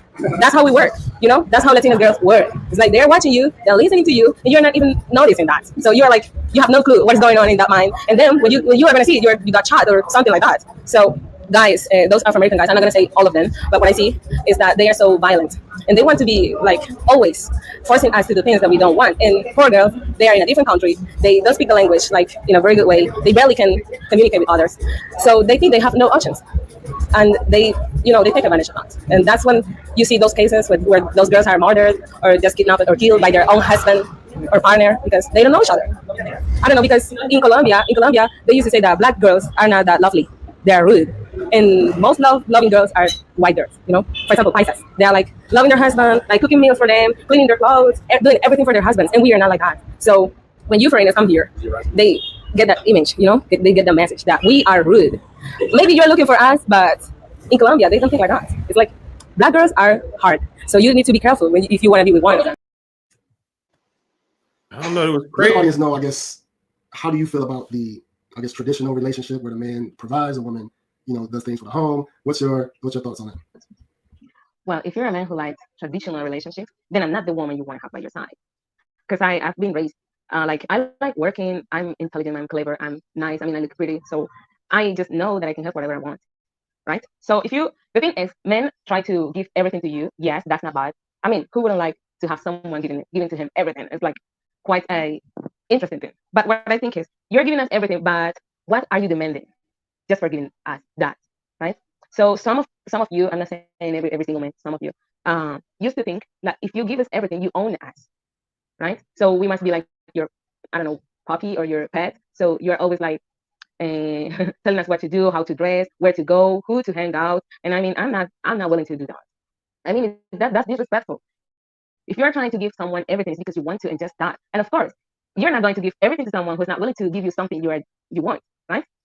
So yeah, you need to reconsider that about giving everything to someone, because that's when you get mad and you say like, I'm giving everything to you and you're not doing one single thing I'm asking you to do. But just have you ever stopped to think, what is it that you're asking her to do that she doesn't want to, and why? It's insane. That's why I think you are willing to give women everything, demanding they say one thing, but they're demanding more than that. They're not willing to do that. They're not willing to give us one thing if we were the provider.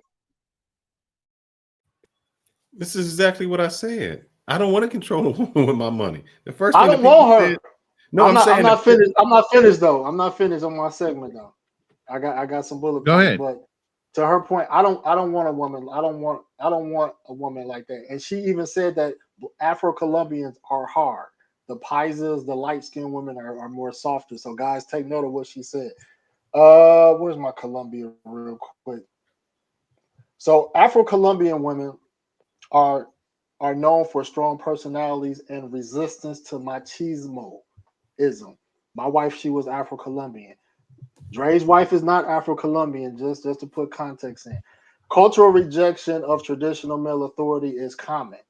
Catholicism has relatively weak influence in Colombia. While widely practiced, it doesn't heavily guide family or marital structure, opposed to Dominican Republic and Brazil, where Catholicism has more influence. Colombia has low marriage rates and has a female vice president, reinforcing the presence of feminist progress in public life.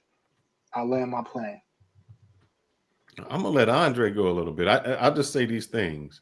One, the woman was saying lead with money, and that's how you control them. Like I said before, I don't want my money to do that. I want you to be a choice. If I say, sweetheart, I don't like what you wear, it has nothing to do with how much money I give you. You're respecting me, so you won't wear that outfit because that outfit would disrespect me. It has nothing to do with the money I give. And I will say this, Andrea, no, you say religion isn't big in Colombia. This is their week. You're not going out and clubbing on this week.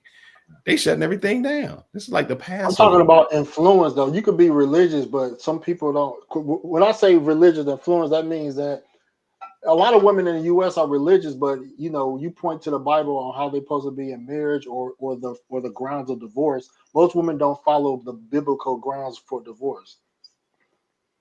I'm gonna let Andre go in. I don't want to get off on a tangent. Well, the one thing that I've said over the years is this: And I've not, I don't want to say warned, but I've made black men aware of this, and many guys in the comment section can attest to this. Let me not say that, because I'm not one of those comment section type of dudes.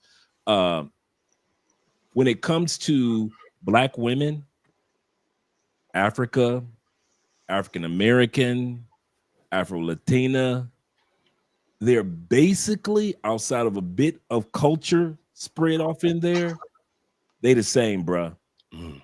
You're going to eventually get you somebody that's, for the most part, they all have that, you can't tell me nothing.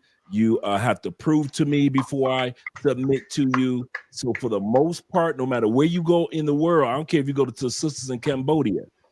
I don't know what's in the DNA of the black woman globally. I don't care if you're in Spain, but and I'm talking the norm for right now, guys. I'm not talking about individual women, because I know you guys can say back, well, my woman is this, or my one. I got you. Hear me out. I'm talking about just in general on a global thread. On a global thread, the norm is black women, no matter what culture you go to, they are a little bit more harsher than other cultures. Even the Afro-Cambodian, the Blasian sisters are considered to be more harder than the traditional Asian women. So let's take it for what it is, guys. The ladies just said this. Number two, the ladies just said what. Number one is that the ladies said that. I didn't just say this. The ladies have said themselves, we are hard, with the same putting their chest out as visceral. Vitriol. Thank you very much. I was trying to think of the term.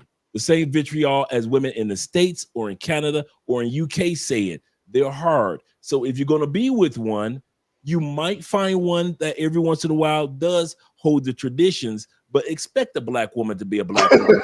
Number two, these women that spoke were younger. These are the new generation Afro-Latinas in Colombia. So the women that he interviewed, as well as the women that were speaking, they were speaking from the perspective of, now notice, these were fluent English speakers. These women barely had an accent. You wouldn't have even known that they were Colombian if they had not been, if they were in the States, you wouldn't have known those women were Colombian.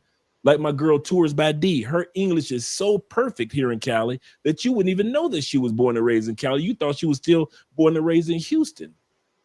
So when it comes to this new generation of black women, if you guys are going to date younger, under 30, do expect this dynamic to be in Colombia. I'm not talking about feminism everywhere. We're talking about Afro-Latinas in Brazil, Afro-Latinas in Peru, Afro-Latinas from Venezuela. So do expect that black women, number one, black women are going to be black women. So let's not fairy tale the thing. Number two is, like Rob was saying, I have to agree with, and what the ladies were saying, we're hard. Expect it. We're hard. The ladies said it. Rob didn't say it. The ladies said it. We are hard. Number three is, when it comes to the ladies, a lot of them are on that younger generation that's coming down the turnpike. Remember what I mentioned to you guys before. Starting a few years back here in Colombia, English is the norm in school. So this next generation of kids under the age of 16, English is a must in school. So all the things that their parents didn't know because they didn't know English and weren't influenced by the West, well, this next generation will be. And as you saw with the ladies in the video, the next one that I want to talk about is number 4 or number 5, which will be that a lot of these women are going to slowly but surely not be traditional. But I don't care about that generation in the sense of I'm not going to be around for them. I care about the generation which I'm in, and I care about my children being raised by a traditional woman. So I purposely made sure that I have a woman that is ambitious, that is a helpmeet, and yet still holds to the traditions of her family, that she can teach these things to our daughter. And if our daughter contradicts that by trying to be a modern woman, she has a mother who's been raised by tradition and a father to groom her, to let her know you don't want to be like that. And the last thing I want to say is, guys, do realize they treat local men like this too. The Afro-Colombian males go through hell and high water with these Afro-Colombian sisters.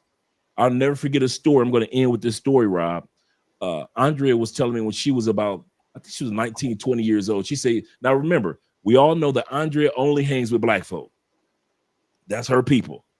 So whenever Andrea going out to the party, it ain't gonna be with nobody her complexion. Guarantee. She ain't in nobody music videos but black people music videos. All right.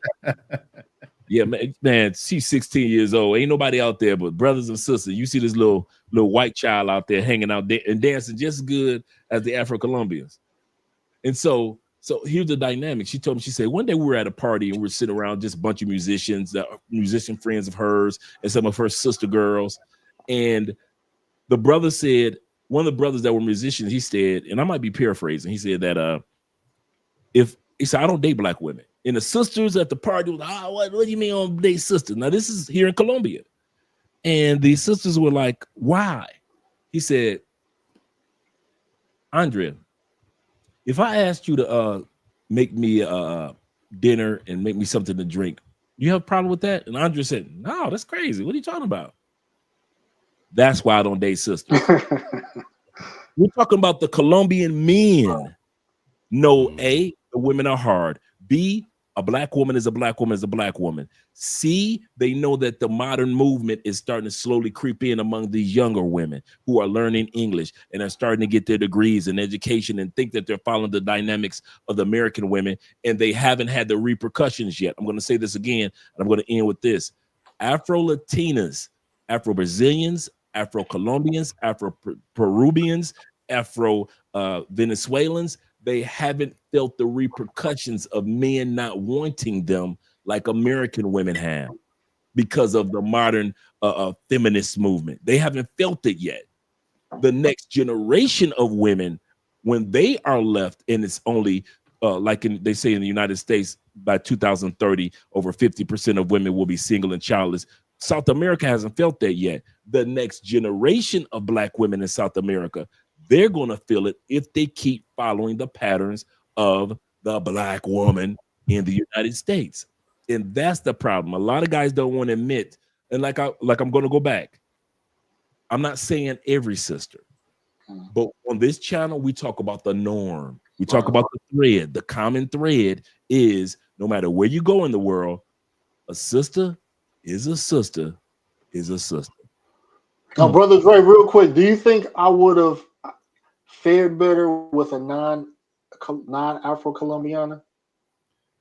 No, I think you would have failed or would have done better with a woman that no matter what color or race, that she was parallel to what your game plan is. Remember, often guys hear me say this. I'll often say this. What's the difference between a river and a flood? A river has boundaries. A river has standards. You didn't marry or date within your standards. You gave somebody a chance to grow into your standards, and they didn't. What you should have initially done, kept your standards, but married someone or dated someone that fell within the boundaries of your standards. So no matter what her water of her river flowed, it flowed within your standards. That's the difference between a river and a flood. The same thing that Fearless did, the same thing that I've done. Andrea, as well as his wife, fall under the umbrella of our standards. Not that they were a particular race or color, but the woman had certain standards that we fell up under, and they had certain standards. We had certain standards that these women flowed through. We didn't let a woman walk into our life and be a flood. Floods don't have standards. Men that have women run all over them and destroy their lives, that's because the woman came in as a flood and was able to do whatever she want. But a man of standards, we marry rivers. You guys marry floods. And that's what would have been better. It wasn't the country it was that you have gone to. It wasn't the continent. It wasn't the race. It wouldn't matter what race. But as long as that woman, no matter what race she was, whether she was black or whatever culture or color, she would have had to stand by or at least be a river that followed the flow of your standards. I agree with you, and I don't blame the woman. I've seen companies that say they go bad because they got to fire people, the people stealing from them, doing all of that. And I say, well, is it the employees or the person hiring the employees? Because if those are the people you're hiring and you expect something different, your hiring practices aren't good. So when you start hiring good people, your product produces a better, what they call it, a company culture, all of those things. So you have to see, and that's why I was saying to you, and I didn't mean to be rude. I was saying no matter where you go, if you don't change and look in yourself, the result is going to be the same. Because you keep thinking, oh, this woman, maybe I can change her, or these things I'm looking for. You have to make sure that, like he said, the flood in the river. Yeah, it doesn't matter the race. I know some people try to pigeonhole you into a race, or try to pigeonhole you into, well, you need to go to Africa. If you're not in Africa, if you're not in America, then you should have went to Africa. No, it depends on your standards, the person who you are. That's why you see some guys that have successful relationships, whether they're married or not, and it all works out great for 30, 40 years. I mean, all marriages and relationships have their ups and down days, but at the end of the day, what keeps it's stable. And I'm going to say something to you, Rob, that I do like about your point of view. Your point of view is, hey, I'm a man that has certain expectations or standards. The only problem that you had, Rob, was not necessarily the woman, but you gave a person the chance, or sometimes give people a chance that are outside of your standards. So as long as no matter where you go to, you keep your standards strong, there'll always be a woman that's somewhere on this planet that's parallel and have the exact same thoughts and expectations and desires that you have, and you'll be in a happy relationship, whether you're married or not, with that person. But every time I see a guy that allows his standards to be compromised, that means that other things are being compromised. And then 5, 10 years down the line, where everybody thought you were an amazing couple, it comes to find out that she wasn't part of what the guy's standards were. I agree. And when it comes to Afro-Colombians, and I want to make this statement, a lot of guys might sit back and think Andre's attacking the black woman. He is being selfish, and he's just down there because he's with Andre and the other complected white woman. No. I just said, guys, if you're going to date a sister, stop expecting sisters not to be sisters. See, if I dated a black woman, no matter where I'm in the world, I expect my sisters to be sisters. I don't expect them to be white women. I don't expect sisters to be Asian women. I don't expect sisters to be Irish women. I expect my sisters to be sisters if I'm dating a sister. So if you guys are taking it in a negative connotation, then that's between you and the Lord. But when I speak of black women on a global thread, what I found, and I've heard from all the guys that I've done consultations with, from all the guys that are dating women around the world, everybody notices this. And even when I'll give you a perfect example. Even when I sit back and I'm around Andrea's friends, they're Latin women, very successful ladies, really sweethearts, but their behavior pattern, you can stick them in the States and they blend right in. You would know that they were Afro-Latinas. As far as black woman just being a black woman, not negative, not positive, just being a sister. These are just sisters. And I think sometimes we fantasize that American women are right down here, the black woman down here. And if I leave America, I can get a black woman up there. And then you get a black woman in another country and you start to realize, oh, wow, a sister is just a sister. It's just a sister. Some are good, some are choppy. But that's why I kind of push back against Fearless, what he said earlier, because a black woman argument would be like, well, y'all just not strong enough to handle a black woman. And it's not about strength or weakness. It's about a lot of things you just mentioned. You know what I mean? What you desire. So Right. it's subjective. Strong versus weak, or whatever the case may be. I want to go ahead. Not really, Rob, and I'll tell you why. Because you have guys that, such as myself, who earlier spoke on this. You have guys such as Fearless who spoke on this. We never had a problematic sister. I can't relate to problematic sisters. I've said this on my platform several times. I've always had ladies. I've only been in a few relationships. I've smashed, like you guys, smashed some chicks that were just smashable. But I'm talking about in solidified relationships. I've only been in a few. All of them held the same qualities that my current wife has. So even when I was with the sisters, I was with sisters that were ladies. Like I said, I don't know what it's to be with a bonnet queen. I don't know what it's like to be with a woman with gigantic eyelashes. I don't know what it's like to be a woman that's super sassy and I'm independent. I see this from a distance. I see this from afar, but there are a lot of ladylike women in the United States. So I've never come down on our sisters in the United States because I've been with very quality, very ladylike, very feminine, very soft-spoken sisters in the States. I can't relate to what guys talk about. Yeah, and they all I wouldn't know. But something you told me, something you kind of mentioned, and I mentioned this about Kanal's marriage, is that when I told you what I was going through, you was like, bro, I was divorced and I married again. So you was you had an opportunity to either learn from your situation and have a second opportunity. You know what I mean? So your divorce didn't define who you were.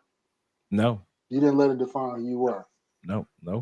And I've talked to many men that are recently divorced men, and I try to be an example, and other guys try to be an example that there is life after divorce. It's never easy on both ends for the man or the woman, no matter what people try to say. It's hard for us.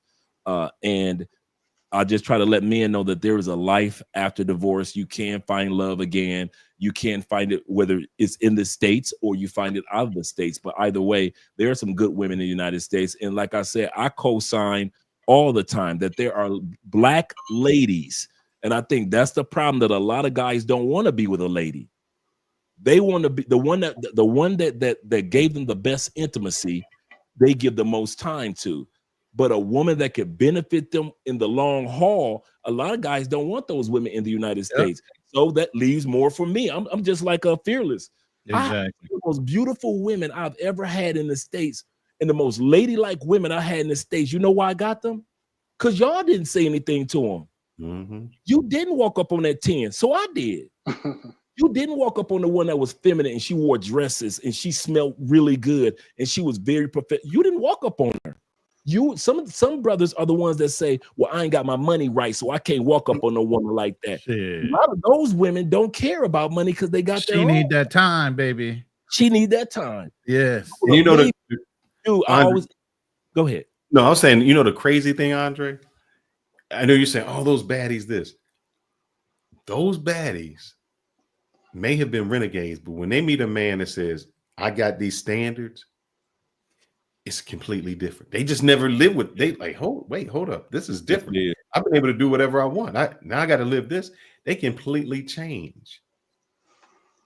It's amazing how guys, and like I sit back and say, maybe, and I like what Rob said, maybe we're not the norm. Maybe because we're men of confidence and most men don't walk with that air of confidence that we have. Maybe most 9s and 10s do use them. Most women do. I've over the last couple of years, I've had to come to a conclusion. Andre, your experience might not be everybody's experience. There's only 14% of us that are even over 6 feet. So the experience of a 6-footer may be a little different. I have to come to that conclusion. I'm a guy that I've never had a problem with being with a lady. I don't like being with just a woman. I like ladies. Some guys, they never been with a lady before. I have to come to that conclusion over the last couple of years. Andre, you're gonna have to sit back and realize, like Rob said, a lot of guys are not attractive. A lot of guys don't hit the gym. A lot of guys don't have self-confidence. A lot of guys are still holding on to hurts from the past relationships and didn't do like me and got therapy, or like Rob, focus on their spiritual walk. A lot of guys didn't do that. And sometimes we make the assumption that guys are doing what we did, and that what makes us a little better catches, not the best catch, but a better catch for a woman than what we used to be, to where a lot of guys aren't doing the work to be better than who they used to be. And so they're still getting the results no matter what passport they get, no matter what country they're in. They're still getting year in, year out the same red-headed, big eyelash, big weave going down woman. And they're wondering, why can't I attract a lady? Why can't I attract a helpmeet? Why can't I attract somebody that's submissive and somebody that's supportive and somebody that's feminine? Why can't I attract that? Maybe because a lot of us brothers haven't made that change to attract those type of women. Right. And at the end of the day, I've just come to a conclusion that maybe dudes like many of us on this panel are outside the norm, and we have to. I'm not saying we're better. But Dre, we have to say it. We're Gen X. No, I'm sorry. We're Gen X. We grew up a different way. We were the ones out there getting it that's true. out of the mud. We were out there already taking those L's and taking those no's at a very young age with a piece of paper and a pen in our mouth. That was it. That's all you had. Now everybody has this self-convenience of getting online, swiping left, swiping right, never having to come out their homes. It's a whole nother generation, bro, we talking to. They have no idea how long it took us to learn the things we had to learn. But not even that. I think some of the guys are just scared, Andre. I used to live in a city where there was, so I'll give this, I won't even give the street, but say just the rent at this time, one place is $500 a month. You could go 2 miles to not even a different city, would be a different neighborhood where the rent would be $550, entirely different people, safe, everything. The people who lived in that $500 place a month just didn't feel comfortable going to the $550 place. It was white people. They were walking their dogs. There wasn't no crime. They just did not feel comfortable outside of that. And there's a lot of guys, and we can talk about Colombia. You can go to Medellin and you can go to one park, or you can go to the entire city. You can go to DR and go to Sosúa. You can go to Santo Domingo, Santiago. You can go to everywhere else. Certain people gravitate to those certain places because they do not feel comfortable outside of their neighborhood. And that's what we see in the passport bro community. Dudes run into the hood. Why are you traveling to run to the hood?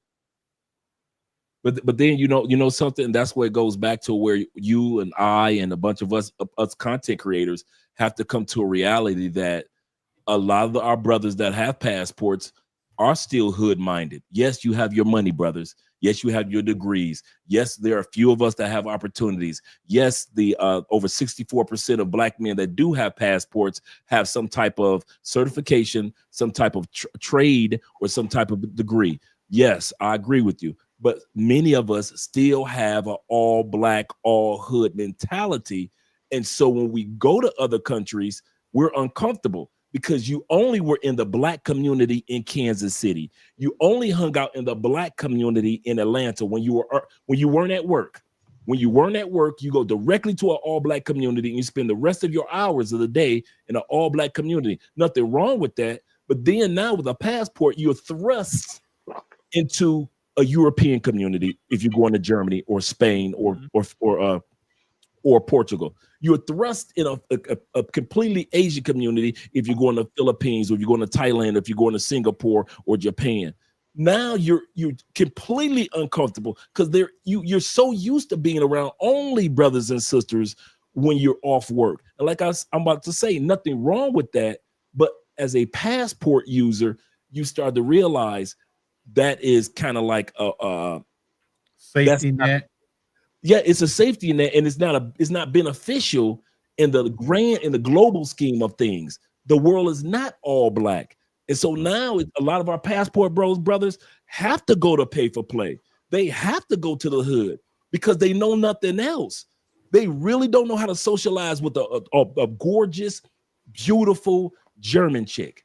Right. They don't know how to socialize with a gorgeous, tanned Filipina. So they have to pull out their wallets. And I've come to reality that there are a group of us that are ready to be culturally diverse, such as the guys on this group and watching us live. But we have to realize there's a group of passport bros also that are not prepared to be in new cultures. Even though they see us do it, they aren't prepared for it. I agree. Yep. Absolutely. Okay, we're going to go ahead and move to Ethiopia. I think we done beat that dowry, Rob. You ready to pay that dowry? The $20,000. Well, I'm going to say this. The guys that don't know this, Ethiopia is one of the few countries in Africa that do not do dowry system. So all right, good. Ethiopia is an outlier when it comes to dowry. Another good thing I like about Ethiopia. I got 4 bullet points. So I'm gonna say Ethiopian culture does not have a strong feminist movement due to historic gender respect and lack of oppression. So Ethiopian men historically have not oppressed their women.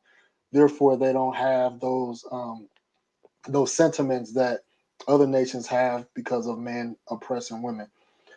Ethiopian women are submissive to religion, particularly Orthodox Christianity, which reinforces marriage and low divorce rates.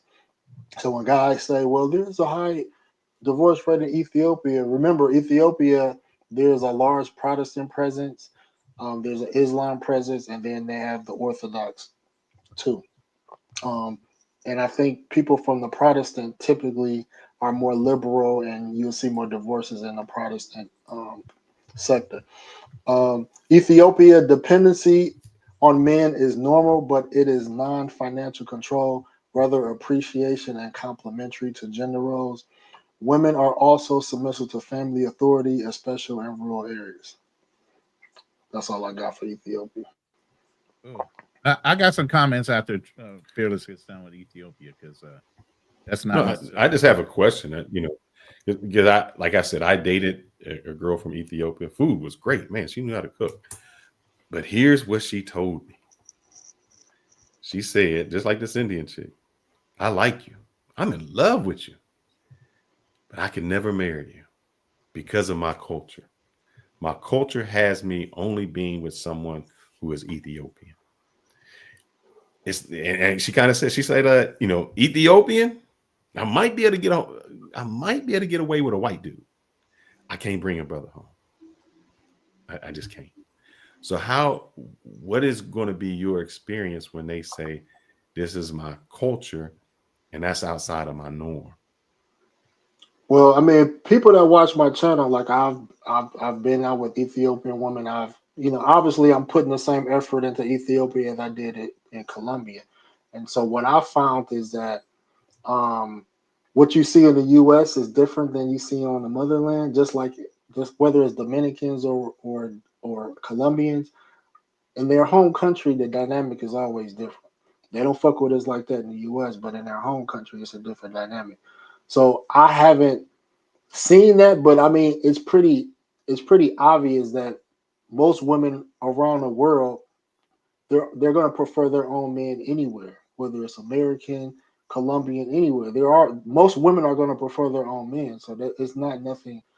It's not news breaking of that nature. But from my experience and my interactions with women that I've met, and you gotta understand too that most travelers or passport bros, our first interactions with women are coming from dating sites.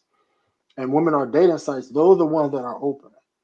Now, when you're on the ground and you want to approach women, cold approach women, that's when you might see more rejection. But if you're meeting women on a dating site, you already filtered out women that are against the norm.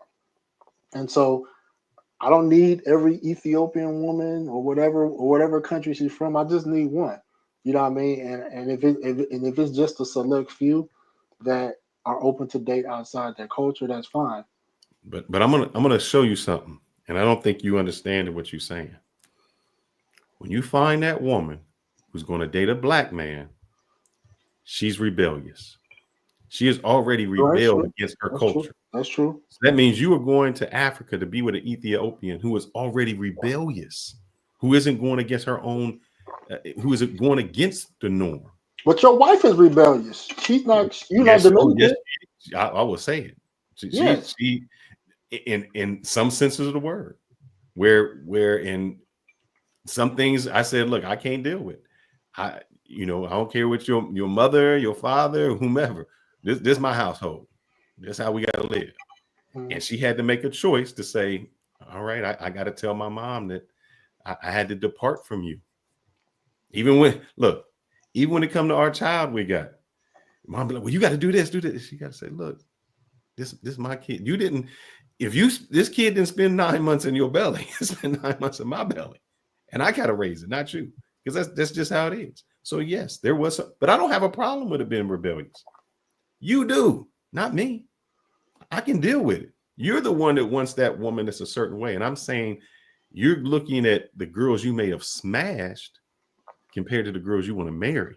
What I'm saying is that what like I said, the women that I have met, right? And like you, there's a lot of things, there's a lot of content you don't follow. Like I have joined the Ethiopian Orthodox Church.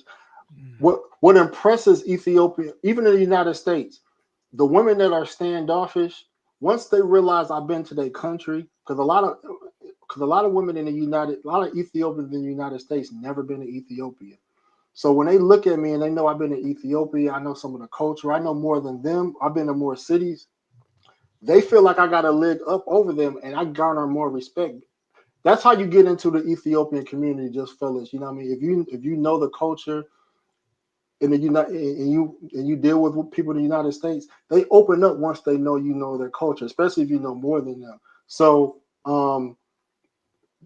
the same blueprint for Colombia as far as how I'm getting to know the culture. I don't understand. I don't get the point that you're trying to make, saying that a percentage of their women prefers their own men. That's anywhere. You know what I mean? That's obvious. I don't see the. Let me say this real quick, because of the Z lady, I had to do a lot of research on Ethiopia. I actually did a whole video just on how Ethiopian culture when women grow up. The culture is different based on religions. They are very. I understand they have the choice between tribal, Muslim, or the Orthodox Christianity religion within their country. Or King James. They also had a high young marriage rate between 14 and 18 years old. They lived the oppressed life up until recent points when different things were being brought out through the media and the news outlets, where they put pressure on the Ethiopians to change some of their cultural beliefs, just like female genitalia mutilation. That was also practiced within that culture. So there's a lot of things that have changed that make that culture what it is to this day. No, they have never been conquered. Yes, they are part of what we believe are the Black Jews of Israel. But at the same time, they've had their own cultural indifferences that are going on. And those women do fight for their own feminism, because you got a Z lady running out here talking about it. She's in America fighting for feminism for her being. But I understand that. I understand that she's where she is because she doesn't want to put pressure on her own family, because she knows her own family would not agree with everything she says. She's outright said that herself. That's coming from an Ethiopian woman. Okay. So why I'm saying that, yes, and some interpretations of what you see is not necessarily what you get. So FMG is a real thing. It's a problem within Ethiopia. A lot of people are not doing it as much, but it's still not necessarily outlawed. Okay. Just as well as being married at a very young age. It's not necessarily outlawed. It's still practiced in certain regions of Ethiopia. So, there's bright lights and glitz, but there's also a negative connotation when it comes to the Ethiopian culture and the suppression or oppression of their women. And that's why there is an uprising in that group, where there are a lot of Ethiopian women, once they break loose of being in Ethiopia itself, they become more feminine. Become more feminist in their beliefs and how they carry themselves. They're very direct towards men. A lot of men will tell you Ethiopian women are pretty much cold-hearted when they're trying to deal with you. It's money. They're more money driven. I mean, even she'll tell you, I don't care what you do, as long as it comes with money. So this is coming right from an Ethiopian woman's mouth. So I'm curious on why you're making it seem like they're the best choice when they're the most traumatized women over a culture because of the things that were done to them in the past. I disagree, and I will say that the jury is still out, and I will say that there are four facets of Ethiopian: the Muslims, the Orthodox, the Protestants, and the non-religious. So the jury is still out, but I'm the one hitting the ground. I'm the one hitting the ground. You know what I mean? So we will see. But at the end of the day, like I want to marry into Orthodox faith. So, and I have to vet within that. It's not just pick one. It's not just pick anyone and she's gonna be right. Even if a woman that's religious, you still got to vet. So.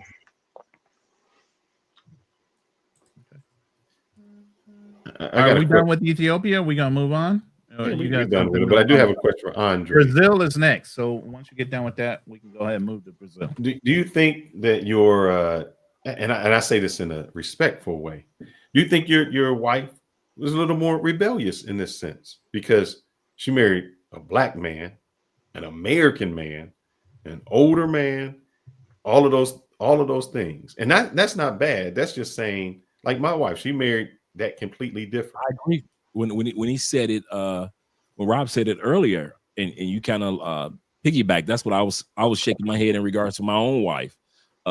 It takes a form of rebellion to rebel against the cultural norms of being with somebody your own age, being with somebody that's from your own country, being with somebody from your own culture, and being with somebody from your own race. So to sit back and say, I want to do it my way, I want to be in a relationship the way that I define a relationship. It took a form of rebellion to do that. But aren't we all a little rebellious? For us to have the audacity to be black men, other than black men that are in the military, such as Ronan and other brothers, the audacity to actually go out there and find love in other countries, the audacity to not wave the American flag to wherever you go, and you are actually enjoying the cost of living in other countries, the medical treatment in other countries, the cultural experiences of other countries. Who do you think you are to travel off the plantation? So it really rebellious men falling in love with women that have a hint of rebellion within themselves, because it took us to be rebellious to actually get our passports to live and explore and enjoy. You guys didn't just stop because you were in the military. You went to other locations outside of your military experience as well. Who are you to think that you could have the audacity to do that? You must be a rebel. So it took us to be rebellious as well to accomplish the goals in which we are accomplishing. But I say that to you, Andre, for this reason. You had to marry a woman who was a free thinker, who thought independently. And that no excuse is when I keep saying you're going to have an issue. Because in order for a woman who is Ethiopian to marry you, she's going to have to be rebellious, a free thinker, not follow the norms. That means she's going to be ambitious. She's going to be different. And that is what you're trying to get away from. But that's what you're going to marry into, because in order for you to marry into that, she has to have that thought process. She has to go against the Those are the best women. she has to be non-traditional in that thinking. At the end of the day, we can chase the tail. At the end of the day, my divorce wasn't on biblical grounds, and I have an issue with that. It wasn't adultery, abuse, or change of religion. Now we can justify non-biblical relationships because that's what we're talking about to the general audience. Everything we're talking about is non-biblical.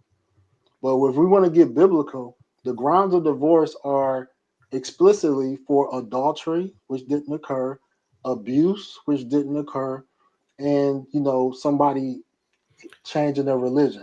So with that said, let me finish. With that said, if I want a woman, if I marry her, if we divorced, it has to be on biblical grounds. So that means that I'm loyal to scripture when it comes to marriage to a T, and she has to as well. So I feel more confident in accepting a woman of Orthodox because of their religious foundation and not being colonized. Whatever my personal reason is, that's my personal reason. No problem. At the end of the day, it is my hope, it is my projection, it is my belief that the next woman I marry, she's gonna stick through it through thick and thin because of her faith to scripture. So, okay, we get ready to get to Brazil, but I got to throw this back at you. If you so on your next attempt at marriage, are you going to be with your wife on a full-time basis? Yeah, I'm not going to just rely on scripture. I have to do a lot of things differently. You know what I mean? But at the end, I know you had a lot of lessons learned on this first live. We all have. Right, you know what I mean? Right. This, you know. I want to thank D Ward real quick for the $10 super sticker. Thank you, D Ward, for the $10 super sticker. Go ahead. What year did you get divorced? Or when did you get divorced? I mean, I got married in 2022, and I guess you could say divorce was finalized in 2024. But we was together longer than let me say this real quick, Fears. I know you about to say something, but let me just get this off so I don't forget. No. I'm only saying I seen videos of you in Africa a year ago. So that had to, I'm just saying that. You know when people get officially divorced, you know that the relationship ended before that. That ain't what the Bible say, brother. That ain't what the Bible say. I didn't bring the Bible up. You brought the Bible up. Call me. That's why I said, but I'm going to leave that alone. Let's go on and move to Brazil. Come on, let's get this done because I got people wanting to come up. All right. We already 3 hours and 21 minutes in. Good conversation, gentlemen. Yes, absolutely. So we on to Brazil. Do you want to start, Fearless, or you got some points you want to make? No, I mean, I still think Brazil, you know, there's still a dynamic of colorism in Brazil that is difficult for anyone of color. I still think it's a great religious place. They have the Christ the Redeemer there. So there has to be, it still matters where you go. A lot of guys only go to certain places. If you're going to Copacabana Beach, you know, find what they do at Copacabana Beach. There's places, if you see how large Brazil is, and y'all still go to only one little beach in Brazil, entirely different culture. If you go to Sao Paulo, if you go up north, if you go inside, entirely different place. So you can still find people there with different, a different culture, a different way of thinking, all of that.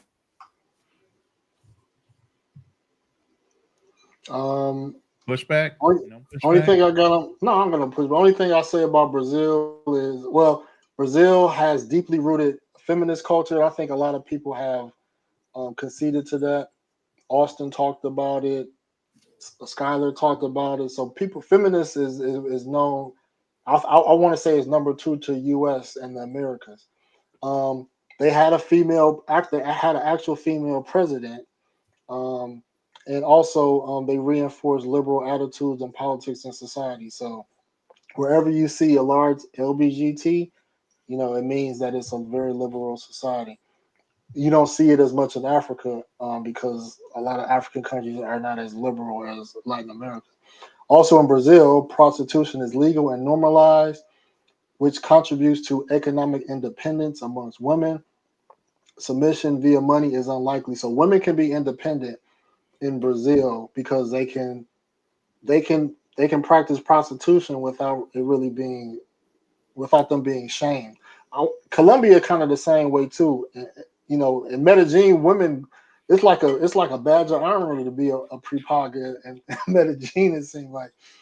In Brazil, family court laws in Brazil mirror the U.S. in enforceability and bias, and it has potential for bias. Brazil is part of the Hague Convention on International Child Support and Enforcement. So that's what I. What some guys don't understand, that y'all guys just like to go spread your seed and shoot up the club. What he's saying in the Hague Convention. What that means is if you go to DR and you get a chick pregnant, she can go to international court and get some child support from you. So same thing here in Colombia. Yeah, Hague. It's a Hague. A lot of guys don't realize that you get a chick pregnant in Colombia too, you gonna pay child support from the States. I didn't know that. Especially if she knows your name. If she knows your name and your information, you done. Yes, sir. All down there Billy Bob instead of your real name. Yeah. That's why they call me fearless. All right, if we're done with Brazil, we can jump to Tanzania, and I'd like to get a few minutes with some people that. So Andre, real quick, Andre, did you get a consultation? Somebody's like, "Hey, brother, man, I got this chick pregnant, man. How can I get out this situation? What can I do?" I haven't done that. I had known about that law for quite a while here in Colombia. I had already did the homework, the research about Colombia and child support. And I'm not, you know what? I'm not sure. You know what, Rob? I won't deny it. I don't want to sit back and say that somebody hadn't reached out to me in regards to child support. But I think that's what caused me to do the research. Somebody, there we go. My man T-Mac. T-Mac said, he said, I pay child support in Colombia. Yeah. And he said it's very low. And I did know that. I did know that it was very low. low percentage. Even Brazil is very low too. Me and Fearless did live on it as well. Yeah, it's low, but it's low. enforceable in Colombia and DR. They could enforce with the U.S. government. I didn't know But they're about very reasonable in their request for how much you have to get. It's not phenomenally like they're going to take like 1,000 or it's like a couple hundred a month. Yeah, it's not. Yeah. For Tanzania, you can play that last video. Hold on 1 second. Let me cue it up. Let's see, which one is that? He said it's low for now. That's a key word for now. Which one is It's the one is the marriage proposal. Oh, it's a silent video because they had copyrighted music on it. So I'm gonna. So basically, this is in Tanzania, and she's probably Muslim, but I this is what I like. A man shouldn't get on his knee. A woman she got on her knees to accept the proposal. So there's a lot of men that think like me, the ones that explore. Look at she crying, and her getting on her knees is a sign of respect and submission. She's like, but you're not gonna get on your knees for that nephew that's 5 years old. You're not respecting nobody in their culture. I never heard that. You know what's wrong with you? No, I just realized. in this Hold on, what's wrong with this though? What's wrong with here's what you do. That's beautiful. You get a buffet, and you just want to pick this out and pick this out. I don't like this, and I don't like this when it comes to the culture, and you really can't do that sometimes, man. That's their culture. Why can't I be? You have to understand, like even with my wife, I got to understand. Saturdays gonna be filled with some Dominican music and cleaning. I got to understand that Christmas don't start after Thanksgiving. Christmas might start in October when they putting up all their stuff. That's just the culture. Right. And you have to deal with that, but you're trying to pick and choose. You're trying to build a Frankenstein woman. Because I'm American. I could dominate. Control. Remember what I told you at the beginning? Control and fear. I'm an American. I could dominate. I have all, like Trump say, we got all the cards. Yeah, how'd that working out for him? How's that working out for him this week? Stock market has crashed. He's had to bow down to China. Oh, okay, China. We'll take the tariffs off of the cell phones and all the electronics, China. Just don't stop sending cell phones and electronics. He already bowed down already. China is an authoritative regime. China has already sat back and said, I like what my man in China already said. He said, listen, somebody asked him, he said, are you going to survive this? He said, we are 5,000 years old. Do I need to say more? I've seen that. We are 5,000 years old. You think we're going to let a country that's less than 500 years old tell us what to do? We got all the cards, man. I got all the cards, man. That's all I'm gonna say. Where my passport at? We got all the cards, man. I'm just playing, y'all. I'm just. I know, Rob. I'm just talking shit. But I say, my only advice is, if you want that woman to accept things in your culture, you are going to have to bend and accept things in her culture. That is why when people ask me, would they bring a woman to the United States, I say no, because a lot of times what they do is they isolate. Oh, you can't do this. You can't go here. You can't listen to this music. And how would you feel if somebody if you went to another place and you couldn't be who you were. That's what we do. And then it builds up this resentment. And then you say, oh, the woman left. She didn't leave because she didn't like you. You didn't let her express any of herself. You just built, like I said, you didn't build a house. You just built a prison. That's not fair to anyone. That wouldn't be fair to you. If you went to Ethiopia and you said, man, I'd like to have like a hamburger. They're like, oh no, you can't listen to none of your music anymore. You can't eat none of your food anymore. You just say, hold up, this is not going to work for me. So how do you think it will work for her if her culture and her religion, and it goes, see us, we kind of can do it superficially. Maybe we'll celebrate Christmas. Maybe we'll do this. With them, it's ingrained from her to her mother to her aunt, to those things where everybody will judge her by how you act. Well, why are arranged marriages have the higher success rates historically? They arrange. Hold up, I know, because I have an Indian friend that does it. He just left to go back to India to arrange a marriage for his daughter. It's not. Here's what you think. You think it's you and this woman getting together. No, my brother. It is the family. Exactly. You just a byproduct. The family has already come together to say, what type of family are we? Can we as a family get along? Right. You just a comma, brother. You have nothing to do with it. And those arranged marriages, it's set up because it's a legacy. What kind of family are you? Are you this? Are you going to bring this, and this? Remember when I said back in the day, polygamy was never about sex. It was about land, structure. That's what that is. When they're doing arranged marriages, it's not about love. It's about family, wealth, and legacy. You know what other cultures like that? Korea. Go look at the Korean culture. They all live together in one house.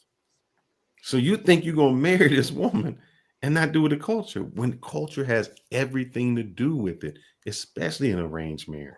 That's what I said. You have to marry into a culture that you want to conform to, or at least adhere to. And I have to agree with Fearless on this one, and not going against Rob, but just saying for myself in Colombia, when I came here, and guys have heard me say this 100 times over, what has made me successful with the person that I chose, I've literally told her father, I am not looking for a wife. I am looking for a family.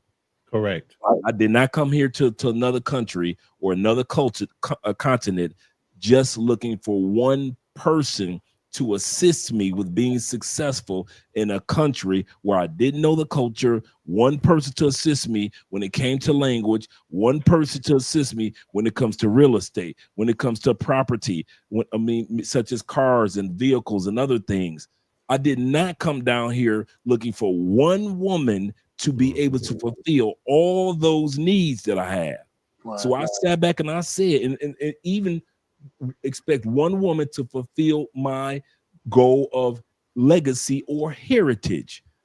So I came to South America. When I got here, I came on the hunt, just like the guys from India. I came on the hunt looking, if I'm going to marry somebody, this go around, I'm looking at the family dynamic. Does the family blend with me? Do I blend well with the family? And I'm not talking about we party together. I mean, I'm talking about, do they own property? Are these people employed? Do they have bank accounts? Are any retirements? How many wives in this family? A lot of times guys will come to South America or other countries, get with a chick in a family, there are no wives or maybe two wives. Get with somebody in a family, nobody has a job. Everybody's unemployed, but they're the great family to party with, or they'll get with a family that nobody owns any property. Mama don't own, uncles, granddaddy don't, nobody in that family own nothing. But you expect these people, that one woman who you're with, to fulfill all the needs that you have in that foreign country. So my recommendation is like the Indian dudes do and like the Korean people do. Look for a family that's parallel to you, not just that woman, because that woman in that other country cannot fulfill all the destiny that you're going to need to complete while you're still on this planet and beyond.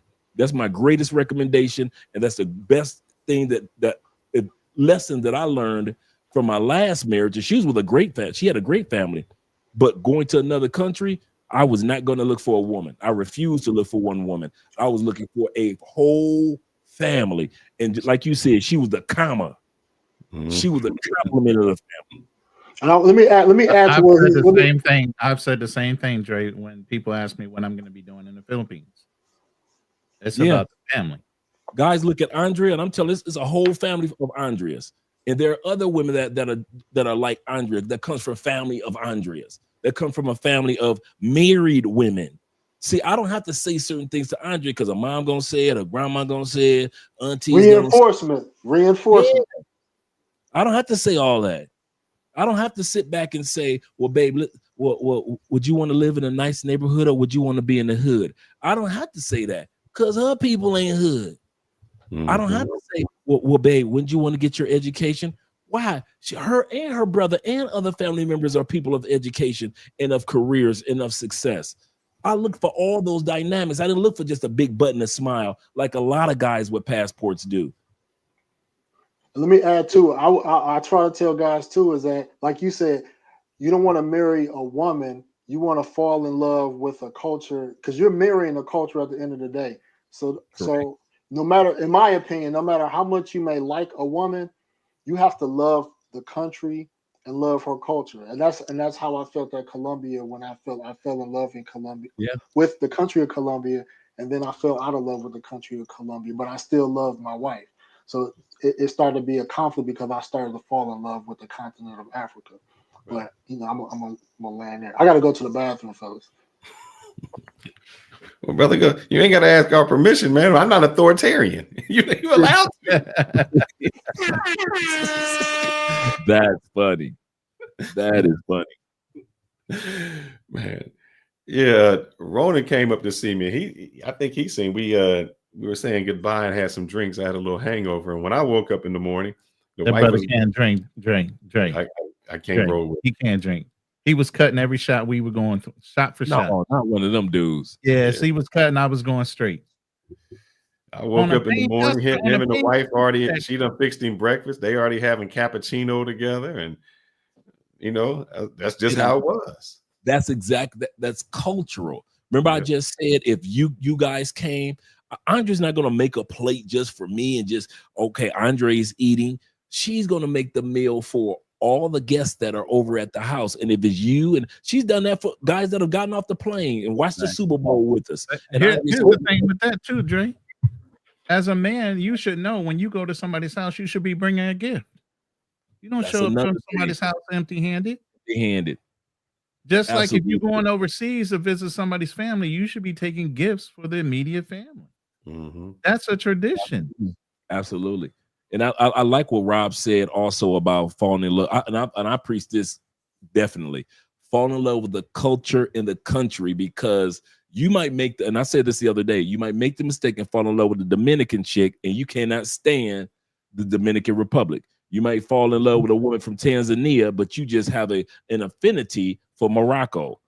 And so make sure that you also have, if you're going to live in those countries. Now, if you're going to live in the States, okay, you already know your own country. Or if you live in Canada or UK, you already know your own country. But I'm talking about guys that want to live in other countries. Make sure that you do have a loving appreciation for Brazil before you truly fall in love with a Brazilian, because then you're going to feel trapped and you're going to blame it on her and, in subconscious ways, because of the fact you're stuck in Brazil, even though you love your Brazilian woman. Now you want to travel to every other country because you're really not into Brazil like that. So he's 100% correct.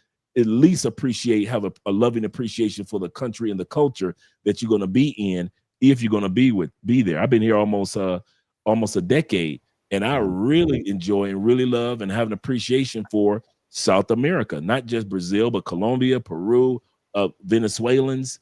I really have an appreciation for all the people here, no matter what race, color, creed, the indigenous, the Afro-Latino and Latina community. I have an appreciation for, but what if I didn't? What if I was in love with Andrea and I couldn't stand Colombia? This would have been a rough decade for me. That's a fact. Shout out to the chat. all the guys in the chat. We appreciate you. And one thing before you guys go to the next segment, I just want to say, man, it is refreshing to see Black male panels with nobody cussing out each other, nobody calling each other's names, nobody over each other, nobody calling each other stupid because we don't agree with that person's opinion. I just want to say thank you, gentlemen. Thank you, panel, and thank you, chat, for something that is refreshing, because we don't see this often on Black male media. On Black media. At the end of the day, if we agree, disagree, or whatever, we still want to see each other succeed. And I think that's it. We want to, I want this brother to succeed. I want him to enjoy it, because that builds a legacy. The happier he is, the better off other people are. They share from his experience. And what you can also do is, and Andre may talk about this too, we can look at the good, but we can look at some things that he have done wrong and also learn from it, to say, hey, I did this, or I know you talked about stepchildren before. You're like, yeah, I had great, but I wouldn't do it again. I wouldn't. So these are things that as older men we have done. Some we not do it again. And we're trying to tell you, hey, here's the pitfalls we made. Just don't make those. Yeah. Right. And I wanted to do this stream because I wanted to challenge my way of thinking. Sometimes as men, sometimes we're not vulnerable. Sometimes we don't share what we're going through. And I'm a pretty open book person.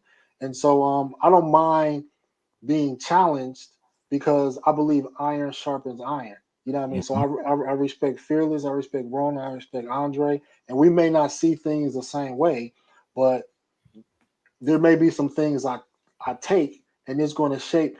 This stream is not only shaping me mentally, but it's shaping me on how I want to do future debates, how I want to construct arguments for future panels or future topics. So I'm benefiting on different ways. You know what I mean? So I wanted to say that.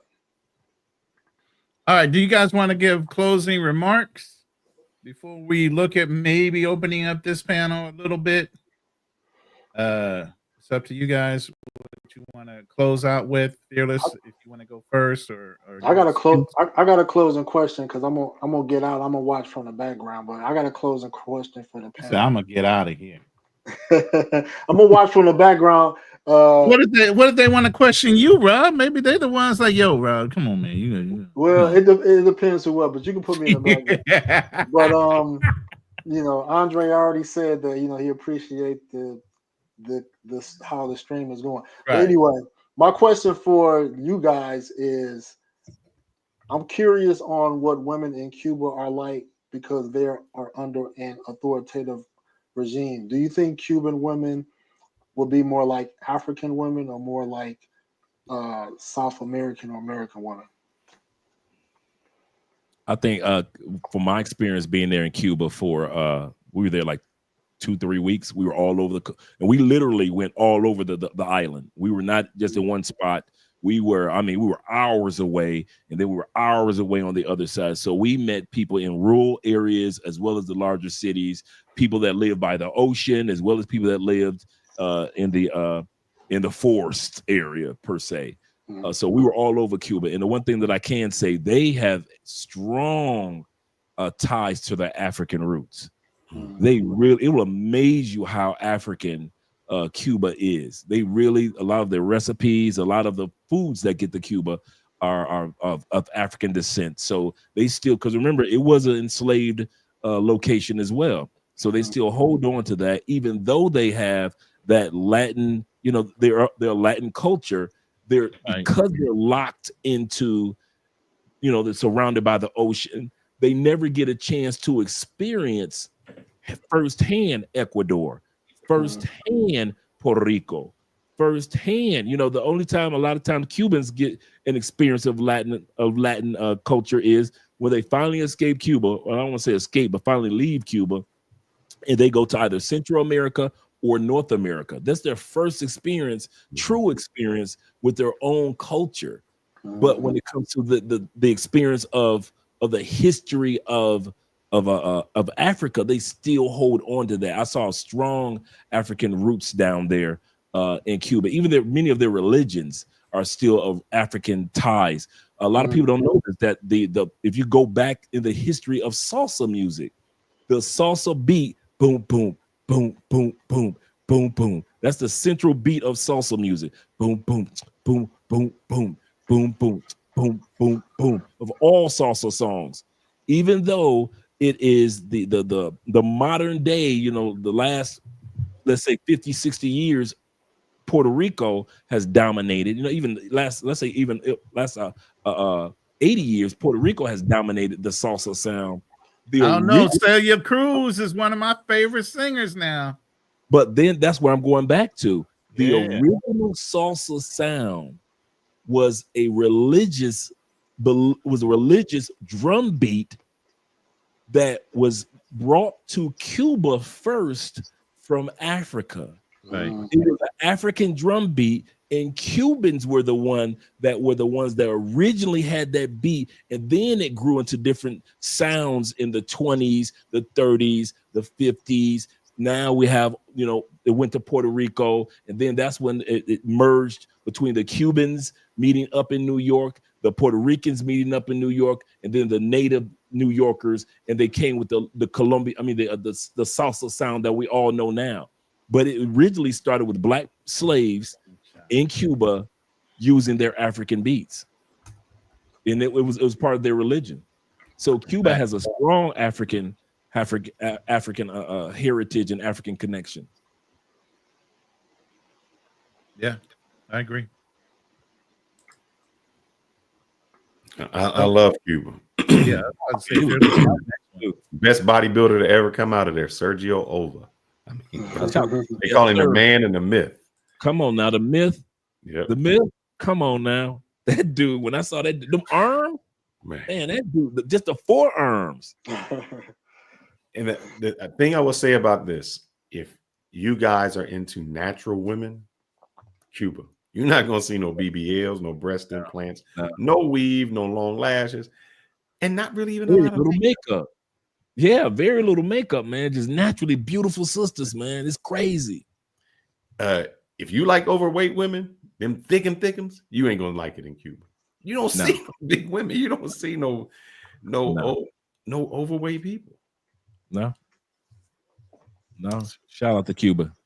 Very friendly people. The nicest people. Super nice. Yes. Plus, when you go to Cuba, it's so inexpensive. I had 2 lobster dinners. Full huge lobsters, 2 lobster dinners, and 2 margaritas, $10. I believe it. $10. Yeah, so it was great. It was great. So in the closing out, I don't know if you know, since this was a debate, and any debate you got to have a winner and you got to have a loser. I already have a poll up, so I'm just going to leave that alone. Well, give us the poll, and then I'd like to know what your guys I've done it twice already, and it's kind of unanimous. I don't even want to mess with it. Well, I'm not looking at your channel. I don't know what it is. Rob's already going to have a 4th one. I should have put a poll on my channels, but it's cool. I'm just, it's not good. So I'll ask the panel, Ronan and Andre, what type of leadership method do you guys like, or do you see women? I wouldn't even say you like that women would most adhere to. I hate using myself as an example. I don't like that. Because, you know, when you buy a yellow car, you only notice yellow cars. And when you used to dating ladies, that's all I see are ladies. You know, I'd only attract that no matter where I go. And so I all I can say is that the leadership style, let's put it like this. All women are looking for a leader in one capacity or another. Okay, I don't care what they say. They may not bow down to me. They may not bow down to Rob, but that sister, that's Miss Corporate America, she gonna bow down to somebody. Take it from me, like Aaron. I mean, like Fearless has said. take it from me. I've been in many of sister's house, 6 bedrooms, 5 bathrooms.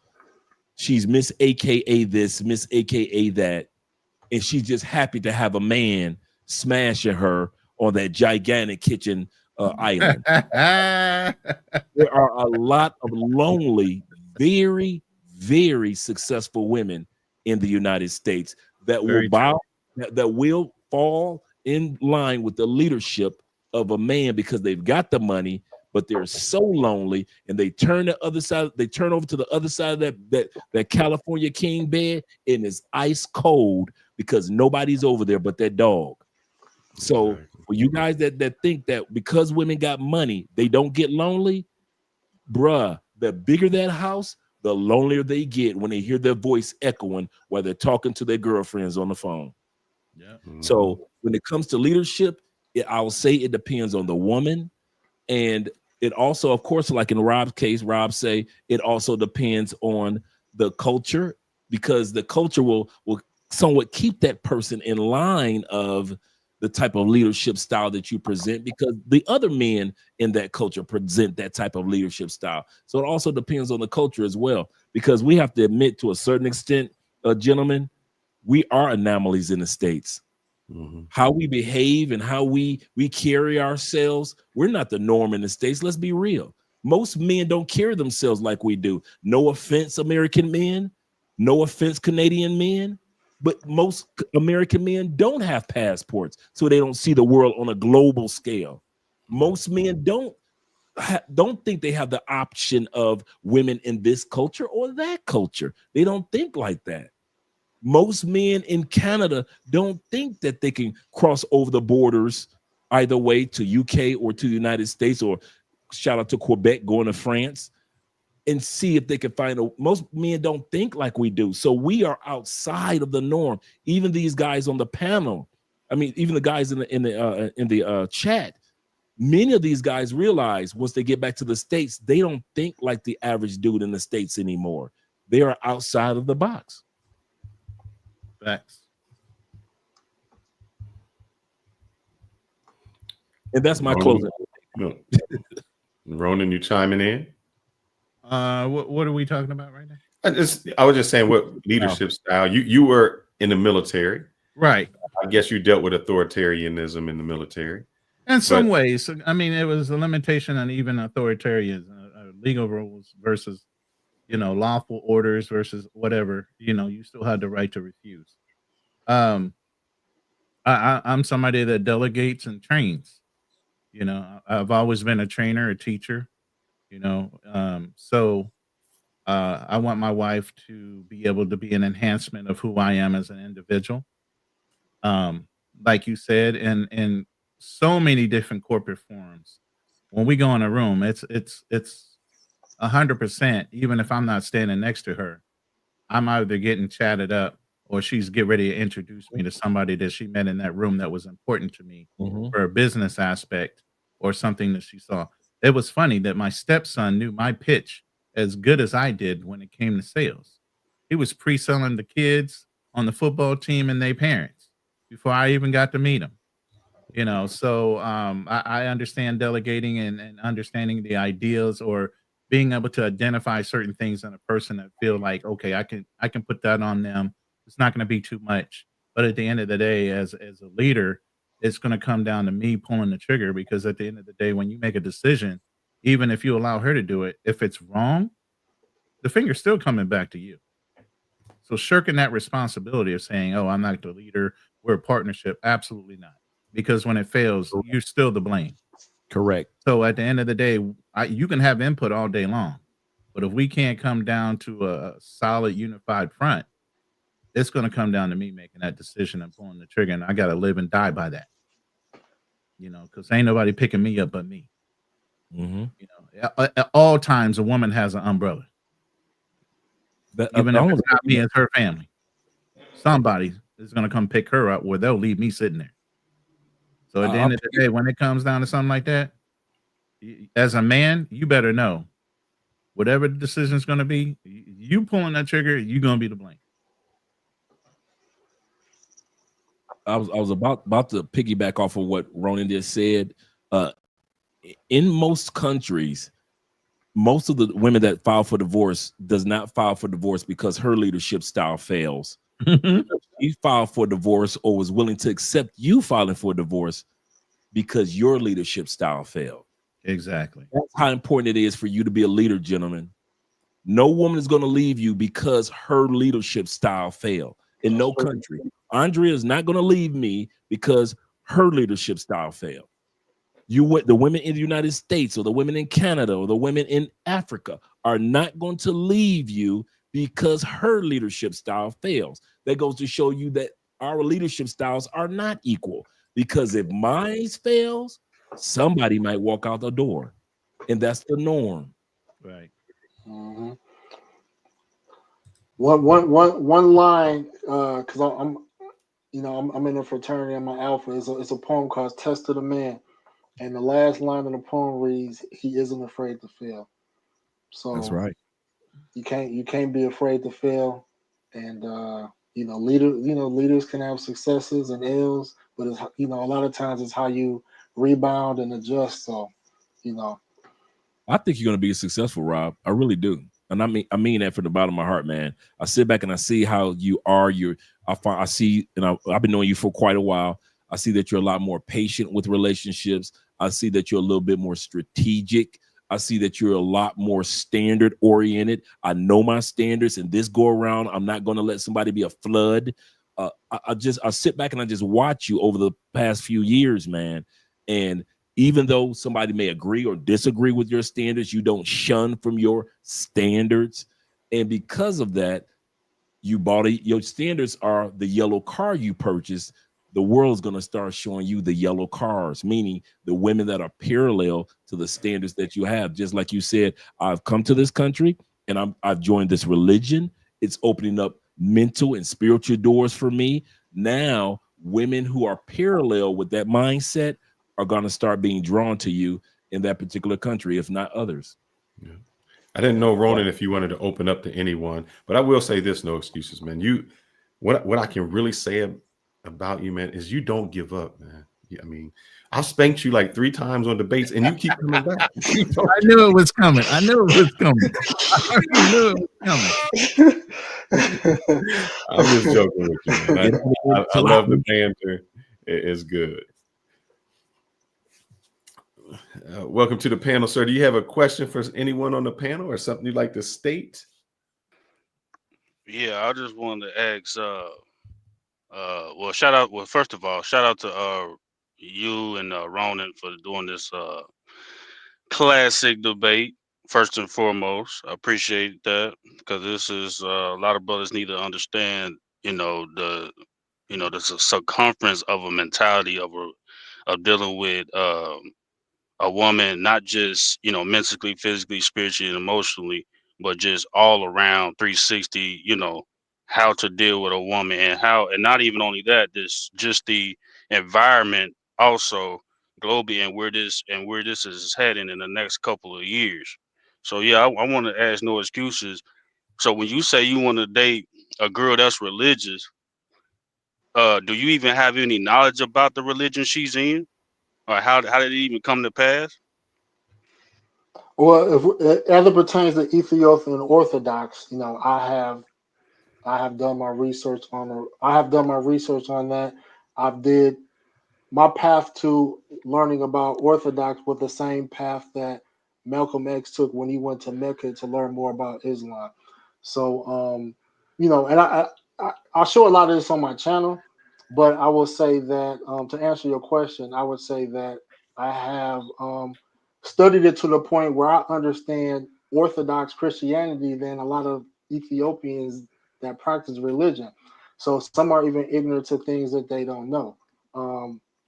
But I'm not at the priest or deacon level, but I have studied. But there is a language aspect too, because their Bible is in Amharic, and so I do have to learn Amharic to read it for myself.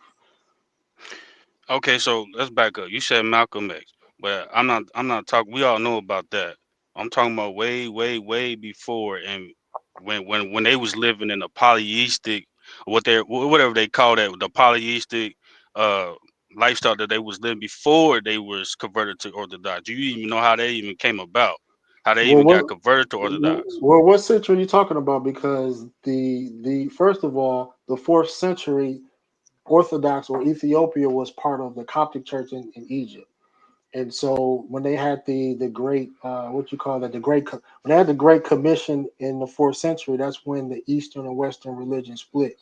And so you have Eastern religions which fall under like Russia, because Orthodox, you got Russian Orthodox, you got all the Orthodox, but Ethiopian Orthodox has like the 81 books of the Bible, and the other Orthodox churches, they have more than 66 but less than 81.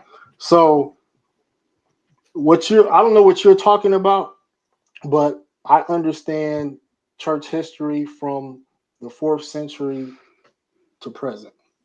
I have No, one quick question. my point was I understand where you're coming from with the Egypt thing, but my point is when you say you want a woman in religion, you need to go study. And this is my humble thing coming to you because I lived there, so I'm really trying to help you out and be respectful to you, because you know what I'm saying, you going into a real danger zone in Africa period, not just that country. So I'm just giving you a heads up. When you say you're gonna deal with somebody in a religious fashion, you got to understand like the good, the bad, and the worst, and then what could happen to you if you don't have the knowledge to understand how to navigate between religions. Because you got to understand, Ethiopia got different religions also.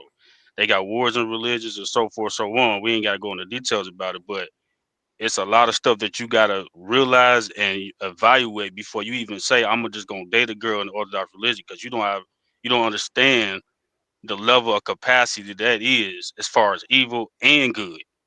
And what you understand, what OG always taught me, is always focus on the evil, because the good is the good, and you always got to focus on the evil. So I will advise you, before you say you want an Orthodox chick, coming from her brother that dated 5 of them, okay? So you probably want to do some diligent research before you go into that situation and put a ring on one of their fingers, Well, because let me just say, because 90 to 95% of them women over there, bro, and I'm gonna just give you some gems. They ain't really down with that, and they ain't really into that for real, for real. A lot of them just got into it because of their parents forced it on them. But you really sit down and really vet these girls and all that, they ain't what you really thinking, bro. And I'm just telling you from experience. No, I understand that, and I mentioned in a video I did that I've seen women in Orthodox that have pictures of white Jesus. When I went to Holy Trinity in Addis, I seen images of black Jesus. So I'm like, where? So I'm trying to figure out where's the disconnect. How did white Jesus penetrate? That's why I asked you. Let me finish. Okay. How does white Jesus penetrated a non-colonized religion? And I understand why. So to your point, because you don't know me, you have to preface to be careful. But I tread lightly. Even when I married my Colombian wife, I spent 4 years in Colombia before I even made that decision. I was in two serious relationships before I had married my Colombian wife. I had been to 14 cities before I even made that step. So I know how to approach a country and learn about the culture, and I'm treading lightly. And like I said earlier, the jury is still out. But I'm just saying that Ethiopia is the country that I chose to explore, like I did Colombia. Well, that's why I was asking. Did you have any knowledge about the religion? Because you just made my point about them having the white Jesus up in their churches. You don't understand how they got those white Jesus in those churches. I So do that's why I understand said. why they have white Jesus in their churches, and I've done videos on it. I don't want to drag this out, but what I mean, black Jesus was introduced in the 14th century. White Jesus was introduced in the 16th century. When Europeans traveled to Ethiopia for the first time, they were surprised that Christianity was already present. What the Europeans did, they brought gifts of white Jesus and white image. They brought these as gifts. So as an African looking at this as a gift, as a gesture, they hung these things in their walls in their homes, thinking that it was just a gift. but in reality, it was psychological training. I don't want to get too far on a tangent, but I'm gonna put it like this. I ain't about to waste too much time on this, but I'm gonna just give it to you in the real. They got well, people try to say they're not really colonized, blah blah blah, but that's not the point. But the point is that one of their kings converted them to that. So they not even that. It's what I'm trying to get to your head. They're not even Orthodox, bro. You got to stop thinking like that. Well, I think he's still on a journey. I think he on his journey, and yeah, that's what I'm trying to let him know before he get into a waste of time, because I lived there for a long time. I've been rostered for 6. But listen, I'm telling you from experience, because I've been rostered for 16 years, brother, and I deal with a lot of Ethiopian friends, because that's where originally roster came from. So I'm giving you some real game right here, bro. I'm listening. I'm saying, but let me get to the point. I'm saying that the king, one of their kings, I'm gonna land the plane. The king, one of their kings in the past, way before time, converted them to that. They wasn't even that. They wasn't even Orthodox. They came from the Coptic church. No, the church man. They wanted their own patriarch. That's a conversation we can have on my channel on another issue, man. I do have one question. No right or wrong answer. I'm just curious. Yeah. Did you find religion and then did you find the religion and then decide, I want to be with an Ethiopian woman? Or were you attracted to an Ethiopian woman and then find the religion? No, I was attracted to the religion. So you found the religion first, and then you explored it by going to Ethiopia and thought that type of woman would be better fitted because that is her religion. Yeah, I felt like Christianity in the United States is whitewashed, and I wanted to research an uncolonized religion, and Ethiopia being the only country that wasn't uncolonized, and they are said to be the birthplace of Christianity. I found that intriguing, and I wanted to do my own research. But now, this is just out of my ignorance. I know you said Ethiopian. Are there other? What's a country next to Ethiopia or Eritrea? Like, are they Morocco? Yeah, or say Morocco. Or are they? Would they practice that same religion? Like, would you date or marry a woman who was Moroccan who practiced the Ethiopian religion, or does it have to be an Ethiopian? No, it doesn't have to be Ethiopian. It can be somebody, even though it's dominated by Ethiopians, but there's other groups of people that are of the Orthodox faith, so it doesn't have to be Ethiopian, but probability wise, you'll find more of what you're looking for in a home country. I'm not gonna go to Panama to look for a Colombian, right? I'm gonna go to Colombia to look for a Colombian.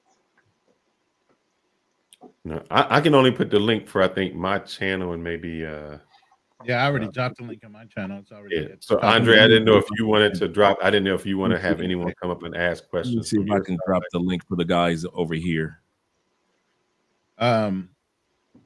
Real quick, I actually asked Rob myself to get me a Bible from the Ethiopian Orthodox Christian Church, so I actually have a copy of their Bible. In the Buck, we have 2 questions for the people who've come up. And Dre, the first question is, hold on, Yusuke. What leadership style do you adhere to? And then, as terms of countries, where do you think you would find your most compatible partner? All right, so I'm gonna go ahead. In terms of leadership, you should always set by example. Be the example as a leader, and everything will follow through. And women love a leader, who even encourages them on the right path. And as you did the same thing with your wife. You got her to get an education, master's, and all that. You motivate her, and now the full trust is on her. But to answer your second question, for me, like one of the places I was looking at Morocco was one of them. Algeria was one of them. Then also, what's the other country? Kazakhstan is also one of them, where you can find those traditional women. But the thing is, you got to put effort. You got to be there. Putting myself in a position where I can go over there, you know, and go ahead and vet it out. But that's how it is. In Latin America, it's a hit and miss, man. Some guys make it, some guys. See, here's the thing, man. The successful stories you hear about, you usually don't never hear about it. You always hear the worst of the worst stories, because the guys who's having success, who brought their wives to the U.S., you barely hear about them because like they're not bragging about it. But then you hear about the guys who shit didn't work out for them and all that, and that's when you hear about that. But to You hear more piggyback, about the crash house than you hear about the positive stuff. Yeah. correct. And I feel like to no excuse is like, don't just focus on the whole race aspect and all that, bro. It's just go somewhere where the women chooses you at the end of the day.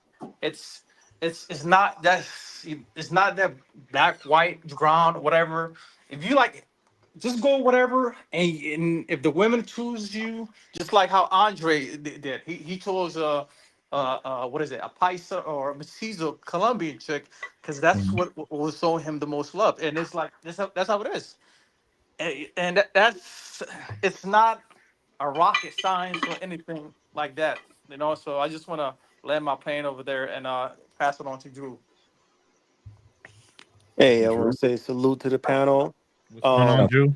Man, Salute, Drew. I have really enjoyed this conversation tonight, and it's refreshing and it's good to hear from guys that have been married and not, just a bunch of single guys on here trying to figure out, oh, I don't know how this is at or how they think it's going to be. So salute to Fearless, salute to you, Rob, salute to you, Andre, and of course, Ronan. I know you're in your journey going to the Philippines. I mean, it was a really good conversation tonight. And man, that's, I mean, really adult, really just, you guys got down to the point, gave each other good time, didn't talk over each other, just very good, man. I had to give you kudos tonight. Well, Drew, you were in the military?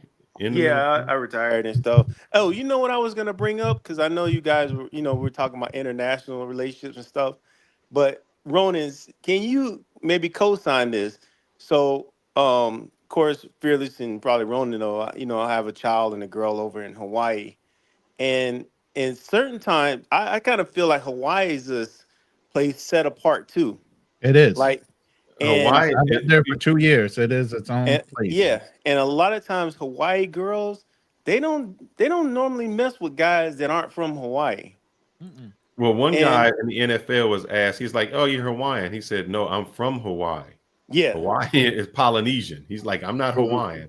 I'm yeah, just from because Hawaii. that's a sharp distinction. Because when you say that you're Hawaiian, that means that you are native. Right. Yeah, my son was born in Hawaii. Yeah, it's like my youngest son. Yeah, like President Obama. Like I made that mistake one day. I asked somebody, I said, "Hey, President Obama, he's Hawaiian." They were like, "Oh, no, he isn't. No, he isn't." I was like, "He's born and raised in Hawaii." They were like, "No, there's a different distinction." Now, people when they come over here to the mainland, they may say, "Oh, that person, where'd you grow up?" "Oh, I grew up in Hawaii." "Oh, you're Hawaiian," and they'll roll with that. But in the back of their mind, just like you saw Tua say that, the quarterback from Miami, he said, "Hey, I'm not Hawaiian." He knows he has to make that clear. I am not Hawaiian, because Hawaiian comes with a different status. Yeah. It's a different status.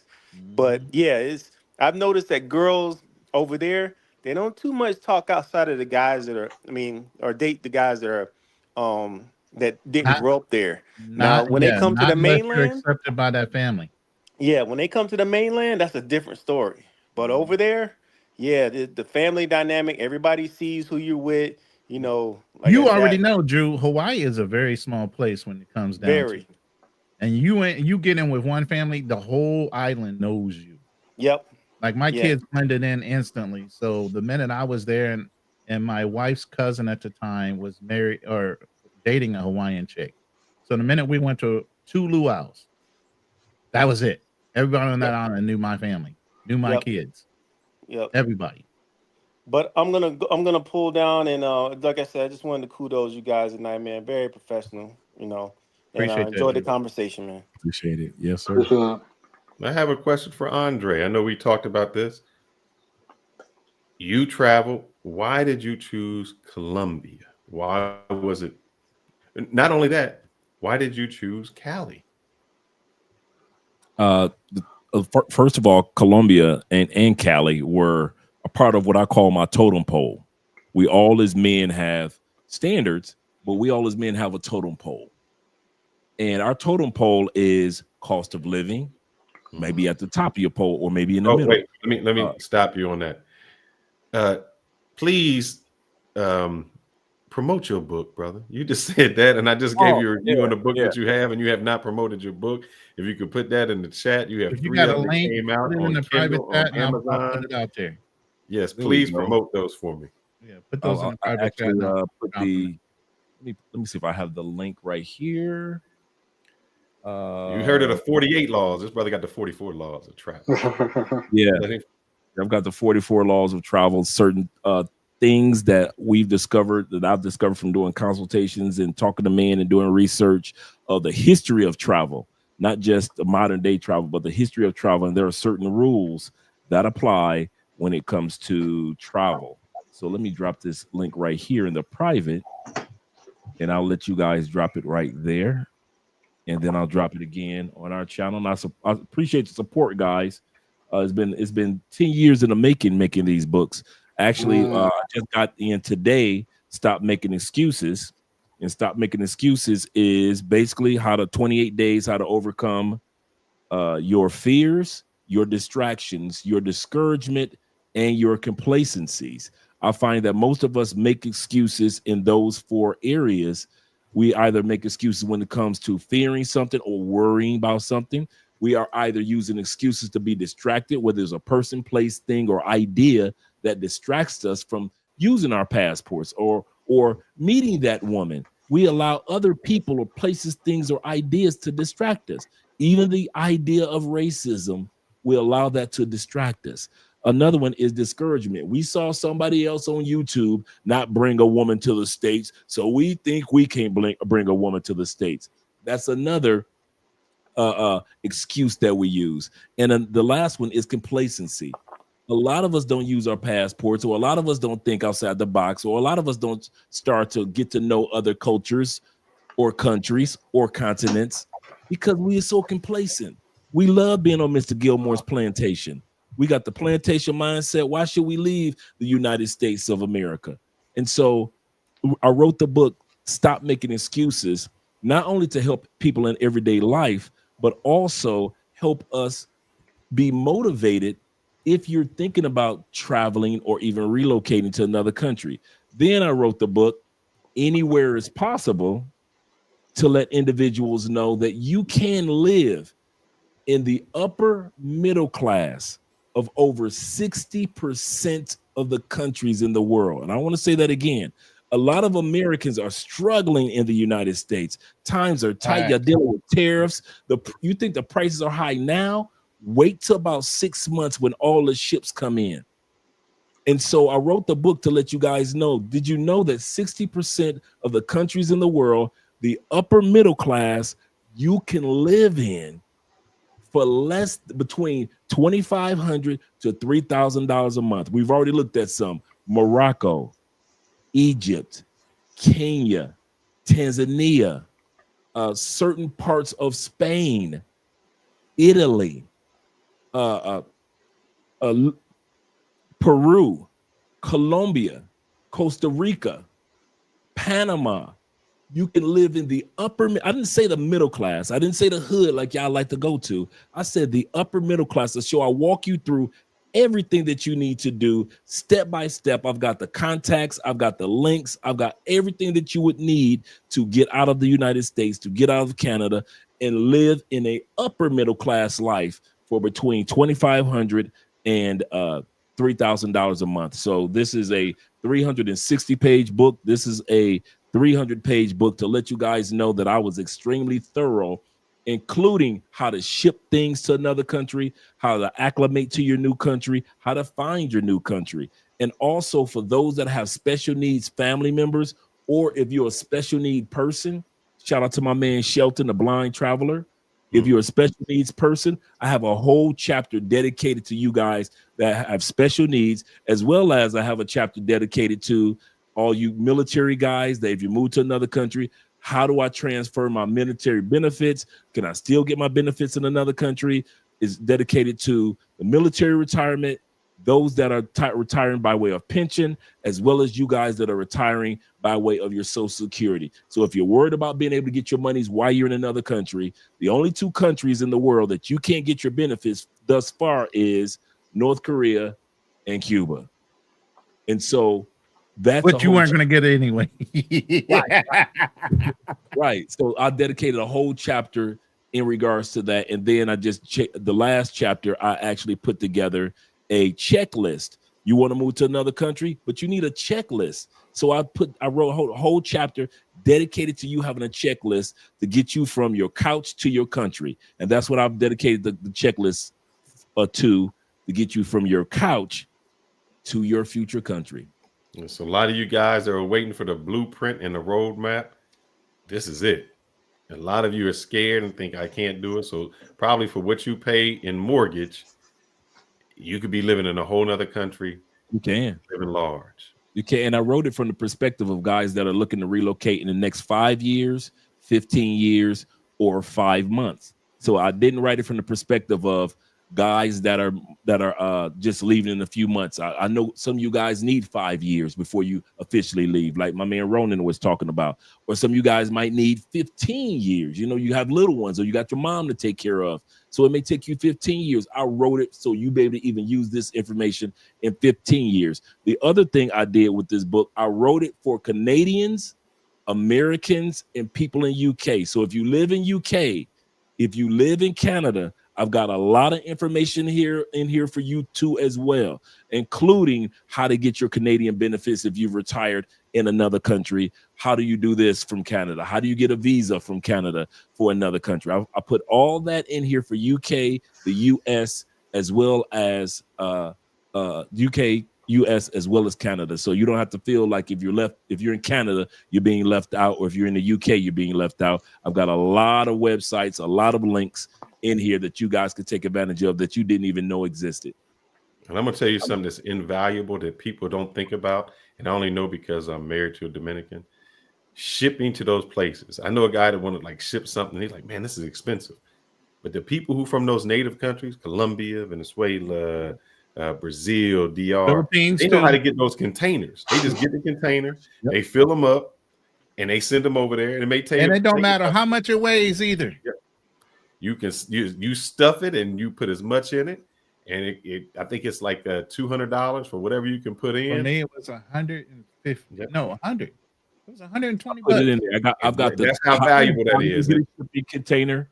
I got how you get a shipping container. And I shipped a smaller box that weighed less with less in it, and it cost me $165 the first time.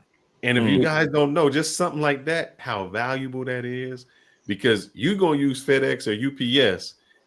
And they know the tricks. The natives, like he's a native, he's been there. You get it from somebody on the ground up. They know the tricks. Where you saving so much money. And then I get my copy of the 44 laws of travel that comes in the mail in the next couple of days.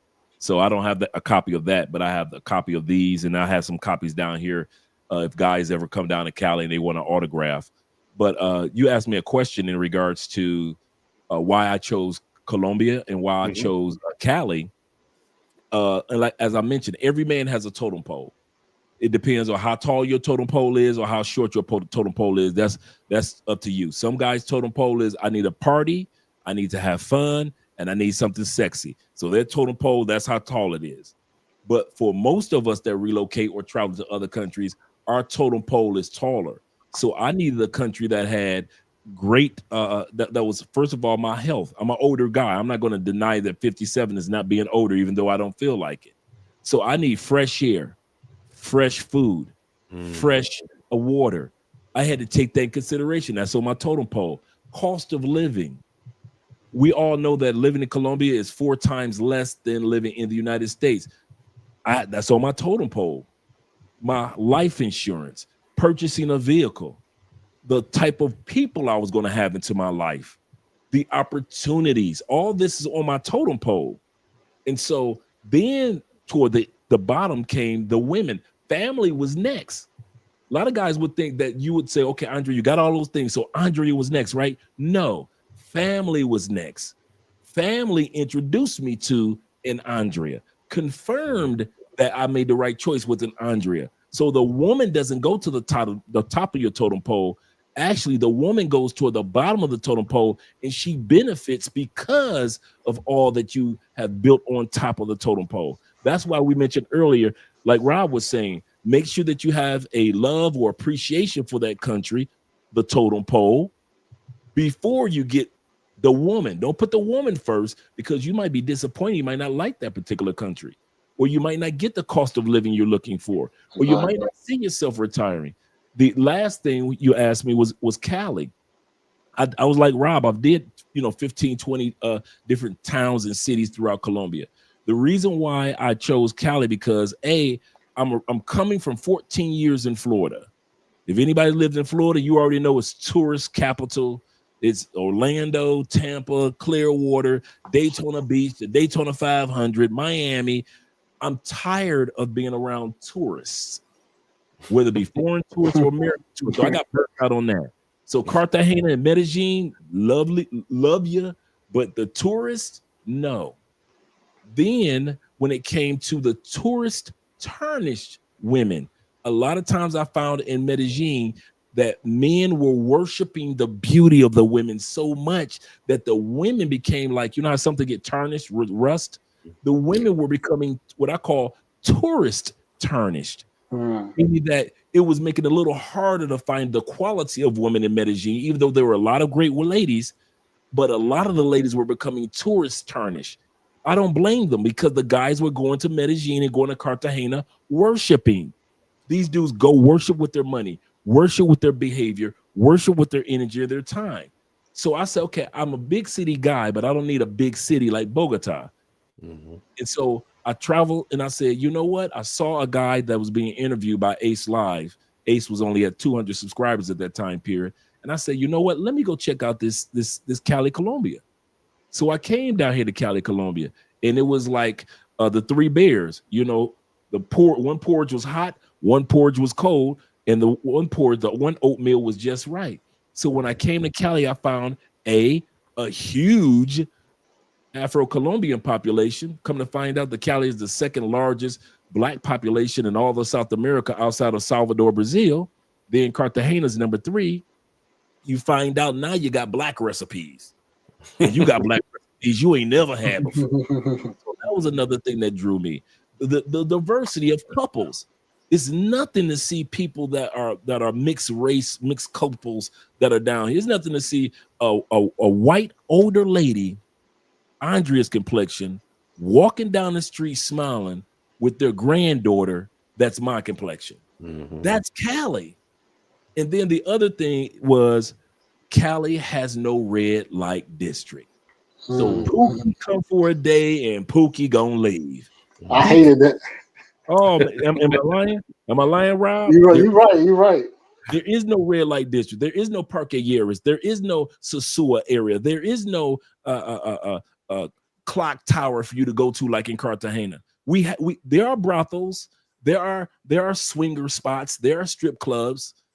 But as far as like a red light district, there is none. There is no place for Pookies and Ray Ray to go and act a fool. So when they come to Cali, usually when you see Black people here, they're either getting their teeth done or they're getting something medically done. They're coming once a year for the Afro-Colombian Festival, and then they leave. Or it's guys like us, the mature audience guys that come to Cali, and we settle here and we end up in good relationships. And just like the other brothers were saying, you never see these guys on camera. You guys would never see me if it wasn't for Love Crossing Borders. 99% of the guys that have got kids down here, that are in solidified relationships for the last 5-6 years that I know, these guys, that you will never see these guys because they're not broadcasted. But the party guys that go to Medellin and Cartagena, they're broadcasted. But these everyday mature audience only guys, they're here in Cali. And so that's the other thing. When you see a brother in Cali, 9 times out of 10, he's a mature audience, no matter what age he is. And even with many of the sisters, how they behave in Cartagena and how they behave in Medellin is completely different from how the sisters behave when they're in Colombia. I mean, in Cali, because Cali represents a strong African roots. So when sisters come to the States, come from the States, and they come to Cali, they're learning a lot about African recipes, how to behave as a woman, so forth and so forth and so forth. Not putting down these other cities, but go ahead, Rob. I want to add something real quick. One thing, and you guys may or may not disagree with me, but dating a woman from a tourist city comes with its challenges, because if you tourist cities like Cartagena, Punta Cana, I'll throw Cancun in there, most of the jobs for women are in the tourist sector. So, it's not like, women may be able to work at a bank or something which you may deem like professional. A lot of women are working in hotels. Right. They're working at Airbnbs. They're working in restaurants. They're working in party districts. And so what I've learned from being with a woman from a tourist city is that they're going to have constant interactions with foreign men. You know what I mean? And a lot of times it's not the most healthy situation, you know what I mean? Especially if you're not living there. So I wanted to just kind of throw that out. That's a good point. One thing he did not mention, which I don't know why you didn't, brother. What is Cali known for? It is the what? It is the salsa capital of the world. So, brothers, make sure I'm telling you. I love salsa because you're gonna learn. A lot of guys just off those dancing shoes. Man, you're gonna learn that with the family. By the time I kid you not, by the time I got to the club, the women that I was dancing with were extremely surprised how well and how comfortable I was with salsa dancing and the music. And then when they would ask me, like, how do you learn? You American? How do you know so? I say, because my wife's family always got me on the dance floor. And in Colombia, you always hang around with the family. And so they always got the music going. They always got the aguardiente. And so by the time, 6 months are gone, you dance with the aunties and the cousins. And then, so by the time you make it to a club, you basically know at least quite a few basic steps, really good steps. Exactly. BMT, sir, welcome to the panel. Going on? Welcome. What's good, family? I've been tuning in and out, man. Real good debate. Shout out to everybody on the panel. Some solid points on both sides. Oh, it might be a delay or something. Am I coming through good? You're good. Okay. I mean, it's really like I heard Rob's side, as far as kind of having like a dominating patriarchal culture so the women can have somewhat of a baseline. I understand that part. I also understand where Phyllis is coming from as well, like being more liberal. It's really about like what's your preference. But I think it's solid points on both sides of the argument to a certain degree. I kind of fall like somewhat in the middle because I have seen like how Latin America has changed in the last few years, and I do think. Brother, you all Asian all the time. Stop lying. You already know. I was just in DR just 8 months ago. No, I was in DR like 3 months ago. But I see comparisons on both cultures. You know what I mean? There's some benefits. I do think that by proxy, some of the women in Latin America do look up to the women in North America, unfortunately. So I think there's some truth to that. But still, because of their culture, they're still pretty feminine and they do submit to a certain degree. I think what I saw the big difference is how they treat their men could be different than how they treat an American man. You know what I'm saying? Like I saw the differences for real. Like they might because their men portray a different masculinity, and as what Andre was saying, their men have a different expectation of what they want from their women. That has a big part, but also they have expectations of their men, and in some cases, they know their man can't provide as well as an American guy could. So they're not expecting, to be kind of like nice restaurants, vacations, wine and dine, rent paid. They're not really expecting that from their men, but if they date an American man, it's just like, well, wait a minute, you know, was my rent is this amount of money? Like one of my best friends just went through this recently, where his girlfriend was asking for like $1,000 a month, and he broke up with her. And I was like, I said, I guarantee she never asked her ex-boyfriend for $1,000 a month. You know what I'm saying? Like, Right. Ever. So yeah. Yeah, there's a certain expectation having that blue passport, and they know you're American, that by default you need to fall in their expectation of what you should be giving them, even though they would not dare ask somebody in their own culture that same request, because they know it couldn't even be fulfilled at all. Right. I mean, I know like girls that sit there, and you know how hot it is in the DR. They'll sit there with a man with no AC unit. Come on now. Just be sweating, eating rice all day. But you know, when they date an American, they'll spend AC 24/7, wine and dine. You know what I mean? That's that tourist tarnish. Yep, exactly. That's that tourist tarnish. If you don't spoil her, the guy thinks that the next American guy gonna come off the plane and spoil her. So I might as well go ahead and spoil her and foil the plot of the next man. You know, and a lot of times, then and that's the point. One of the reasons I moved to Cali, because just like Aaron just said, I wanted to see and experience how local average Colombian men are in relationships, the good and the bad, without tourist interference or defining what Colombia was for me. I wanted to sit back and just be around the local men. I want to be around local Black men and see how they behave in relationships, to where I could glean off of. And I'll tell you why I say that before I shut up. Being raised by a single mom, many of us had to learn our true manhood, not our malehood, but our true manhood outside the house.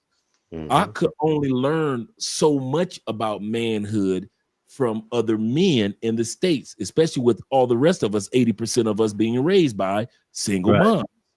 So one of my personal journeys has been on a global basis is to learn the male dynamic, glean off of manhood globally.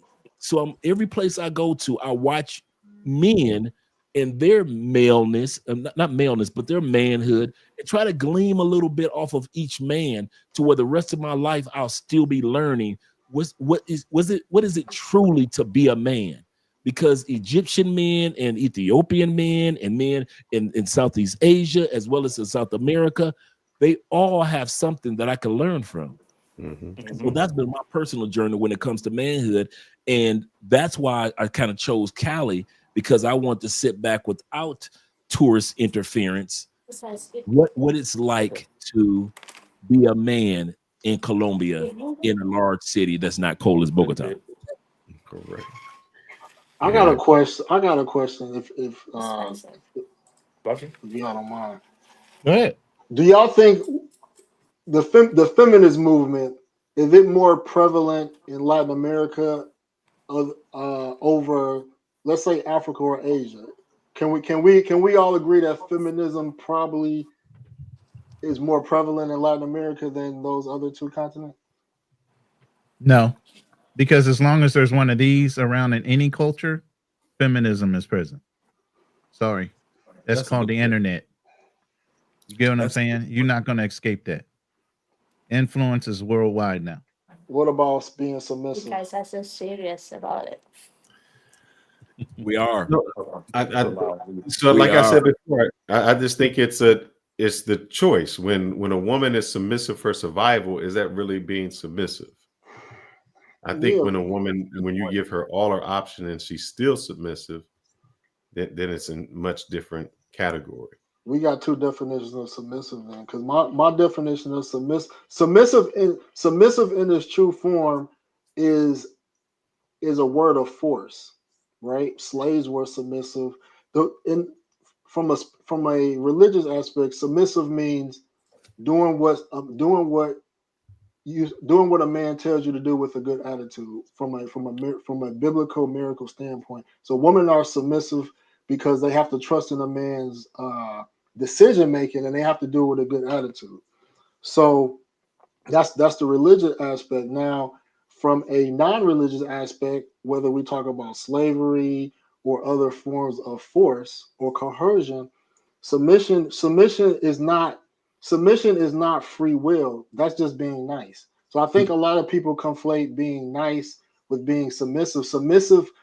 Submissive only should only be used in a context of a mechanism that's forcing a woman to be submissive, whether it's money, whether it's religion, whether it's physical, by physical means, or or her family. So her doing it on her own is not submission. It's her being I nice. just looked up the word submission, and submissive means willing to obey. So that has nothing to do with control. If you are willing to obey, a slave wasn't being submissive because they weren't willing to do it. They were forced. There's a mechanism behind a woman being submissive. Let's take the woman out of it. And let's say you're in the command in the military. There's just a level of respect that goes along with being submissive. You are willing to listen to the person with the most experience, based on rank, based on experience, and everything else. Let's take the woman totally out of it. Still, as a man, you're going to be submissive to a chain of command out of the respect of the people above you. But so the woman should have that same type of opinion of you as her man. She should be as submissive to the respect and the experience of life that you have, to where she wants to follow you and understand that the decisions you're making are the best for both. Submissive is tied to a consequence, meaning that you are submissive because you know if you don't submit, there's going to be some type of consequence or repercussion behind it. If there's no consequence or repercussions behind it, then it's not submission. That's dominance. Yeah, that's dominance. That's exactly what that is.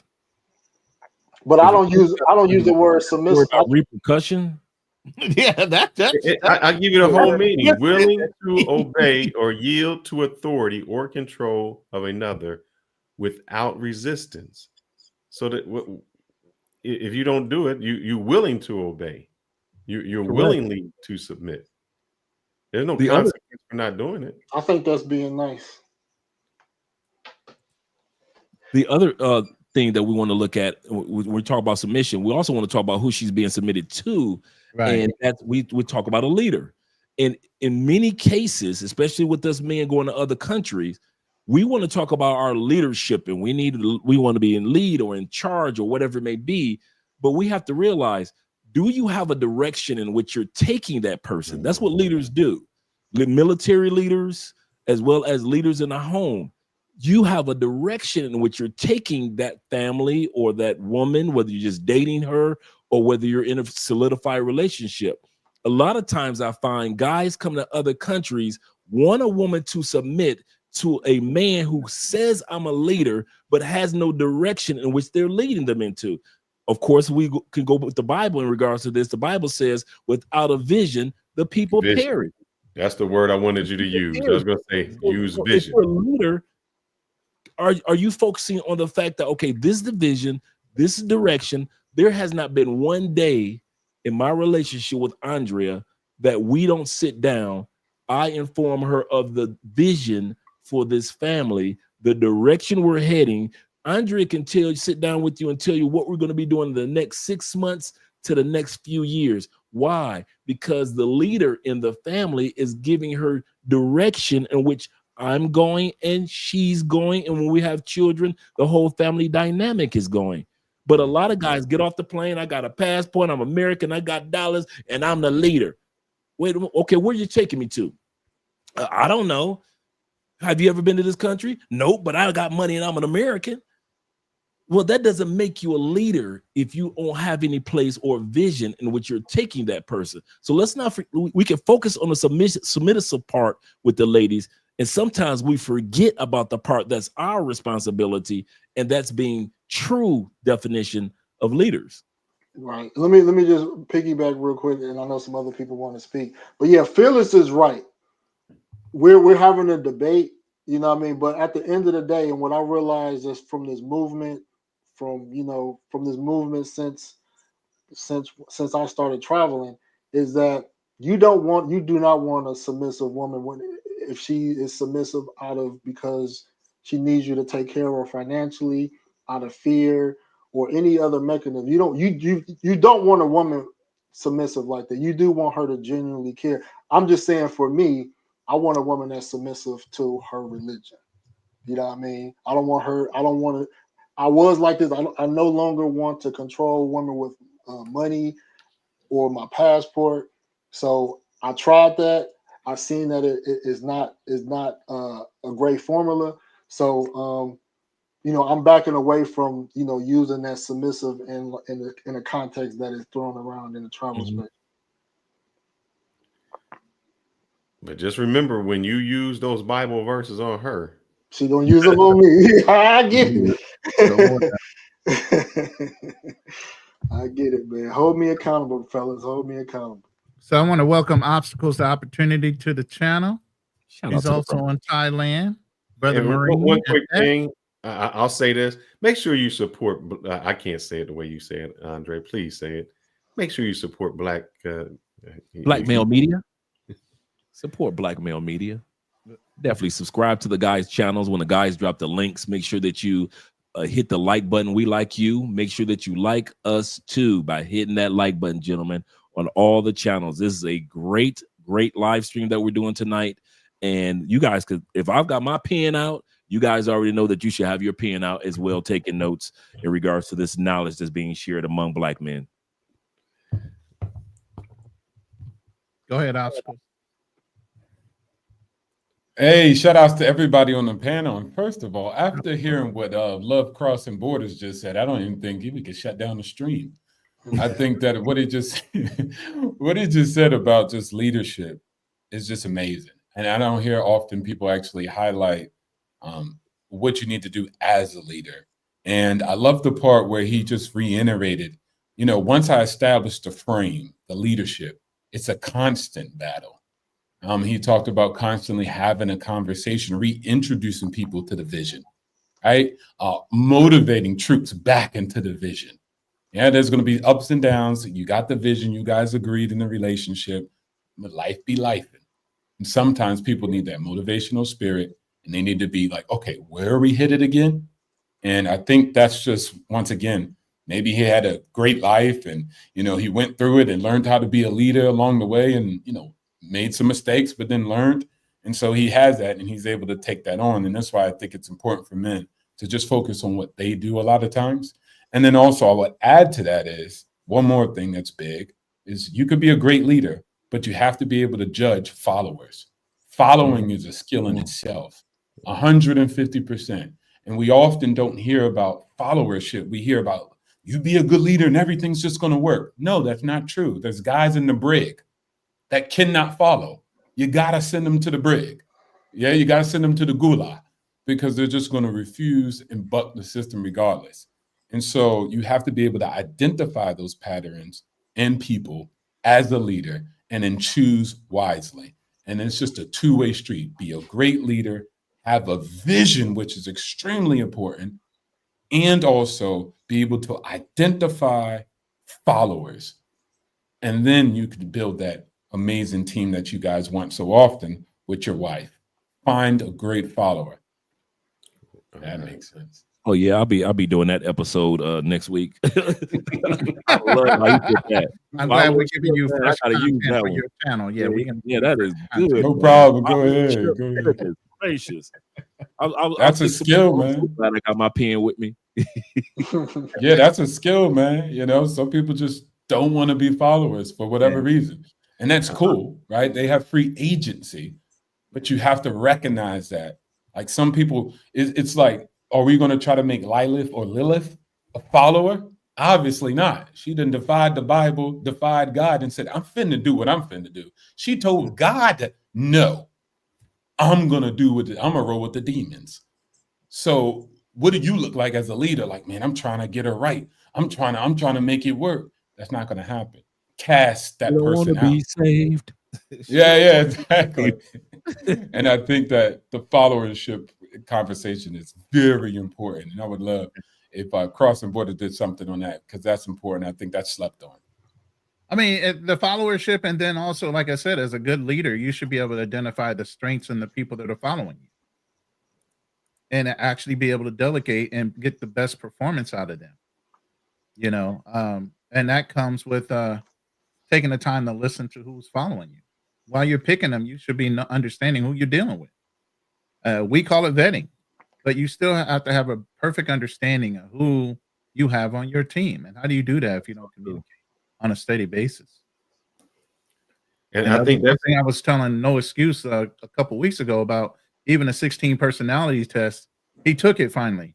I said, now think about this.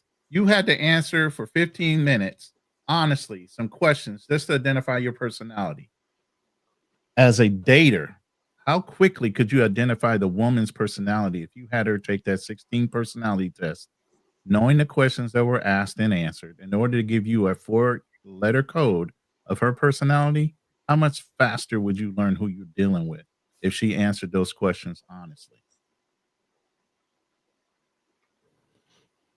Yep. So much faster, to where you can get down to the root of who she really is without her even telling you.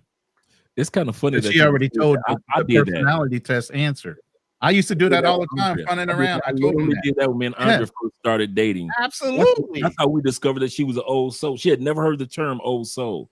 And so we took a personality test to find out where she stood in regard. That's why it's easy for me to trust her in certain areas, because just like you said, that personality exam opened up a lot about who I was getting involved with.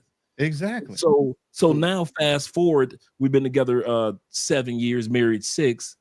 A lot of you guys gleam off of me making a wise choice. You guys will email me and say, hey, Dre, can Andrea help me with my visa? Hey, Dre, does Andrea know where to get over? Hey, Dre, could Andrea come with me while I go get my medical insurance? Why? Because I took that personality exam with my wife. I saw what type of personality she had. I vetted the family. All these dynamics fell in place. So as time progressed, and like the brother was saying, that's vetting to see what type of follower this person is, what type of abilities and qualities they have in their followership. I love that word, followership. And so because of all that, I could sit back and I say, here, Andrea, here's a client. He's interested in this. Can you help him? And I can walk away. I don't have to sit back and say, well, see, Andrea go do this. She don't even know what she's doing. She gonna mess this up. I don't have to worry about all that, because at the end of the day, just like, once again, like the brother said, what type of follower you want to make sure, if you're going to be in this leader position, you have to vet the follower that's going to be in your life as well. That's a great point. And so we did that with the personality exam. And that's how we found out that Andrea's what type of personality she has. And that's when we discovered that she was an old soul. And that's when I often tell guys, if you're going to date under 30, get you a woman that has a soul as if she's over 30. Right. Don't get one that acts like she's still in her, under 30. If she still acts childish, if she still acts like she's insecure, if she still acts like she doesn't want to develop and go anywhere, just think about it, guys. I've been with Andrea since she was 23. She just turned 30.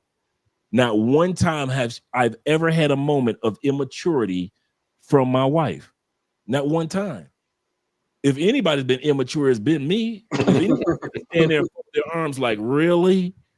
Is my wife. So I got somebody that so happened to be younger, but carried themselves with an air of maturity, and has made everything a lot smoother with me. And a lot of guys do that. That's off camera, have solidified relationships because they get with mature women. Yeah, and I just want to add to that. You made a great point, Dre. But the main thing is with a lot of brothers, they also, with the following, they also need to seek out a woman that also can lead in bad times also, because if something happened to the man, like if he gets sick, or if he get in a car accident, or like, let me give you an example. Like my father, he was laid off for 8 months. My mama hold it down. Like a lot of brothers need women like that can hold it down up to a year, 2, 3 years, maybe even 5, because you might get cancer. That's something that you can't even control, and you can't have no woman that can't think for herself. And this was my point about, when you date a girl into a religion, you want to make sure, yeah, your personal walk with God is your personal walk. But at the same time, outside of that, when it comes to my household, you need to know how to run this household, because if you're gonna be walking around here like you this queen, this empress, or this guy that you call yourself, which I didn't even give you that title, you have to earn it from me, from a brother like me. But you need to learn how to lead and walk on your own path. But you need to follow my instruction too by being a follower. Like I've been in the drama. My sex leader always tell me you need to learn to follow before you lead. That's an old statement. These women gotta learn how to follow before they lead, but too many of them want to be a leader before they follow, all because they make a lot of money, they got degrees, they got all this other stuff to say, hey, I don't need your assistance, I don't need this, I don't need that. But at the end of the day, they don't understand us as brothers, that we trying to help you survive on your own and be a good woman, whether you with me or not. So when you in my presence, I could teach you a whole lot of things in life that you could do. So that way, either we are not together or we are long term or not long term, you know how to do what you got to do, and you respect me as a man, I respect you as a woman. And when you can see eye to eye with that, then you can go a long way. But if you don't, then it's just gonna be conflict. No, I think I said that in the beginning, and here's why. And this is no dig on you, Andre, because we in the same position. There's an age gap between you and your wife. Correct. If you are unable to empower her, now men die before women if we the same age. An older man gonna die before a younger woman. If we most of the time, yeah. If you do not empower her and teach her, and when you have children, you're going to pass away before her. Yeah. If she doesn't know anything, if you haven't given her the strength and said, I need to show you the way where you're mirroring me, your legacy is done. It was just after you're gone, there's nothing. All that hard work down the drain. Exactly. No, fearless, it ain't gone. I'm just going to take it over. I'm gonna buy it over. Exactly. Somebody else gonna come in and next man gonna come. Somebody gonna I'm gonna keep it going. I'm just going quiet for a little bit. I'll help you take care of that for you. One thing in African culture, and it may be cruel, but I talked to a young lady, and she talked about how her father got sick, and he loved her mom to death. He passed away, and she said that her uncle. She said her uncle they took the property, and they left, and she had to figure it out. Because they believe in African culture, they believe that a woman will remarry, or they have the ability to remarry, and they keep all the assets. So, what you guys are saying is good advice. You want a woman that can pick up the slack if you can't be sufficient or if you pass away. But I will say, in African culture, in that event, the men in the family will take over in that situation. Yeah, that's in the Bible. Several times in the Bible, you have situations where, like a lot of women want to talk about, I found my Boaz. Well, you do know Boaz was a relative of Ruth's husband that died. So to keep the land and everything else in the family, that's who Boaz was.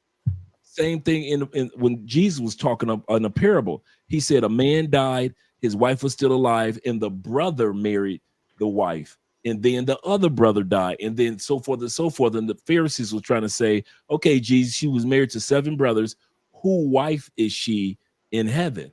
And that's when Jesus said, in heaven, you are all like the angels, brothers and sisters, not wives, but brothers and sisters. And that's where Black people get that term, brothers and sisters, for the church and beyond, from that parable that Jesus talked about when it comes to the story of the woman that married the 7 brothers. And he didn't flinch when he said that. So it's not uncommon, even in the biblical days, for male family members to keep the land, the property, and everything else in the family by marrying the widow. Yeah, Dre, and you gotta understand this too, because we had queens that also helped fight with the kings and wars through colonization too. So they was trained when in the kingdoms on how to defend the nation when the Europeans, when the Arabs was coming through slavery, they was also trained. Like for an example, Queen Nzinga, she knew how to step up when the Romans came. She fought that, you know what I'm saying? She led that war, you know what I'm saying? So it just depends, because we in different times now. Back in when the Bible days, where they didn't really need women to fight, because we had kings that was already established. We had kings that was like 15, 16 years old that already knew how to get down, and they had 100 wives. So right now, we in, quote unquote Babylon days is what we call it. Now, they have been stripped from that, and have been conditioned the women to be like, okay, well, your man just needed to just be at the front of the house, and you ain't got to do nothing. And that's wrong, because history says that our women did do something. They stepped up when the time was needed in an emergency situation when the king wasn't there, and they don't teach them that. So a lot of the I just want to piggyback off tap in what real the quick, brother man. said. I'm gonna tap in and listen, fellas. Great Wait. panel. Shout out to We see everybody on you the busy panel, over man. there, brother. We understand. Yeah, we know you got company All over right. there, brother. We understand, bro. Take care of your business, bro. Yeah. Have All right, fun. bro. Peace. Shout out to Thailand. This gentleman here says this. Well, man, that's it. A woman that is capable, able to help out with responsibility, still cannot be a leader. But you know what she can do? She can choose a better leader. A woman who is smart, who is empowered, will make a better choice on the man that she wants to lead her than a woman who isn't. That's so true. I like what the brother was saying, because I remember last year, for some of you guys to remember, I had throat surgery, so I couldn't talk for about a week. Oh, your wife was loving that, wasn't she? I was gonna say pause, but go ahead, man. Your wife Actually, loved that. Yes. I don't like you guys, but yes. But Andrea took over the shows. She did her show, and she did Love Crossing Borders at the same time, and never missed a beat. Because just like the brother said, I put her in the position to where she's not a pampered princess. But if I need something done, or the family needs something done, Andrea can do it just as readily and just as fast as I could do it. So I didn't have to worry about, oh man, we can't do the shows. I can't do any consultations. I can't do this. I can't do that because my throat is on lockdown for the next week. Hey, Andrea took over and basically did it, and she's watching right now in the chat, and she basically took over, just like the brother was saying what the queens were doing when the kings went around versus the Romans. And so he's absolutely correct. You got to have somebody, and I like and that goes back to what Fearless was saying, how he prepared his wife in the sense of, well, babe, let's continue on with your education over here. He didn't sit back and say, well, I got my beautiful Dominicana. Hey, too bad for the rest of you guys. You stuck with these big American women. He didn't say that. He said, you know what? Let me prepare this family as a family. Just in case we need to lean on her or we're leaning on me, we know that we're prepared for emergencies, like the brother was saying. Well, I mean, obstacles, and I would both tell you, in the military, they train you to train the next person below you to take over in case you can't complete a mission. So when I told you, when I look for a woman, I look for somebody I can train. I said, I'm a trainer, correct? I'm going to train the people around me in order to produce and continue to produce the legacy that I've grown, or it will fail. So that means they need to be able to pick up the pieces from where I stopped and continue forward with either that venture or future plans that we had to even grow it even bigger than what it was. So that's what you have to do. Your wife should be able to speak for you. Like I said, when I was in a room on business trips with my wife, she worked the room just as much as I worked the room. You need somebody to be an extension of yourself, to enhance you. That's what a woman is supposed to do. You're not supposed to keep them trapped in a cage. So you educate them. You let them know how the business is run. So obviously, first of all, you got to be able to trust her. So Because then you're worried about she's going to run away with the money. So she needs to speak English. Somebody can. So she needs to speak English. Absolutely. Okay. Absolutely. She needs to speak English. I'm doing English business, but if I'm somewhere overseas and she's doing something in her country, then absolutely she's gonna be my interpreter. She should be right there by my side. Yeah, and Yeah. language is one of the key parts in military. You know, that's one of the Yeah. key things you got to have in military is the language. I mean, a lot of passport bros are with women that can't speak English. You know. Again, I'm not speaking on passport bros. I'm speaking as a military guy. Yeah, right. I would But also I think add to that. Oh, go ahead. no, go ahead, Optimus. No, I wanted to add on top of the followership, which is very important also for people to have, is also I did a stream one time a long time ago said I'm a gold digger. And dudes was looking at me like I was crazy. And I was saying Genghis Khan, Julius Caesar, these guys just didn't marry any old girl. They had concubines. They had, suites of 50,000 women that they liked. Yeah, they dated and, did whatever they wanted. But marriage was extremely important. Marriage stopped Pompey from having civil war in Rome. Marriage, allowed them to acquire Egypt without a coup d'etat of Roman Empire power. Like marriage is something as not only is symbolic, but it was serious. Those women also came from families of wealth. They came from families of power and politics. So again, and those women had to be able to manage the household and keep the battens down, watch out for spies and deceits and women trying to pull trickery on the man, get them with the honey, like those girls who were trying to get them with a honey trap. Wife had to be able to deter that, like, that concubine is problem. She might come from the enemies. Like, so women weren't just some dull creatures and princesses, right? Now, what we get confused is other people in the market have different relationships. If you want a functional, powerful relationship, you have to focus on what you got going on, not what everybody else is entangled in. And I think a lot of guys they lose a lot of hope because they're like, these women, all those women aren't for you. They're not wives for you. There's wives for someone else. Yeah. You forget, like, other guys want different things in their relationship. Some guys want a girl to slap them and want them to be in charge, right? So that's reality. You got to accept how other people are. And so when you really are looking for the person that you're finding, just focus on the one that's for you. Focus on the one that is a good follower, that has great qualities, and then go through that process of being in that relationship. And also, as I always say, guys, you have to be a leader. You have to do the work on yourself. It's hard to try to lead a household when you haven't even led yourself. And so it all comes down into this entire holistic perspective, not just swiping left and right and, the girls out here, X, Y, and Z. It's about you, and you don't have to follow on the macro. You're just finding the micro. Unless you want multiple wives, then that's a little bit different now. Right.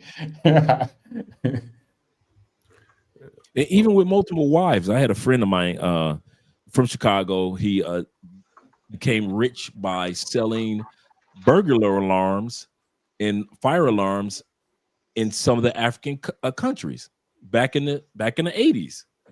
And I was sitting back talking to him. He had 4 wives. He had a compound, he had his servants, and he had 4 wives. And he said, it's not what you think, Andre. A lot of guys think of the sexual connotation when it comes to having multiple wives. He said, each one of my wives brought something to the table other than just sex. Yes, they were beautiful. Yes, I could get sex. He said, but one represented this part of the family. Another one was able to do this in the family. Another I was able to do and work on the business side with the family. He said, so all 4 of the wives had brought different things to the table that they were great at as far as their followership. I told you I'm gonna wear that word out. As far as their followership. And he said, ironically, for all the guys that want to be in relationships or married to more than one woman, he said quite often they loved each other more than they loved me. Right. He said, when I walked in the room, it got quiet many days, even though I hadn't done anything wrong. But they were so close and close-knitted in their conversations with each other. There were things that they, as a womanhood, had a relationship with that were not a part of me. So a lot of guys think they're going to get with 1 or 2 or 4 women and not realize that it's not just about a sexual thing. It shouldn't just be about a sexual thing, but it should be what these women bring to the table and how well those women get along with each other. Right. Yeah, and I think To add what you're saying about polygamy, we also Mhm. have to remember that polygamy was also, intacted, or I would say invented because we had a lot of wars. We got a lot of invaders, a lot of men died in wars, and those women were here to help keep our race here too, also. Because, like I said in the beginning, a lot of a lot of kings had like 100 wives to each, or more.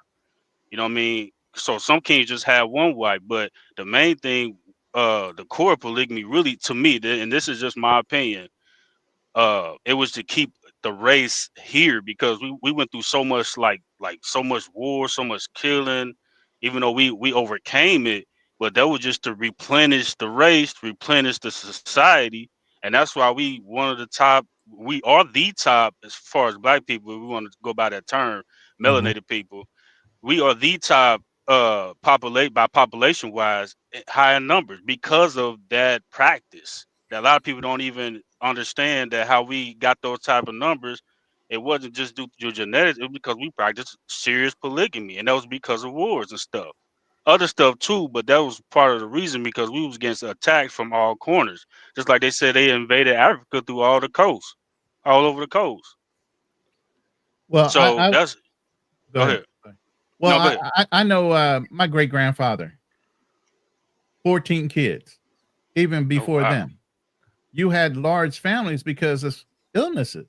People are going to die. You still need to Yeah. work the land. Yeah. Yep, that too. So Yep. you got to understand, you had to keep great numbers because of the attrition Mm-hmm. from wars to animal attacks to whatever it was that was going on in that region and time. You didn't have to. You needed kids on lockdown. You need replacements. Again, military mindset.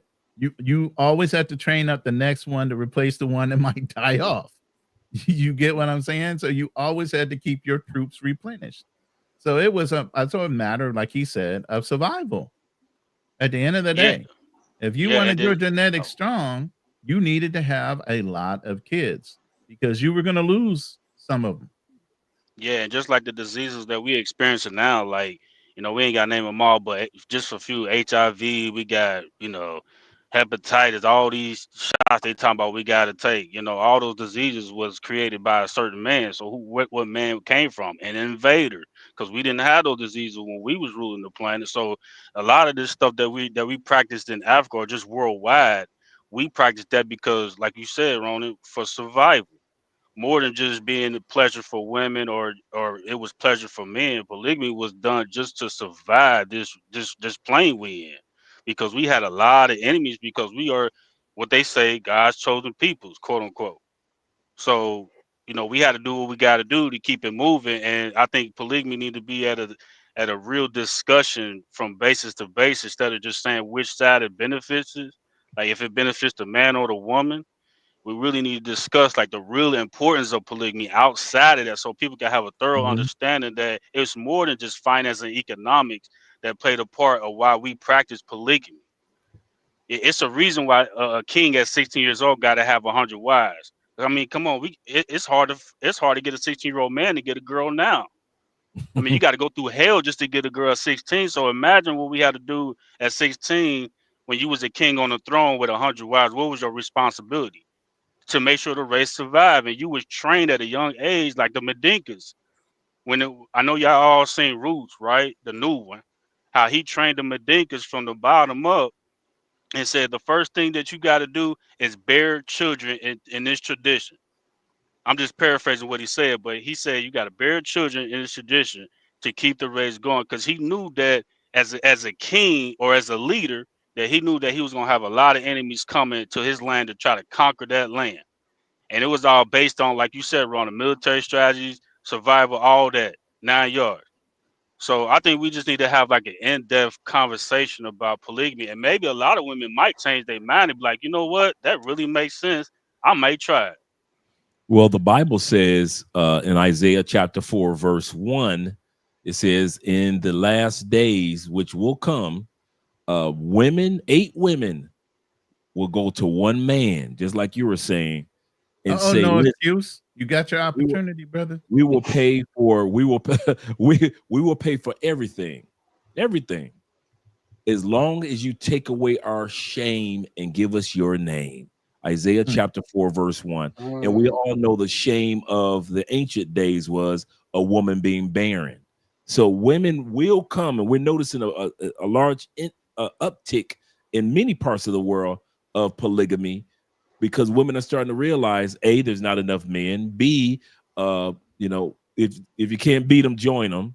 And so women are starting to realize, like, listen, the Bible says, if the Bible says that 8 women are going to come to one man, and this is going to take place, and it's going to be the commonplace once again, then so be it. And so I'm starting to see an uptick in the behavior, not behavior, but the acceptance of polygamous relationships.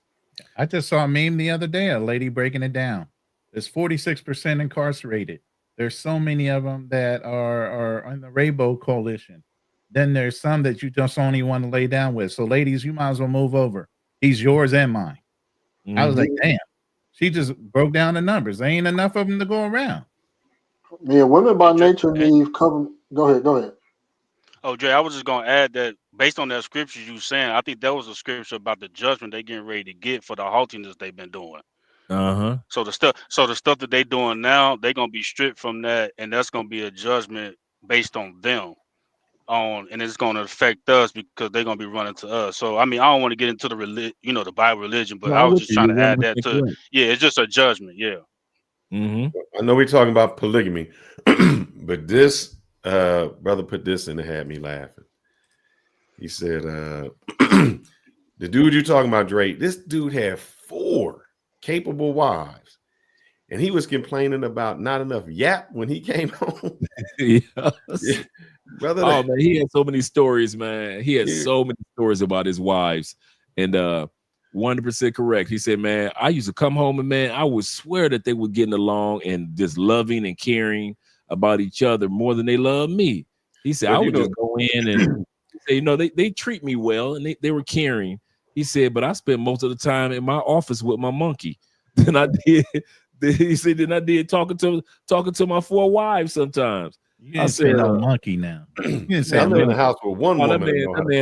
A monkey. The man said he came home one day, man. He said, I forgot I locked the monkey in my office, and I went out of town for the weekend. He said, let's put it like this. It was monkey damage. Man. Secretion all over my office, man. He said, man, it is not what you think it is, what people think when you own try to make a wild animal into a pet. But he said that, as far as polygamy was concerned, it wasn't bad. He said it wasn't bad at all. He said, but he did emphasize, just like my brother was saying, it's not what people think is, ooh, look at me, I got 2 or 3 sexy women, ooh, look at me. It's far more than that. Yeah, my 2 cents on polygamy is that a couple of things is that polygamy, well, women need provision and protection. And so historically, people talk about the US and how women don't want to be in marriages or people want to be single. Historically, most people were single. The only people that got married was people with wealth or status. And those people were able to have multiple wives. Marriage, especially in early Europe, you had to get permission. If you read about even early American history, these people had, about Pocahontas. The man that married Pocahontas, he had to write the king of, or the parliament in Europe to say, I want permission to marry this woman.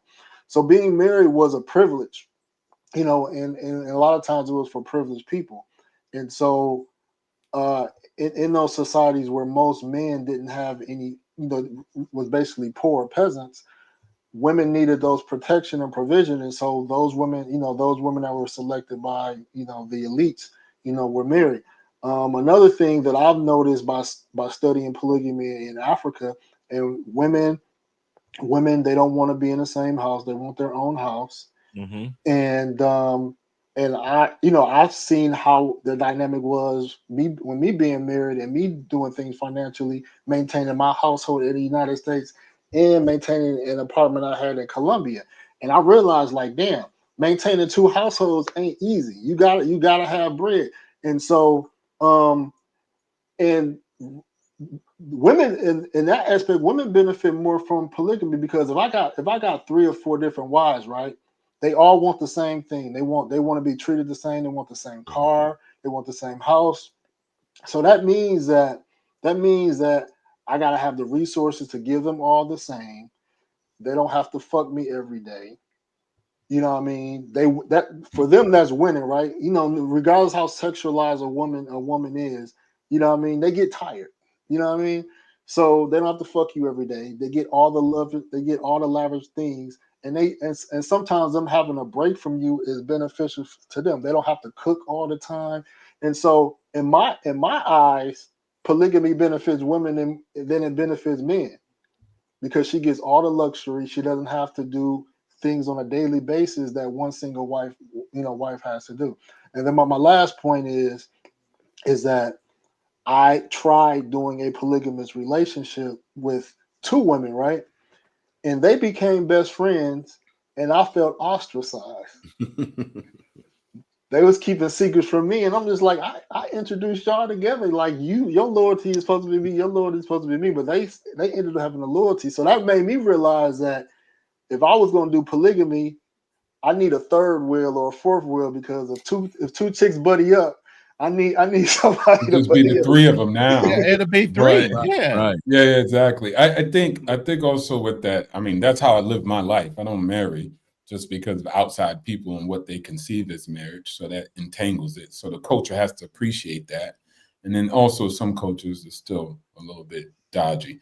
But what I would say is, one of the things I also hear about, and of course, let me say that to that point about the, womanhood. Look, guys, that's what women have. And then you could just respect that. It's very special. Women like it and they appreciate it, and it means a lot to them. And I think that actually adds more value to their life, because in most relationships, they won't be able to build that serious bond with womanhood like that. Sisterhood is very important. Just like brotherhood is. It creates our nations. Like, you get what I'm saying? Like, that's why we have the borders we have, because of brotherhoods. Now, going back to it, the protection and provision. This is the big fundamental thing. Guys, listen. Now, if certain men want to create their lifestyle in certain ways, then completely fine. But this is your obligation from the 2. Women, reproduction. Men, protection. Provision, both people. You guys continue to keep a construct where that's why women act like princesses, because most guys take that and say, my job is provision. Let me explain. Most of the world that you find yourself in, everywhere you go, Thailand, Philippines, women are working because people are surviving, right? Feminism has told most people, hey man, women couldn't work. That's hogwash. If that would be the case, the families would be out on their own, right? The mother took the foods from the actual farm and took them to the marketplace. The father stayed on the farm and tilled the land, right? So much so, if you go to Africa, women got babies on their backs.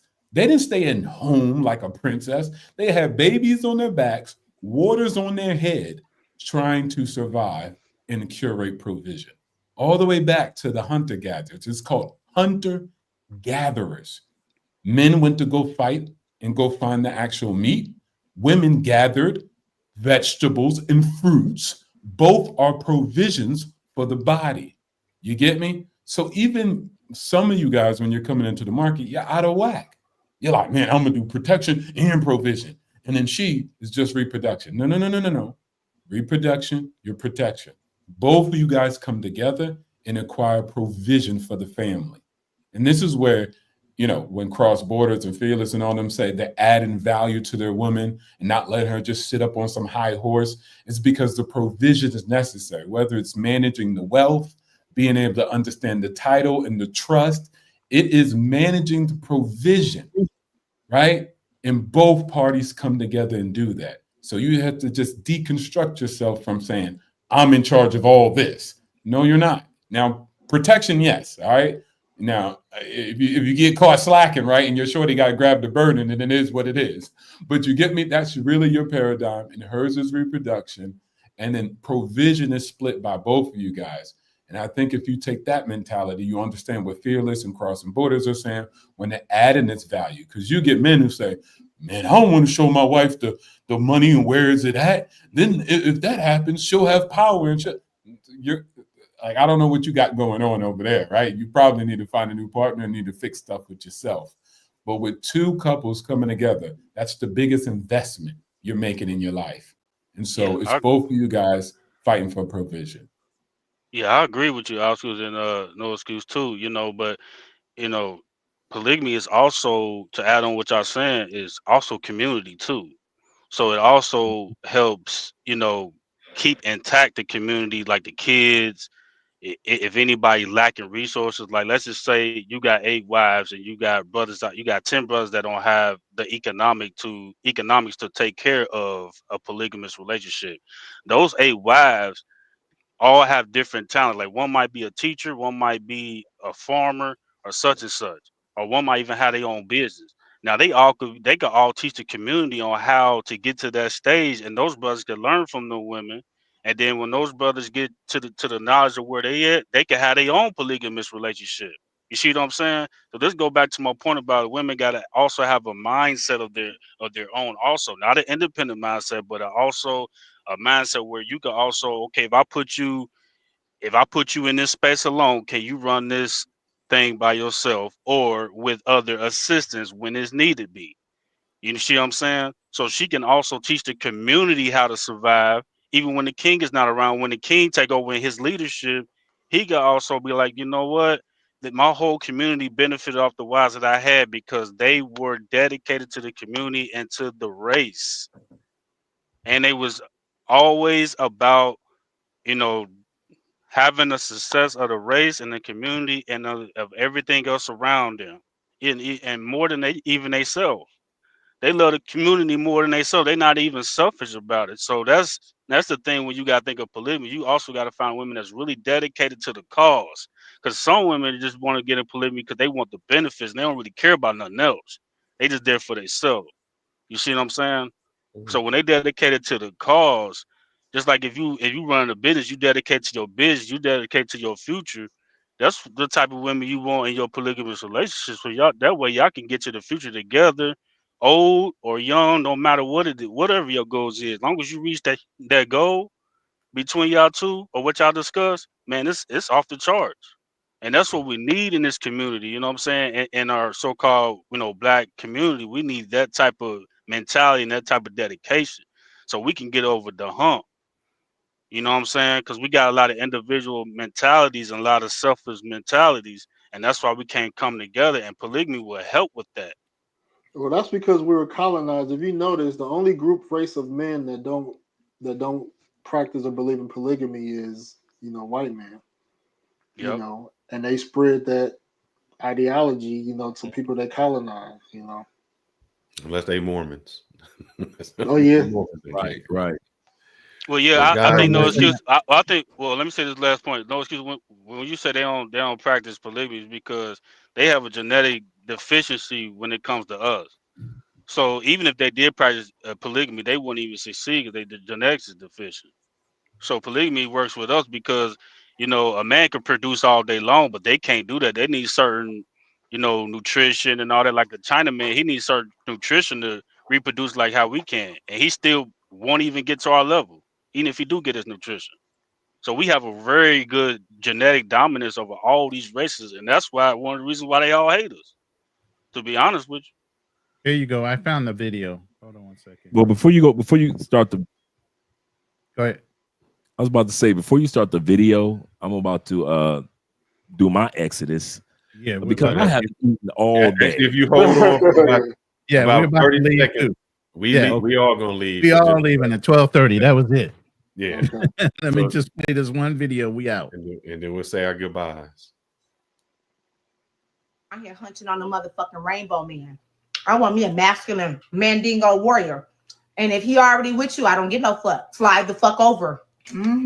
Tag me in, bitch. Because for every 100 black women, 6.66 men that are heterosexual, that ain't incarcerated, ain't a part of the rainbow community, got to worry about if you wearing your fucking fishnet. Y'all gonna stop playing with these black men like they ain't relevant right now. Black men very motherfucking relevant.